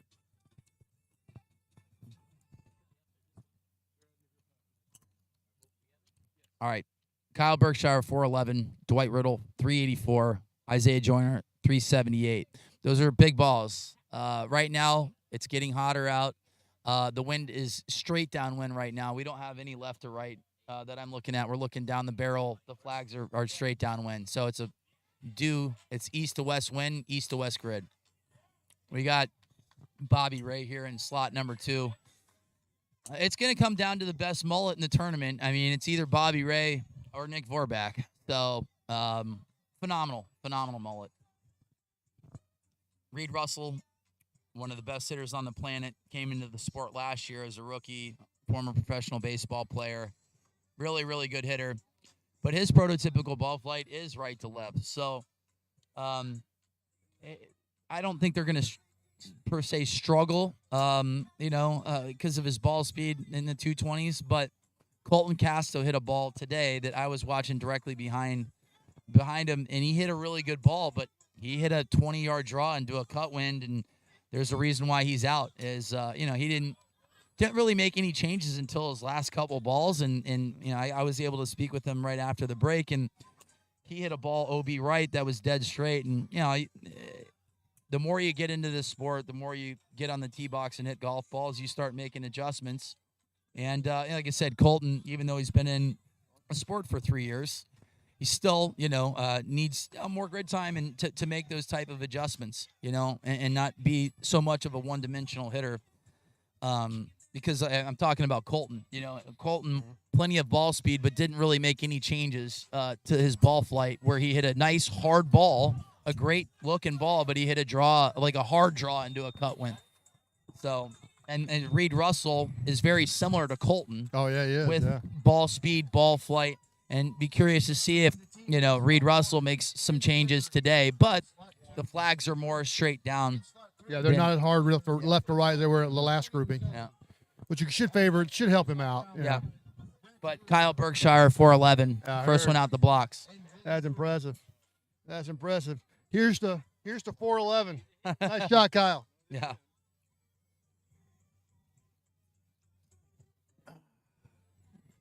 So we're waiting on the numbers from the last group. You got Reed Russell, Bobby Ray, Gavin Yoshis. Sorry, Gavin, you got to tell me your name. He is of Greek descent. It's a good Greek last name. I have no idea. We're making that up. I can't see it from here, so you gotta spell it for me. Yeah, Yociss. Okay. Reed Russell, 396 yards. There you go. No surprise. Yep, not at all. Well, like I said, it's Bobby Ray, 371. No way. It's a battle of the mullets. Will he mullets. make the final 16 to go up against Nick Vorback? We will have a vote live on YouTube mullet? Who has the best mullet, or we'll have to do it on Lawn Drivers, where I will take a picture of both of their mullets and then put it on as a meme and then get the votes to see who wins. Oh, I agree. But Nick Vorback's perm, he did a perm. It's unbelievable. It's so good. It's so good. So good. There are a lot of pretty young men in the sport right now. Including ourselves. Oh. We are gorgeous. All right, let's see what we got here. Okay, Gindy Wabin. Jason Zubak is into the chat room. Ryan Reeves back. So we got Jay-Z talking here. We got the chat. We got Jeff Gavin, Gindy Wabin, Gorilla Pino. What's up? And yeah, I mean it's simple. Jay-Z just says you got to hit it and play in double elimination formats. Got to hit and play. That's why the first ball, just take a nice smooth swing, put a number out there, because there were a lot of OB sets. Yeah, you absolutely got it. And that was what Jay-Z was so best at. Yeah. One of the last 6-ball only ball in play. Yeah. How many people he actually eliminated doing that crap? They're over there all hopeful they're going to get in because he might go over, and then he gets his last ball huge. You're out. Thank you very much for showing up. Have a nice day. All right, he was notorious for that. Landon Gentry, Steve Coyce, Clint Oliver, Tony Rosselli. Oh, by the way, let me. Steve Coyce is starting a new podcast, a Long Drive podcast. He and I are going to do an episode later on today, so you guys be sure to look at it. It's going to PLDA website, right? You know about it? I don't. Robbie, you know about it? You're giving away my secrets, man. You should have told me not to say anything. It's not that much of a secret. Everybody knows what a big mouth I've got. We are in the process of starting a podcast, but we haven't released anything yet. So, Oh, okay. yeah. All right. So That's good to hear. Eventually, we will have something up. Well, we got to do the episodes, yeah. Right. That's what we're talking about. So, all right. yeah, well, cool. something to look forward to. Absolutely, folks. We got some great stuff coming your way from the PLDA this year. Great stuff. We got Landon Gentry in slot number one of the owners of the PLDA. And I still think Zach Adams has him beat in tape on his fingers. Gabby Powell was close yesterday with $21 worth of tape, but Zach Adams with $27 worth of tape on his hand. And it looks like Landon Gentry. I'm liking the black tape though. Oh, it's a as we would say in baseball terms, dig me. The dig me nation. Good eye black, good wristbands. Yep. That if he's wearing tape, that looks good. So Landon, what is that? What is that matching? Is that Fitbit or something he's got on his wrist? yeah, and then he's got a whoop. He's got a whoop. I mean, Whoop. Yeah, he's matched his whoop with his tape. He looks clean. He might be best dressed. So far. He's looking good. He does. All right. So in this group, Clint Oliver here. Speaking of good dress, he's that's a nice shirt he's got there. Good shirt. There's some fashionistas out here. Yesterday, we had some good fashionistas and good fashion in the ladies division. The ladies division. I thought, Yeah. wait, you said yes. I'm like, I know you're not talking about us, the old guys. We're the worst dressed bunch ever. Like Nobody was worse dressed than Mike Gordon, though.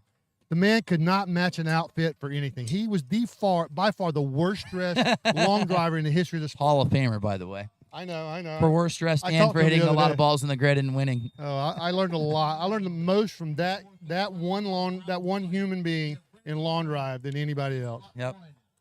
I got to tip my cap to him. We were out in Utah, and I'm hitting the ball well, and he's like, "You're hitting it too high." I'm like, "Okay." So are you trying to tell me you need to hit it lower? He goes, "Yes, about 20, 30 feet lower." I'm like, "Okay."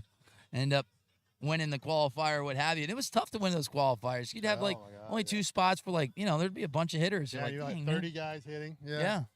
So I remember me and Shooky in Texas. It was called the Texas 2-ball. 80 hitters for only 2 spots. And me and Shooky got lucky.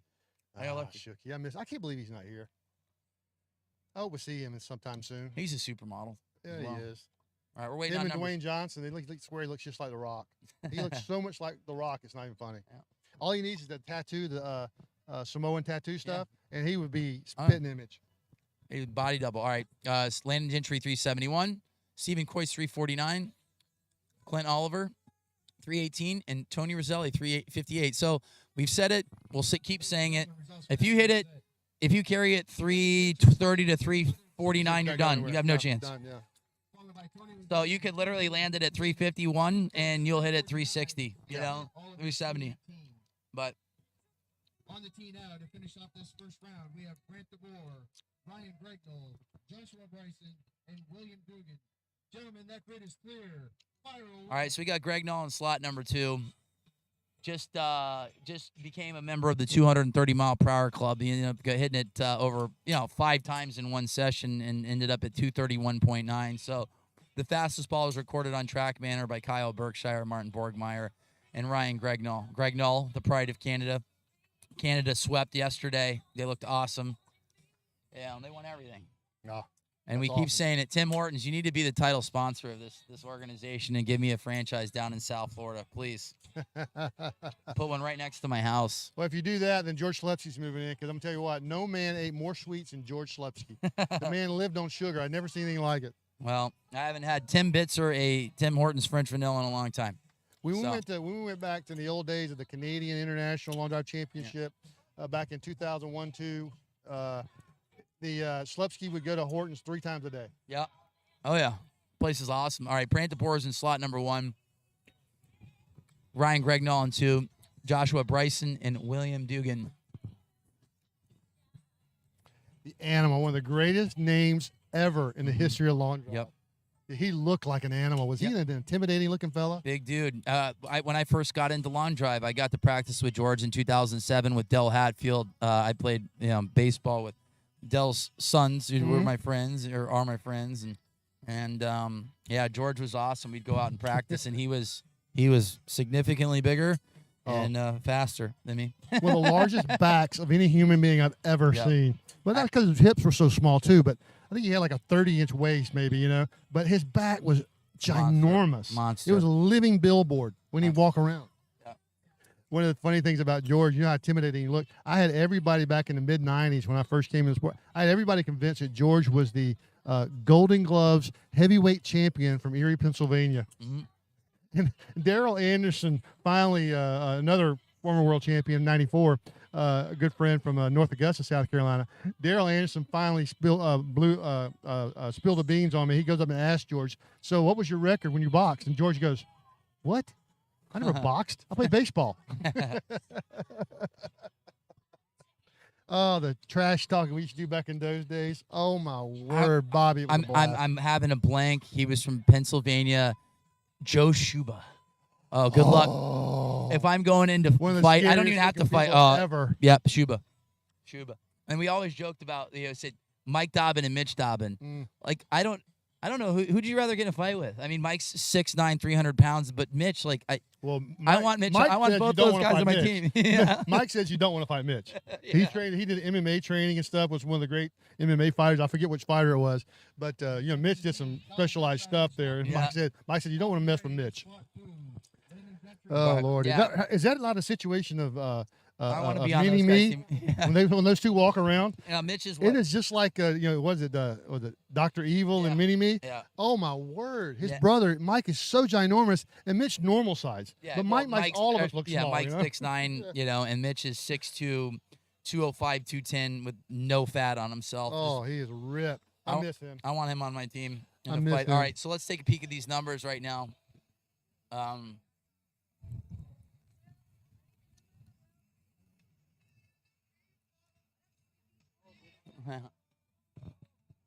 Hey, sweetie. How are you? So this is the fourth group of hitters. 56 guys entered. 16 guys will make it in the round of 16. And once again, a tip of the cap to the PLDA for getting in an event, in a day. I mean, to go through 56 hitters is a lot of hitting. I mean, they had 80 players at an event for the World Championships, and it was a 4-day event. Mhm. So, and the weather's been great. Yeah, it really has. Really cooperated well. You and I both, we live down in South Florida. We know this is the beginning of the time of the year when you don't know. That's when you start getting the afternoon range and just pop-up thunderstorms that come out of nowhere with lightning and craziness. And the humidity's way up. You can kind of feel it building. But we've been very lucky right now with the weather. Because remember, last 2 days, yesterday, remember the senior division, we were like, we're going to be able to get this in or not. Yep. And the rain came through a little bit early, just in time so we could have a great afternoon. Yep. Yeah, I hit. Was it Thursday? Thursday, yeah, and it rained a little bit, but yeah, yesterday was pretty ugly out. Oh, hey, I stayed in West Palm Friday morning, right? Thursday night, and I got up Friday morning. It was torrential downpours. It was It was awful yesterday. unbelievable, right? Yep. And I drive, 30 miles north? Perfect. And it was not bad at all. And we didn't Yeah. get any rain at all. I'm like, you got to be kidding me. Yeah. But that's Florida.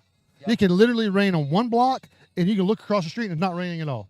That is the truth. I mean, I live in the pocket. I'm Oh. about 8 to 10 miles from the ocean. Mm. I'm as we call it down in Palm Beach County. I'm a couple minutes from the muck, the swamplands, and then you got Lake Okeechobee. So I'm surrounded by water. So yeah, you get some crazy thunderstorms, and then it's the truth. Like it'll rain for 20 minutes, downpour, lightning, and then it's clear skies. I know.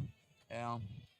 So, but yeah, I've born and raised here in Palm Beach County, South Florida. We're up in Martin County, just It is the a couple craziest miles weather. north of the Palm Beach County line. But the weather's been great, and like we've said, like to see a 400-yard drive in Florida just doesn't happen. No, it doesn't. I say like if you're down in Miami, like South Beach area, like the ground is harder there. It's like super hard. Like I didn't know that. Yeah.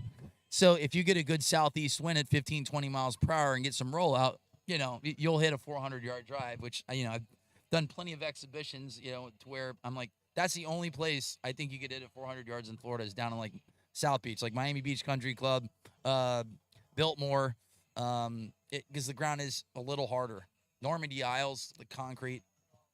So, Tell you what, how about this facility we're on? phenomenal. Is this not phenomenal? Yep. We should have every along a facility like this. This is spectacular. Yep. We've got nothing but beautiful flat ground everywhere. You can see forever, and it's so perfectly manicured. Yep. It was actually a little unfortunate that they had the heavy rain the last 2 days because the grid was being a little bit harder. And I was talking to Ryan Wednesday or Thursday, and he was excited. He goes, "We're going to see some big numbers because they rolled the grid for us. They're really treating us well. Thank you so much for this." For the Hopi Sound Polo Field Club, they're just doing an outstanding job. Yeah, I mean, you talk about being on a polo field. You're talking about people that spend a lot of money on horses, and they want to protect their assets. So the turf needs to be pristine. So. All right, here we go in the winners bracket right here, boys and girls. This is This is the big show. There's some good hitters right here. Some bangers. Kyle Berkshire, slot number 1. Bobby Ray, Landon Gentry, William Dugan. And Kyle Berkshire is back in slot number 1 where he went 411 yards. The wind's blowing straight out now. That's not going to, if you want to just hit your ball right now, it's blowing straight out. Perfect. Yeah. Not very fast. It's probably about 5-7 miles an hour. It's just an encouraging wind, I call it, Yeah. to help the ball get down the grid a good number. Ooh, We should speed see a here. couple 400s right here. Yeah.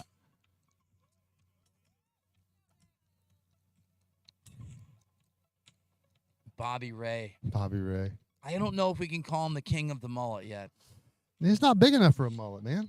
It's close. I mean, it's good. It's a good. nice tight one, It's you know? good. It's good. And I know his girl is probably on right now.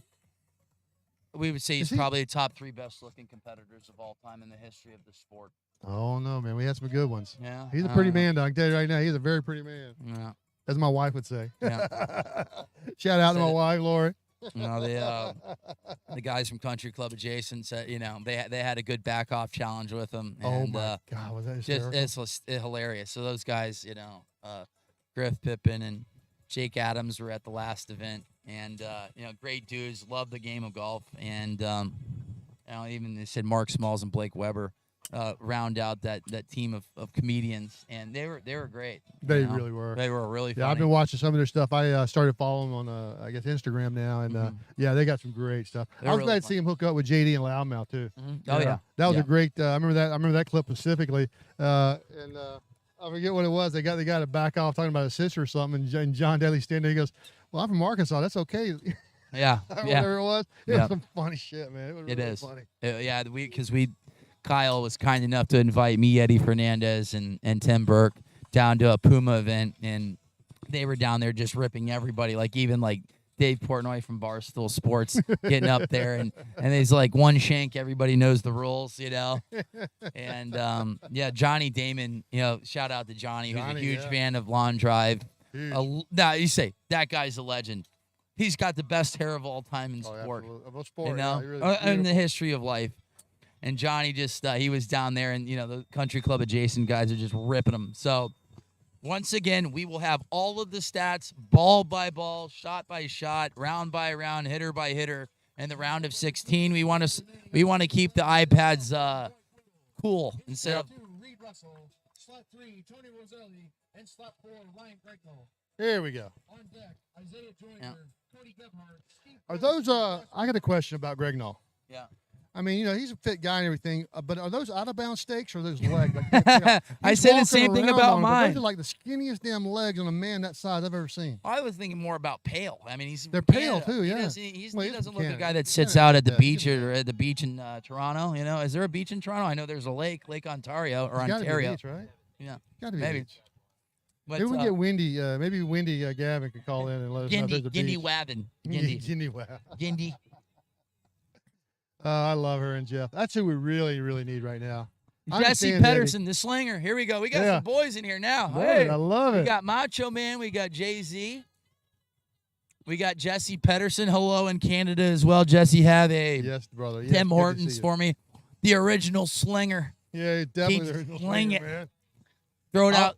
I had the best time with him in 07. We were the last two in the old interview back when we made the final 8. Uh-huh. You know, the last finals I made in the Open. And he and I were sitting in the stands watching everybody else do their interviews and everything, you know. We had the best visit, man. What an awesome guy. I really, really love that guy. He's fantastic. He's the man. All right, Kyle Berkshire, 396 yards. Landon Gentry, 380. Bobby Ray, 368. William Dugan, 0. Berkshire, win-win. Landon Gentry, win-win. No surprise. No surprise. All right, here we go. I want to feature Greg Knoll here. Let's stand Feature over Greg here. Knoll. Let's Here we take a go. peek. You and I.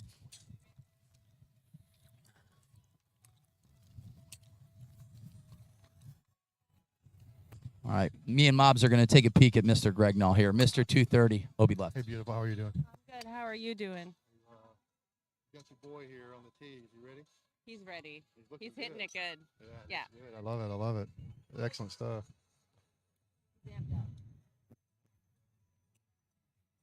All right, so we're featuring Greg Knoll here. Taking his time. We're straight downwind, too. It's an east wind. High ball, This Oh. is very similar to Josh Cassiday's ball flight. very That was more of a similar, yeah. Cassiday ball that we talked about. Like eliminating 40 yards of the grid where he's got about a 20-yard window where he's just trying to stay in that lane. There wasn't much movement. I really like that ball flight. Hopefully I did that one too. I stayed did in. too. With the wind's blowing straight out, that should be really good. OB by 2 inches. What was the number? Yeah, I would say so too. I would think that's over 400. Oh, that was so close. That was so close. And then we'll say it. If Greg Null's in slot 3, 2, or 1, that ball's gone. It's in play. He was OB by 2 inches. 2 inches. Yeah, that was just money too. He does look great. He looks. OB 2 inches, 390 yards. And that was out left too. Sorry. Bingo! Greg Null, that ball's gone. There we go. There's that nugget. That's Slight that pull. nugget. You like that one, sweetie? I liked it a lot. That was a pull cut. Little pull, little cut. Yeah, he liked it too. That was awesome right there. I That do was like his outstanding. first ball that went OB at 390. 384. Yeah. There it is. There's a 6-yard difference, and the only difference is that he hit a cut into a crosswind a little bit, and he hit the first ball a little higher. So Well, a little I thought high. that ball the one that they just counted at 384. I thought that was a little lower spin too. Yeah, yeah. I was having that conversation with Cassidy over there when I was getting my drink, and I was telling him, I said, you want a little spin on the ball. You don't want it too knuckly because this thing will fall out of the sky and it won't go anywhere.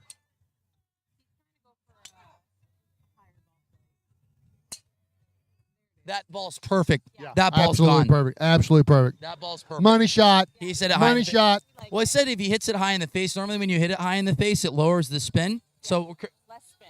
yeah, we're curious to see. And I said we really don't know until we get the TrackMan 4 numbers. So that would have been a really good set to get a kind of idea. 380. But he's getting lots of balls. Other than Right. All right, so that was 382 yards. So the one that he spun a little bit that went 390 OB, then you said you'd like to see a little bit more spin. He said he You hit want it to see a little high in more the spin? face in that last ball. So 382. Yeah, you definitely have to put more spin on it. Absolutely. And we're talking, that's 8 yards of difference. That's a Well, big huge deal right when now, it's because this huge. grid doesn't roll a lot. Yeah. When you don't get a lot of roll on the grid, 8 yards is a lot to It make is. up. So you're looking at a ball that Kyle Berkshire went 396 with, and then Greg Null hit a good ball at 390. Everything starts to tighten up here once, the fastest guys on the planet start matching up here in the round of 16. Yeah. Well, like Jay-Z said, in this double elimination format, you just have to hit a ball in the grid. You just have to hit a good ball in the grid and just keep moving. That's the whole key to it, because you can't win it in these rounds, but you can damn sure lose it. Yep. And you're seeing right now a guy that hits a nice big high ball, Reed Russell. I would say him and Colton Castro are very similar hitters. Reed Russell at 401 yards and Ryan Gregnall at 384. Dwight Whittle at 78, and then Tony Roselli at 65. I'm telling you, I think that ball that Greg Null just hit that went 384, I think it would have been a perfect ball for Mesquite. Yep. Perfect ball. Yep. It was high, it would have flown, and then it would have rolled. Yep. That ball just did not have that floaty look that we saw with some of those balls that were going 370, 380 in the group before this, that we were obviously spinners. Yep. You could see the way they just shot up in the air and just rode out the wind. So it's kind of playing out now where we're going to get a better feel for ball flight. The guys that are hitting it high are doing very well. Reed Russell at 401. So the ideal ball flight, you want to sit in slot 1 or 2. You want to hit a high, little spin, cut. Yeah, Not see, look. much movement. You look at the wind again. Yep. Now, when it does move and it does shift, it does move, what would you say, about 30 degrees Mm-hmm. left to right? It's not across the grid, but it's about probably 30 to 45 degrees left to right. It's shifted now. Yep. To survive, we've got Isaiah Joyner, Cody Gebhardt, Steve Boyce, and Joshua Bryson. Gentlemen, that grid is clear. So this is round Just 3. to put that wind direction for everybody in perspective, the grid is actually facing due west. It's east to west right now. So the wind here is coming out of the south, east, southeast right now, and it's moving back and forth a little bit. Yep. And I said earlier in the set, I watched Isaiah Joyner hit the day of the local, went 383, and that was a big number that day. Very similar conditions. So you have Isaiah Joyner, Cody Gebhardt, Steve Coyce and Joshua Bryson.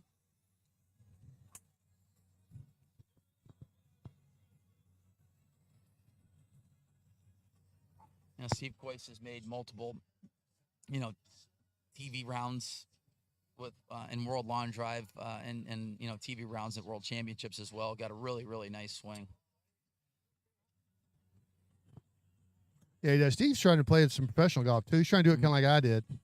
And big shout out. We mentioned Eddie a while ago, but I tell you what, man, what Eddie's trying to do is one of the hardest things you could ever do in professional golf, and that's make the Champions Tour. And he is coming so close so often. Yep. So we got to play. That was 2 or 3 weeks ago in Miami, and we ended up winning. No mulligans either in the tournament. Really? No mulligans. Kyle had the cameras on us. So, I felt like yeah. So you're telling me that Eddie carried all you guys? Did. Yeah. He did. But the guy that owns a putter company made a lot of good putts. That'll be live on YouTube on Kyle Berkshire's channel. Who knew? Who knew? Exactly. Who knew? Made some bombs. Oh, did he really? Huh? No, me. Oh, you did? Yeah. I made some good putts that day. Like I had 2 good iron shots on par 5s into headwinds. Into a stout headwind, and one I didn't have the club for it, and I used Tim's, X700 quadruple stepped, like whatever, and I'm like, just give it to me, and I stuffed it, and that actually won the tournament. It's all on me. It had nothing to do with Kyle hitting bombs. Like it's the first time ever I played in a scramble where I didn't use my drive. Oh, Not yeah. one time. No. Nope. Yeah, I would love that. That would be awesome. That would be awesome. Hey, tell me this. How is Tim? No, I mean he's not hitting or anything. Is he healthy? Yeah, he's healthy. I mean, he's just so busy with his new job. I mean, he's working like 16, 17, 18 hour days. What's he doing? Medical device sales. Oh, He's in I did surgeries not all know day. that. I did not know that. Well, hey, speaking of new jobs, how about the Macho Man? He's got him a new job now. He's actually working for a living. Macho Man's been on the telecast all day. Peter and Jimmy, me and Peter. But yeah, Macho Man is done well over 1,000 exhibitions all over the world. One of the best entertainers on the planet. I mean, Absolutely. One of the best of all time. Yeah. Trevor's got 6 or 7 world championship appearances, and him and I were doing a bunch of events living together in Dallas in 2011. So we always joked around. It's like 2 kids that have IQs combined of 14 got to live 8 seconds from each other in the same place in Dallas and made the final 16. So we both got exemptions. And you talk about running out of gas. Oh my gosh. I feel like every time I showed up to the World Championships, I was like catching a flight and getting in at 3 a.m. to hit at 8. I remember one time I was talking to Art. I'm like, Art, I hope to God my flight doesn't get canceled to Vegas. He goes, why is that? I'm like, well, I'm doing an event in Dallas, and I show up, and this was 2011. I get to my hotel like 4 a.m, and then I'm the first group out, and I have the worst round 1. He looks at me and goes, I hope it was worth it. I'm like, it was worth it.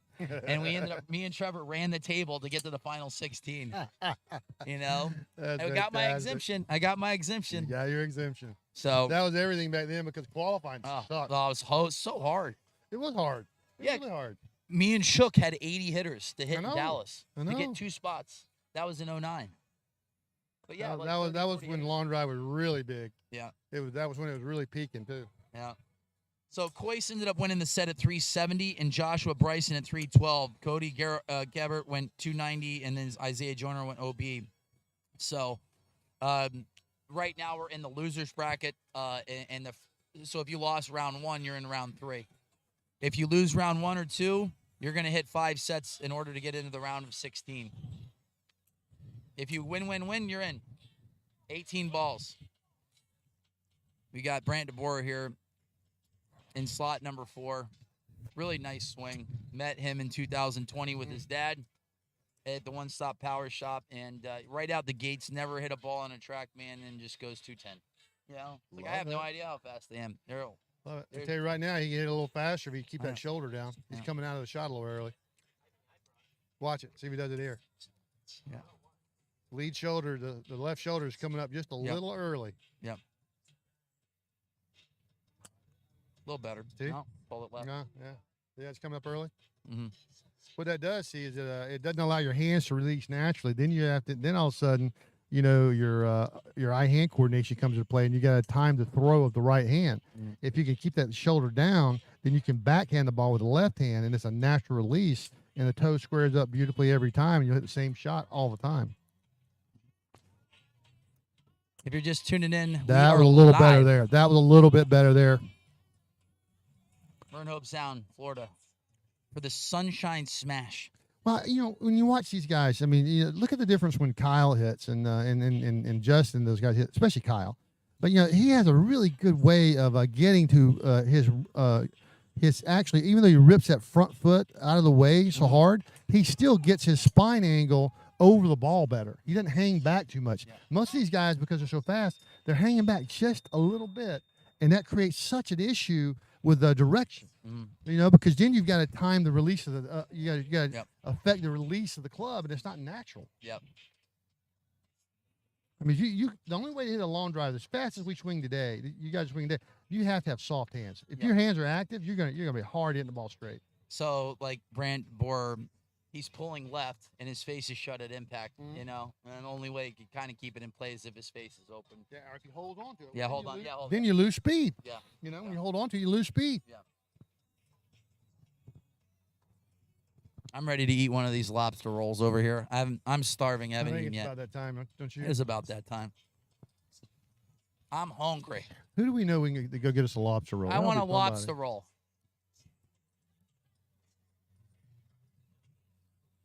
I think Those I'll go with a things are shrimp. I had delicious, by the lobster way. last night. We went down to the woods last night, Nate. Oh, yeah. Yeah. Yeah, it's a good spot. Me and my buddy Kevin from Lag Shot. Yeah, that's a nice setup. I like the lag shot. I really do. I had it, went over to my shop, old shop, a couple days ago, and the lag shot's nice. I love it. I mean, I hit it outstanding, man.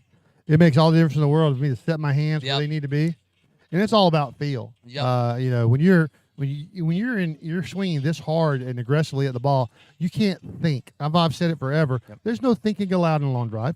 You know, you can't think when you're up there hitting because if your brain don't move that fast. You know, so what you have to do is you have to feel it, and that's one of the great things I love about the lag shot. I call it the lag set boom. Because I can feel that lag, and then when I drop the hands in position, I feel the club just set really deep, right? And that was what I was doing wrong. That's what I've been struggling with. For me, doing enough exhibitions, my favorite device was the orange whip, just because I didn't have to impact the ground. I didn't have to do anything. Like, I'll just swing the orange whip and get my hands to set at the top, left-handed and right-handed, and then duck hook the first 3 drivers, and then I'm ready to give my first speech and hit for 30 groups, you know, hopefully 40 times, and catch my flight, go somewhere else. Yeah, the orange whip is phenomenal for tempo too. I love that. But yeah, it was actually nice to hit something. So the lag shot, I mean, very similar. Yeah, very similar to like an orange whip type of setup deal, but you're actually hitting something. So, yep. And that's really, when it comes down to it, if you really want to improve your ball striking, you need to be hitting a ball. Yep. Air swings can only do so much. You need to be making contact. Brandon Boer 63 there, and then Clint Oliver with a 34. So, you know, Brant and Clint are going to advance. The other 2 gentlemen went OB, and the one gentleman being a ghost player. And a ghost player so far this entire tournament has not hit 1 ball in play. Not one. He's lost every round. Lost every round. You know, at least he's consistent, that ghost player. He almost beat me once. He's tied a couple guys. He has tied a couple guys. Yeah. All right, let's ask some questions here. Country Club adjacent, hello. What's up, fellas? There they are. I'll tell you something about that Griff Pippin now. He's got a great head of hair. One of my favorite Griff Pippin videos is him. We're in Phoenix, and he's eating something like a snack, and it was a Candy Girl. They could tell us. It was hilarious. It was so funny. It was me, Cassidy. Oh, that was a much better move from Steve Korsh right there. Much better move. I like that move right there. You see how he set that at the top really high? Koiss has got a beautiful swing. He does, and that's the key to when you have a great golf swing to hitting it long is you got to set your hands really, really high at the top. Like see, he was short on that one. I didn't like that one. But notice, do you guys remember? I know a lot of our listeners probably remember Davis Love back in his prime. Yeah. Davis had the most narrow shoulders of any human alive, but he would set the club ridiculously straight up above his head. It was so amazingly high, and just drop it in the slot. And I've always said that is the perfect power set of any human being that's ever hit a golf ball. Davis Love. Yeah. So yeah, Country Club adjacent goes hot tip. Don't let Fast Eddie buy wine at dinner. We ended up going out to. Have you ever been to Prime 112? Phenomenal. It's in South Beach. Thanks again to Kyle. That was a fun dinner. We had Kyle, Eddie Fernandez, Tim Burke, the boys at Country Club adjacent, and then I saw that video. I saw that picture on Instagram, on Kyle's Instagram about that. It looked like a great event. Travis Miller at PGA Memes. So, very talented guys at dinner, and we ended up having a server that was there for 20-something years, and you could just tell the guy was such a stud. Oh, I And we love ordered those everything. guys. I had my first Shout out propane. to all people working in the service industry, man. We love you folks. Oh, You're yeah. the absolute best. That guy was You're the awesome. backbone of this country. Yep. But that was a good night. And I said thanks to Kyle Berkshire for inviting us out. And we had a good time. So long drivers can putt, I guess, because we ended up winning. But That's yeah, it. Jake I Adams. got the point. You guys see that? I got the point. Yeah. He liked it. I like that swing there. That looked really good. Yeah. Really good. All right, so we got Tony Roselli, Clint Oliver, Bobby Ray, and Steve Coyce here on round number 4. I know we're going to be repetitive and keep saying the same things over and over again until we get to the round of 16, but the iPads were overcooked yesterday, so we're not getting ball data at all, whether it's ball speed, club speed, and then Ooh, that total was distance until the end of the set Boy, is over. did you see that? That was close. That was close. Did you notice those last 2 balls? Yeah. You notice how Coyce, he got his hands set really good, and he was relaxed. He didn't look tense. He's a veteran. He's been doing this a long time, and like I said, I really like Bobby Ray's ball flight. He's a flat cut kind of guy too. So I mean, we just don't know what his numbers are. I haven't seen enough numbers in slot for Bobby Ray's to kind of have an idea. But he hits kind of a mid ball cut, and for me, it's like, does he carry it far enough to get it to that 350 yardage to really, consistently to get more rollout. So Well, right now we got the hero win. This one straight out. Look at the flag, straight out, just like it was for us yesterday. Yep. Hero win. Yeah. Hero win. Big balls are going to be in the grid. Any ball that's not in the grid is not going to be that big because it's straight out. And I said the high ball, like you said, the high ball is the way to go. It's high ball. Hit it What do you think, Bobby? What, about 140 feet, 30 feet in that range, probably? I think if they go higher than that. Higher than that? Guys like Koch is going 70, 80. Riesback can get it up. Tell me this. You've been really good about studying the numbers and stuff because I've never done a lot of launch monitor work, just enough to kind of fit my little Pop-Tart swing, as it was called at one time, my speed. But anyway, when you get that really high ball speed and a high club head speed, you want that really high ball. Mm-hmm. Those are the big balls, right? Well, we were It's like talking the about faster the yesterday, ball flies, the further it's going to go. Okay. Yeah. We talked about Riesback saying when you're downwind, it flattens out the descent angle. So the guys that can hit it high, that downwind, you can explain that better than I could. You get downwind, and does it flatten out the ball flight a little bit? It does. It does. I mean, one of the things I learned all those years playing professional golf and ice. Yeah, 86 McCoy. He looked good. 86 He looked and good. 82. Yeah, So looked really Bobby good. Ray said the one thing that you said with Bobby Ray is does he hit it high enough? Well, right now that's the 382 ball, which is a good ball. And then Coyce went 386. Yeah. Well, that was because he was getting his hands set up high. Yep. If your hands aren't set high, if they're too low, you're going to hit it low. You're not going to hit it high. You've got to have high set of the hands to get the ball high in the air. You just got to do it. And I know Brant can hit it high. He's a high. He hits it. It's kind of like you said. He hits it straight. Brant. A lot of times I think he's going to hit just like if he misses, it's going to be like more of like a pull, just like a straight pull or. Right. Well, going back to the wind conditions, like you were talking about, one of the things I figured out years ago when I was playing professional golf, and when you're playing golf, you try to control ball flight, and if you get downwind on a fast enough wind and you try to knock it down, take a little spin off of it, it'll literally knock the ball out of the sky. Yeah. It'll come down short, 10 yards short of what you think. There's a slot there. You've got to hit it just right to get the number, right? So when you're hitting down a good wind, you really need to have, like you talked about, it's got to have the perfect spin rate to find that slot in the wind where it does flatten the ball out and lower the landing angle. And it's perfect because if it's coming down, if it doesn't have enough spin, it's going to come down too short, and it may roll. It's still going to be too short. You got to optimize. Yep. Well, the guys that you would think would be there in the round of 16. I mean, I'm gonna take a flyer and say that Kyle's gonna get in pretty easily. Yeah. But Justin James, Justin can modify his ball flight. He can hit it low, hit it high. But your guys like Josh Koch, Josh Cassidy, they hit the ball high. Yeah, and they hit cuts. I'm telling you right now, under these conditions right now, I really like Caution Cash today. Yeah. They do very well. Yep. Very well. Yep. Kyle's going to have his hands full this afternoon with those guys. And as you just mentioned, Justin James, I mean, he's as good as there is in the open division about putting the proper ball flight on the ball and putting it where it needs to be. So, I mean, it's going to be an outstanding finals this afternoon. I cannot wait for the finals. Yeah, and we said it before. 16. With this the round win. of 16, Oh they my are so gosh. fast. These guys are so fast. The World Championships last year, as mentioned, not everybody was there, but that was the fastest final 16 in the history of the sport by several mile per hour Absolutely. of average ball speed. Absolutely. It wasn't even close. Yeah. Yeah, it was so unbelievably impressive, and it's like that now. That's the whole level we're on. Yeah. You know, the technology, and one of the coolest things I've loved about this, and this was one of the issues about your generation, right? When you guys came into sport, y'all were a bunch of meatheads. Everybody started chasing numbers, right? You're all about speed, and everybody's swinging hard, and you weren't thinking about quality. These young guys today, they're starting to focus more on quality as they are on speed. Yeah. And they're trying to get more out of it, and that's why you're seeing these crazy numbers, right? They're looking at how to be the best and most efficient to get the high numbers. Yeah, optimizing, get the most out of that golf ball. And of course, the equipment.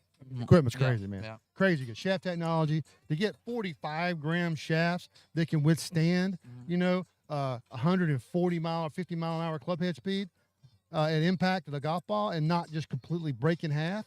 Oh, that's incredibly good. Technology is just outstanding. Crank Golf does an absolutely outstanding job in their modifications with head technology to get the most out of it. Callaway's done great, and we've got some wonderful equipment companies providing us with some spectacular equipment, and now we get to welcome Cobra. Oh yeah, they're back. They're back in the mix with another world championship. So Brant DeBoer, as mentioned, he hits a nice high ball, hits it straight, 390 yards. Dwight Riddle at 370. So those two are going to advance into the round of 6. And I said Brant looks a little bit more. He looked a little bit more comfortable on the tee box here in that last set. And so you were talking about his left shoulder kind of flying out, and 390, which with him hitting the ball high, and he's a guy that can be in the 215s. And this, Reed Russell could win this tournament today too. He's fast. He almost hit 230 a couple days ago as well. Like you have Colton and him that are just literally on that 230 bubble right now. And I like downwind. You got to like Reed Russell. And the only thing that they said that I think about if I was going to be a nitpick, it was just too much movement right to left. But I don't know if that's necessarily a big problem right now. But I don't think it's going to be a problem this afternoon. Yeah. This wind is definitely more consistent straight down grid, so you can hit whatever shot works for you. Yeah. But I'm telling you right now, you want that spin rate up higher than you think. You just want it up higher than you think. Because that ball, you see bounces out there, but they're bouncing up. They're not bouncing along. The grid is just not a fast grid at all. Yeah. Right now you're looking at, no offense, Landon, 3 guys on the tee box that are top 5 fastest guys on the planet. So right now you have Kyle Landon. Berkshire, and then you have Landon, who's a 15-year veteran as well. Look at that guy. Look at that swing from Landon. But Landon, I can promise you could care less who's on the tee box with him right now. He's a veteran. He's going to hit his ball, and this type of conditions, he gets everything out of that golf ball. You remember Landon lost all that weight? Yeah. Why'd you lose all that weight? Yeah. Yep. You were pounds it. You're better at the weight he is now. He swing looks much better, looks more powerful. Yeah. He's leveraging better. Everything about his swing looks so much better now than when he lost all that weight. I mean, his swing looks almost identical today as it did 15 absolutely. years ago. Landon, he won. He won the World Power Golf Match Play Championship. He beat Joe Miller. Yeah. And that was a hell of a match. Yeah. I was there. I saw it was a hell of a match. Yeah.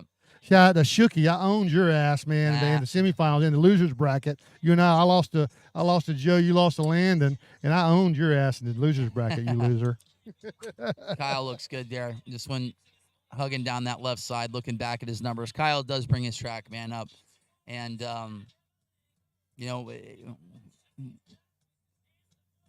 curious to know what he's kind of looking at, whether it's ball speed, whether it's spin rate, whether it's swing direction, whether it's spin axis. Like I don't know if you've noticed this, but when you watch Berkshire hit,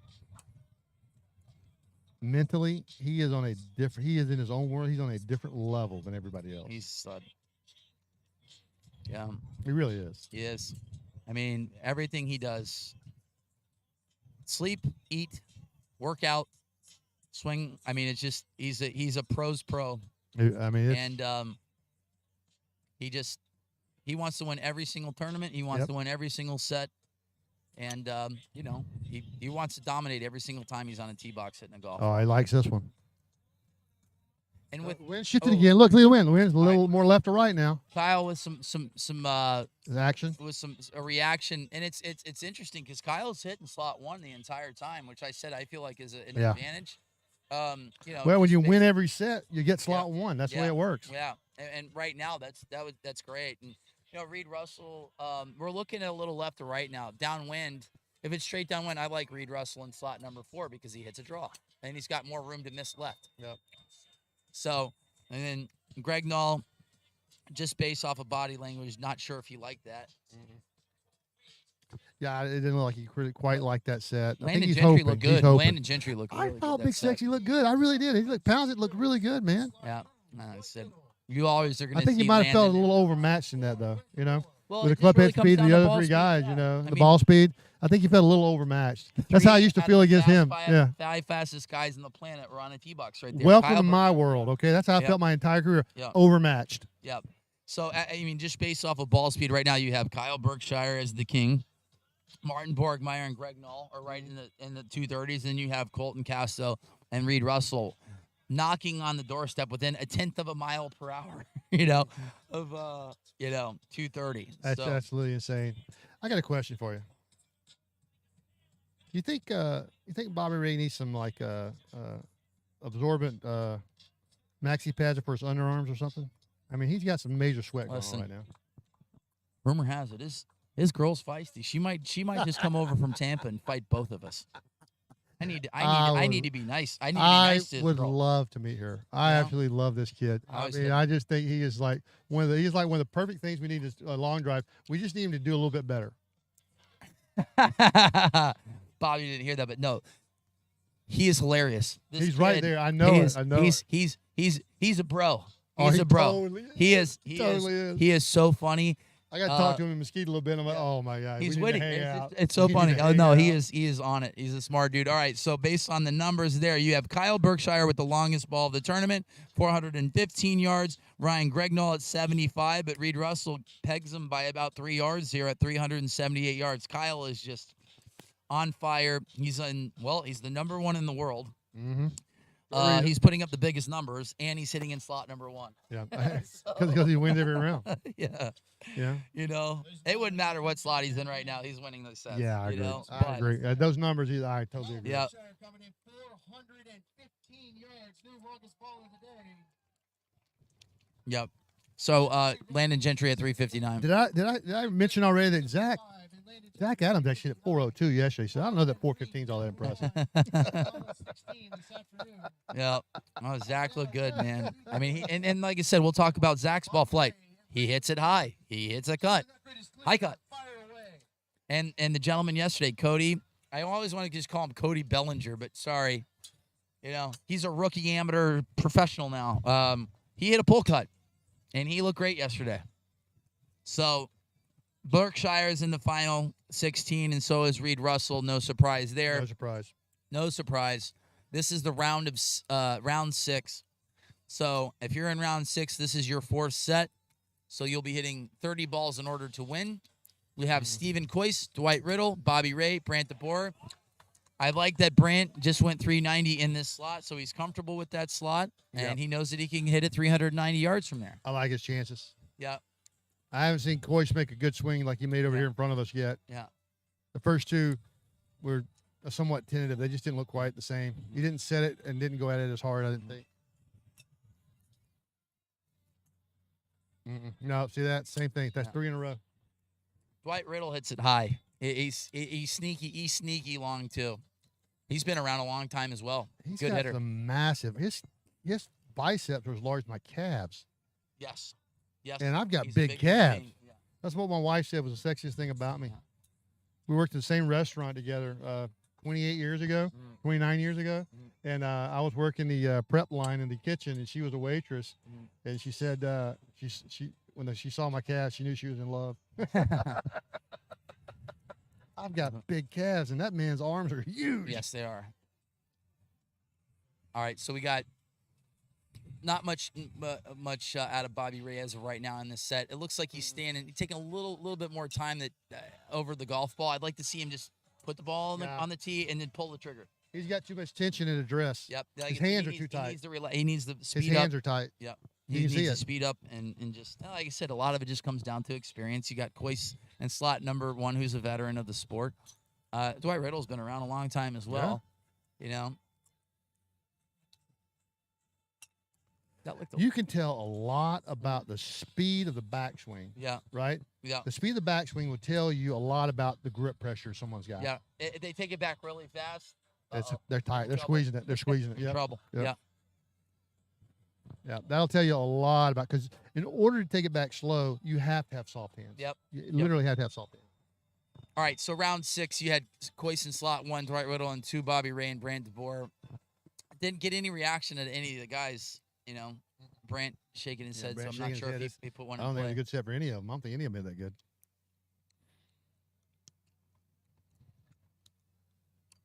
This could be a situation where you get the two guys with the best worst shot.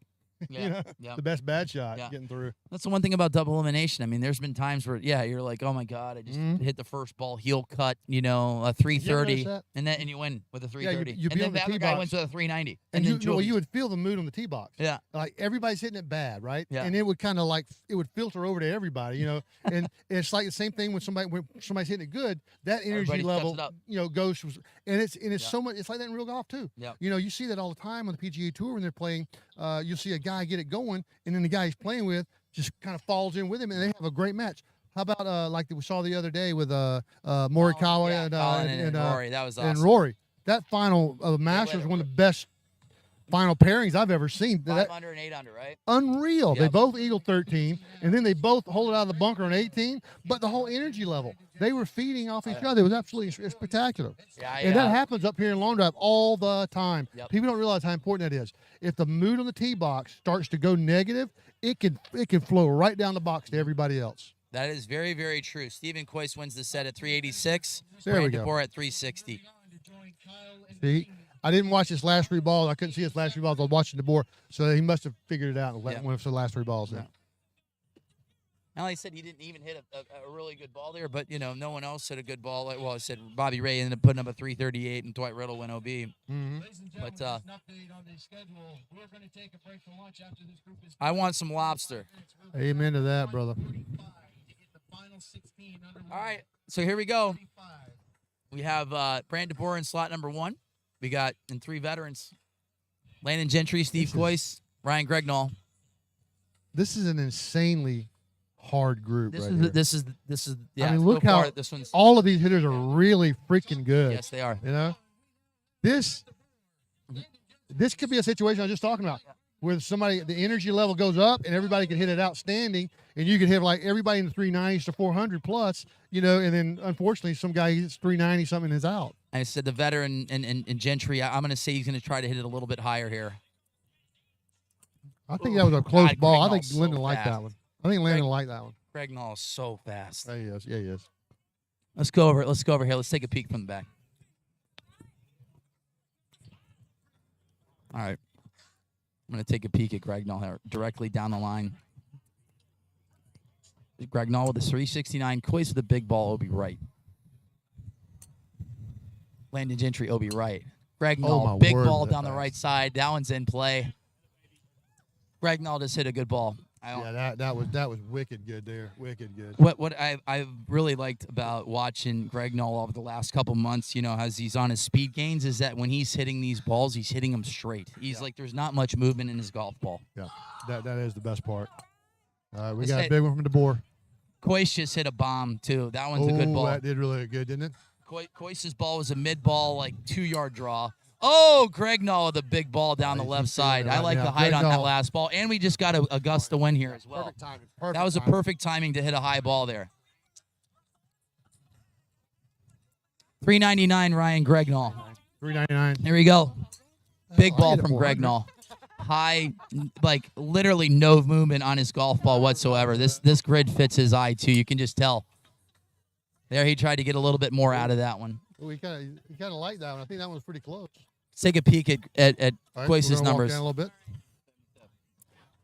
377, Question 77. and that was his third ball that I liked. Oh, that is a beautiful ball from Coach. Beautiful ball. Needs to be higher, though. Absolutely needs to be higher. Greg Null looks absolutely That is just an phenomenal absolute here. gorgeous shot, Slot but it's number got to be 3. higher. You're just not going to get the big roll. high draw here. This is the first time I've seen him really turn one over, and it's straight downwind now. So I don't necessarily think it's going to affect it as much, but I don't think he liked that one as much. Oh, he Boy, did looks it. That's great, higher. slot number That looks 3. really good.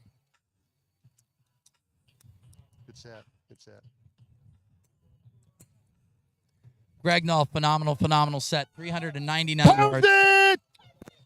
No movement whatsoever. No movement whatsoever in Greg Null's golf ball that went 399.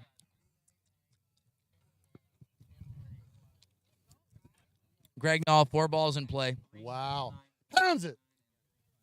Pounds it. What you think of that last ball? You yelled at it, baby. How'd it feel? So the one that I said that I kind of liked, where he turned it over, he Hopefully fought the it's good enough to crosswind, make so it. he's Okay, in if I'm slot first a second, I just 4. want to get there. Just get there. That's all you got to do in this round, right? That's all it takes. You're looking good, brother. Looking good. Way to pound it. That was awesome. That was awesome.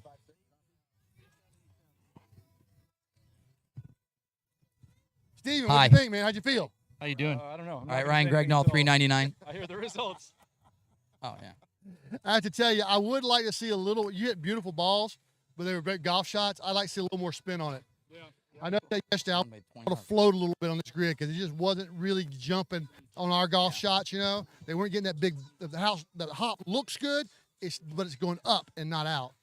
Yeah, I mean, I started basically, like you said, hitting golf shots and kind of slowly built on it, ramped it up a little bit. So I don't know what the numbers are. Did you adjust your equipment at all, Steve? A little bit, yeah. I was going back and forth between a couple shafts and a couple setups. Adding more loft didn't. I usually don't practice that way, so I didn't want to do it here. But maybe a higher flight would have been better. I don't know. Yeah, I agree. I think it would have been. I jumped mine up 2 degrees in loft yesterday because it was straight downwind. You know, and I knew that the golf shot wasn't going to be the play. It had to be up in that 120 area. You know. Landon hit the apex on that last one was high for Landon. Let's see. Here we go. All right. So, Yeah, Steven baby. Quace. Good job. It's Great the guys that can job. hit it Perfect. high too. Like, I mean, what are you making adjustments on right now? Because I just said, like, I really like the fact that you're hitting the ball straight. I mean, you don't really have much movement into your golf ball. What are you working on right now? Well, it's really trying to get it higher. Like, I'm generally about 150 to 170 ball guy as far as height goes. So I'm trying to get it closer to 190, 200 with this wind and the conditions we're at. So I've lofted up a couple degrees and just trying to hit it a little higher and keep it solid on a straight rope the most I can. All right, that's Ryan Greg. Now we're going to get him ready for the round of 16. He is a member of the 230 Club, and he hit the longest ball of that last set, 399 yards. So we're done for the round of the round robin set of 56 hitters today. So we'll blow through this real quick. Kyle Berkshire, Reed Russell, Ryan Gregnall, and Steve Coyce. Those guys are there for a reason. They're the best hitters on the planet. So they won in that bracket. So, but Kyle Berkshire looked phenomenal. Other guys that are going to be in the round of 16, Josh Cassidy, Sean Johnson, Ryan Riesback, Jeff Brumley.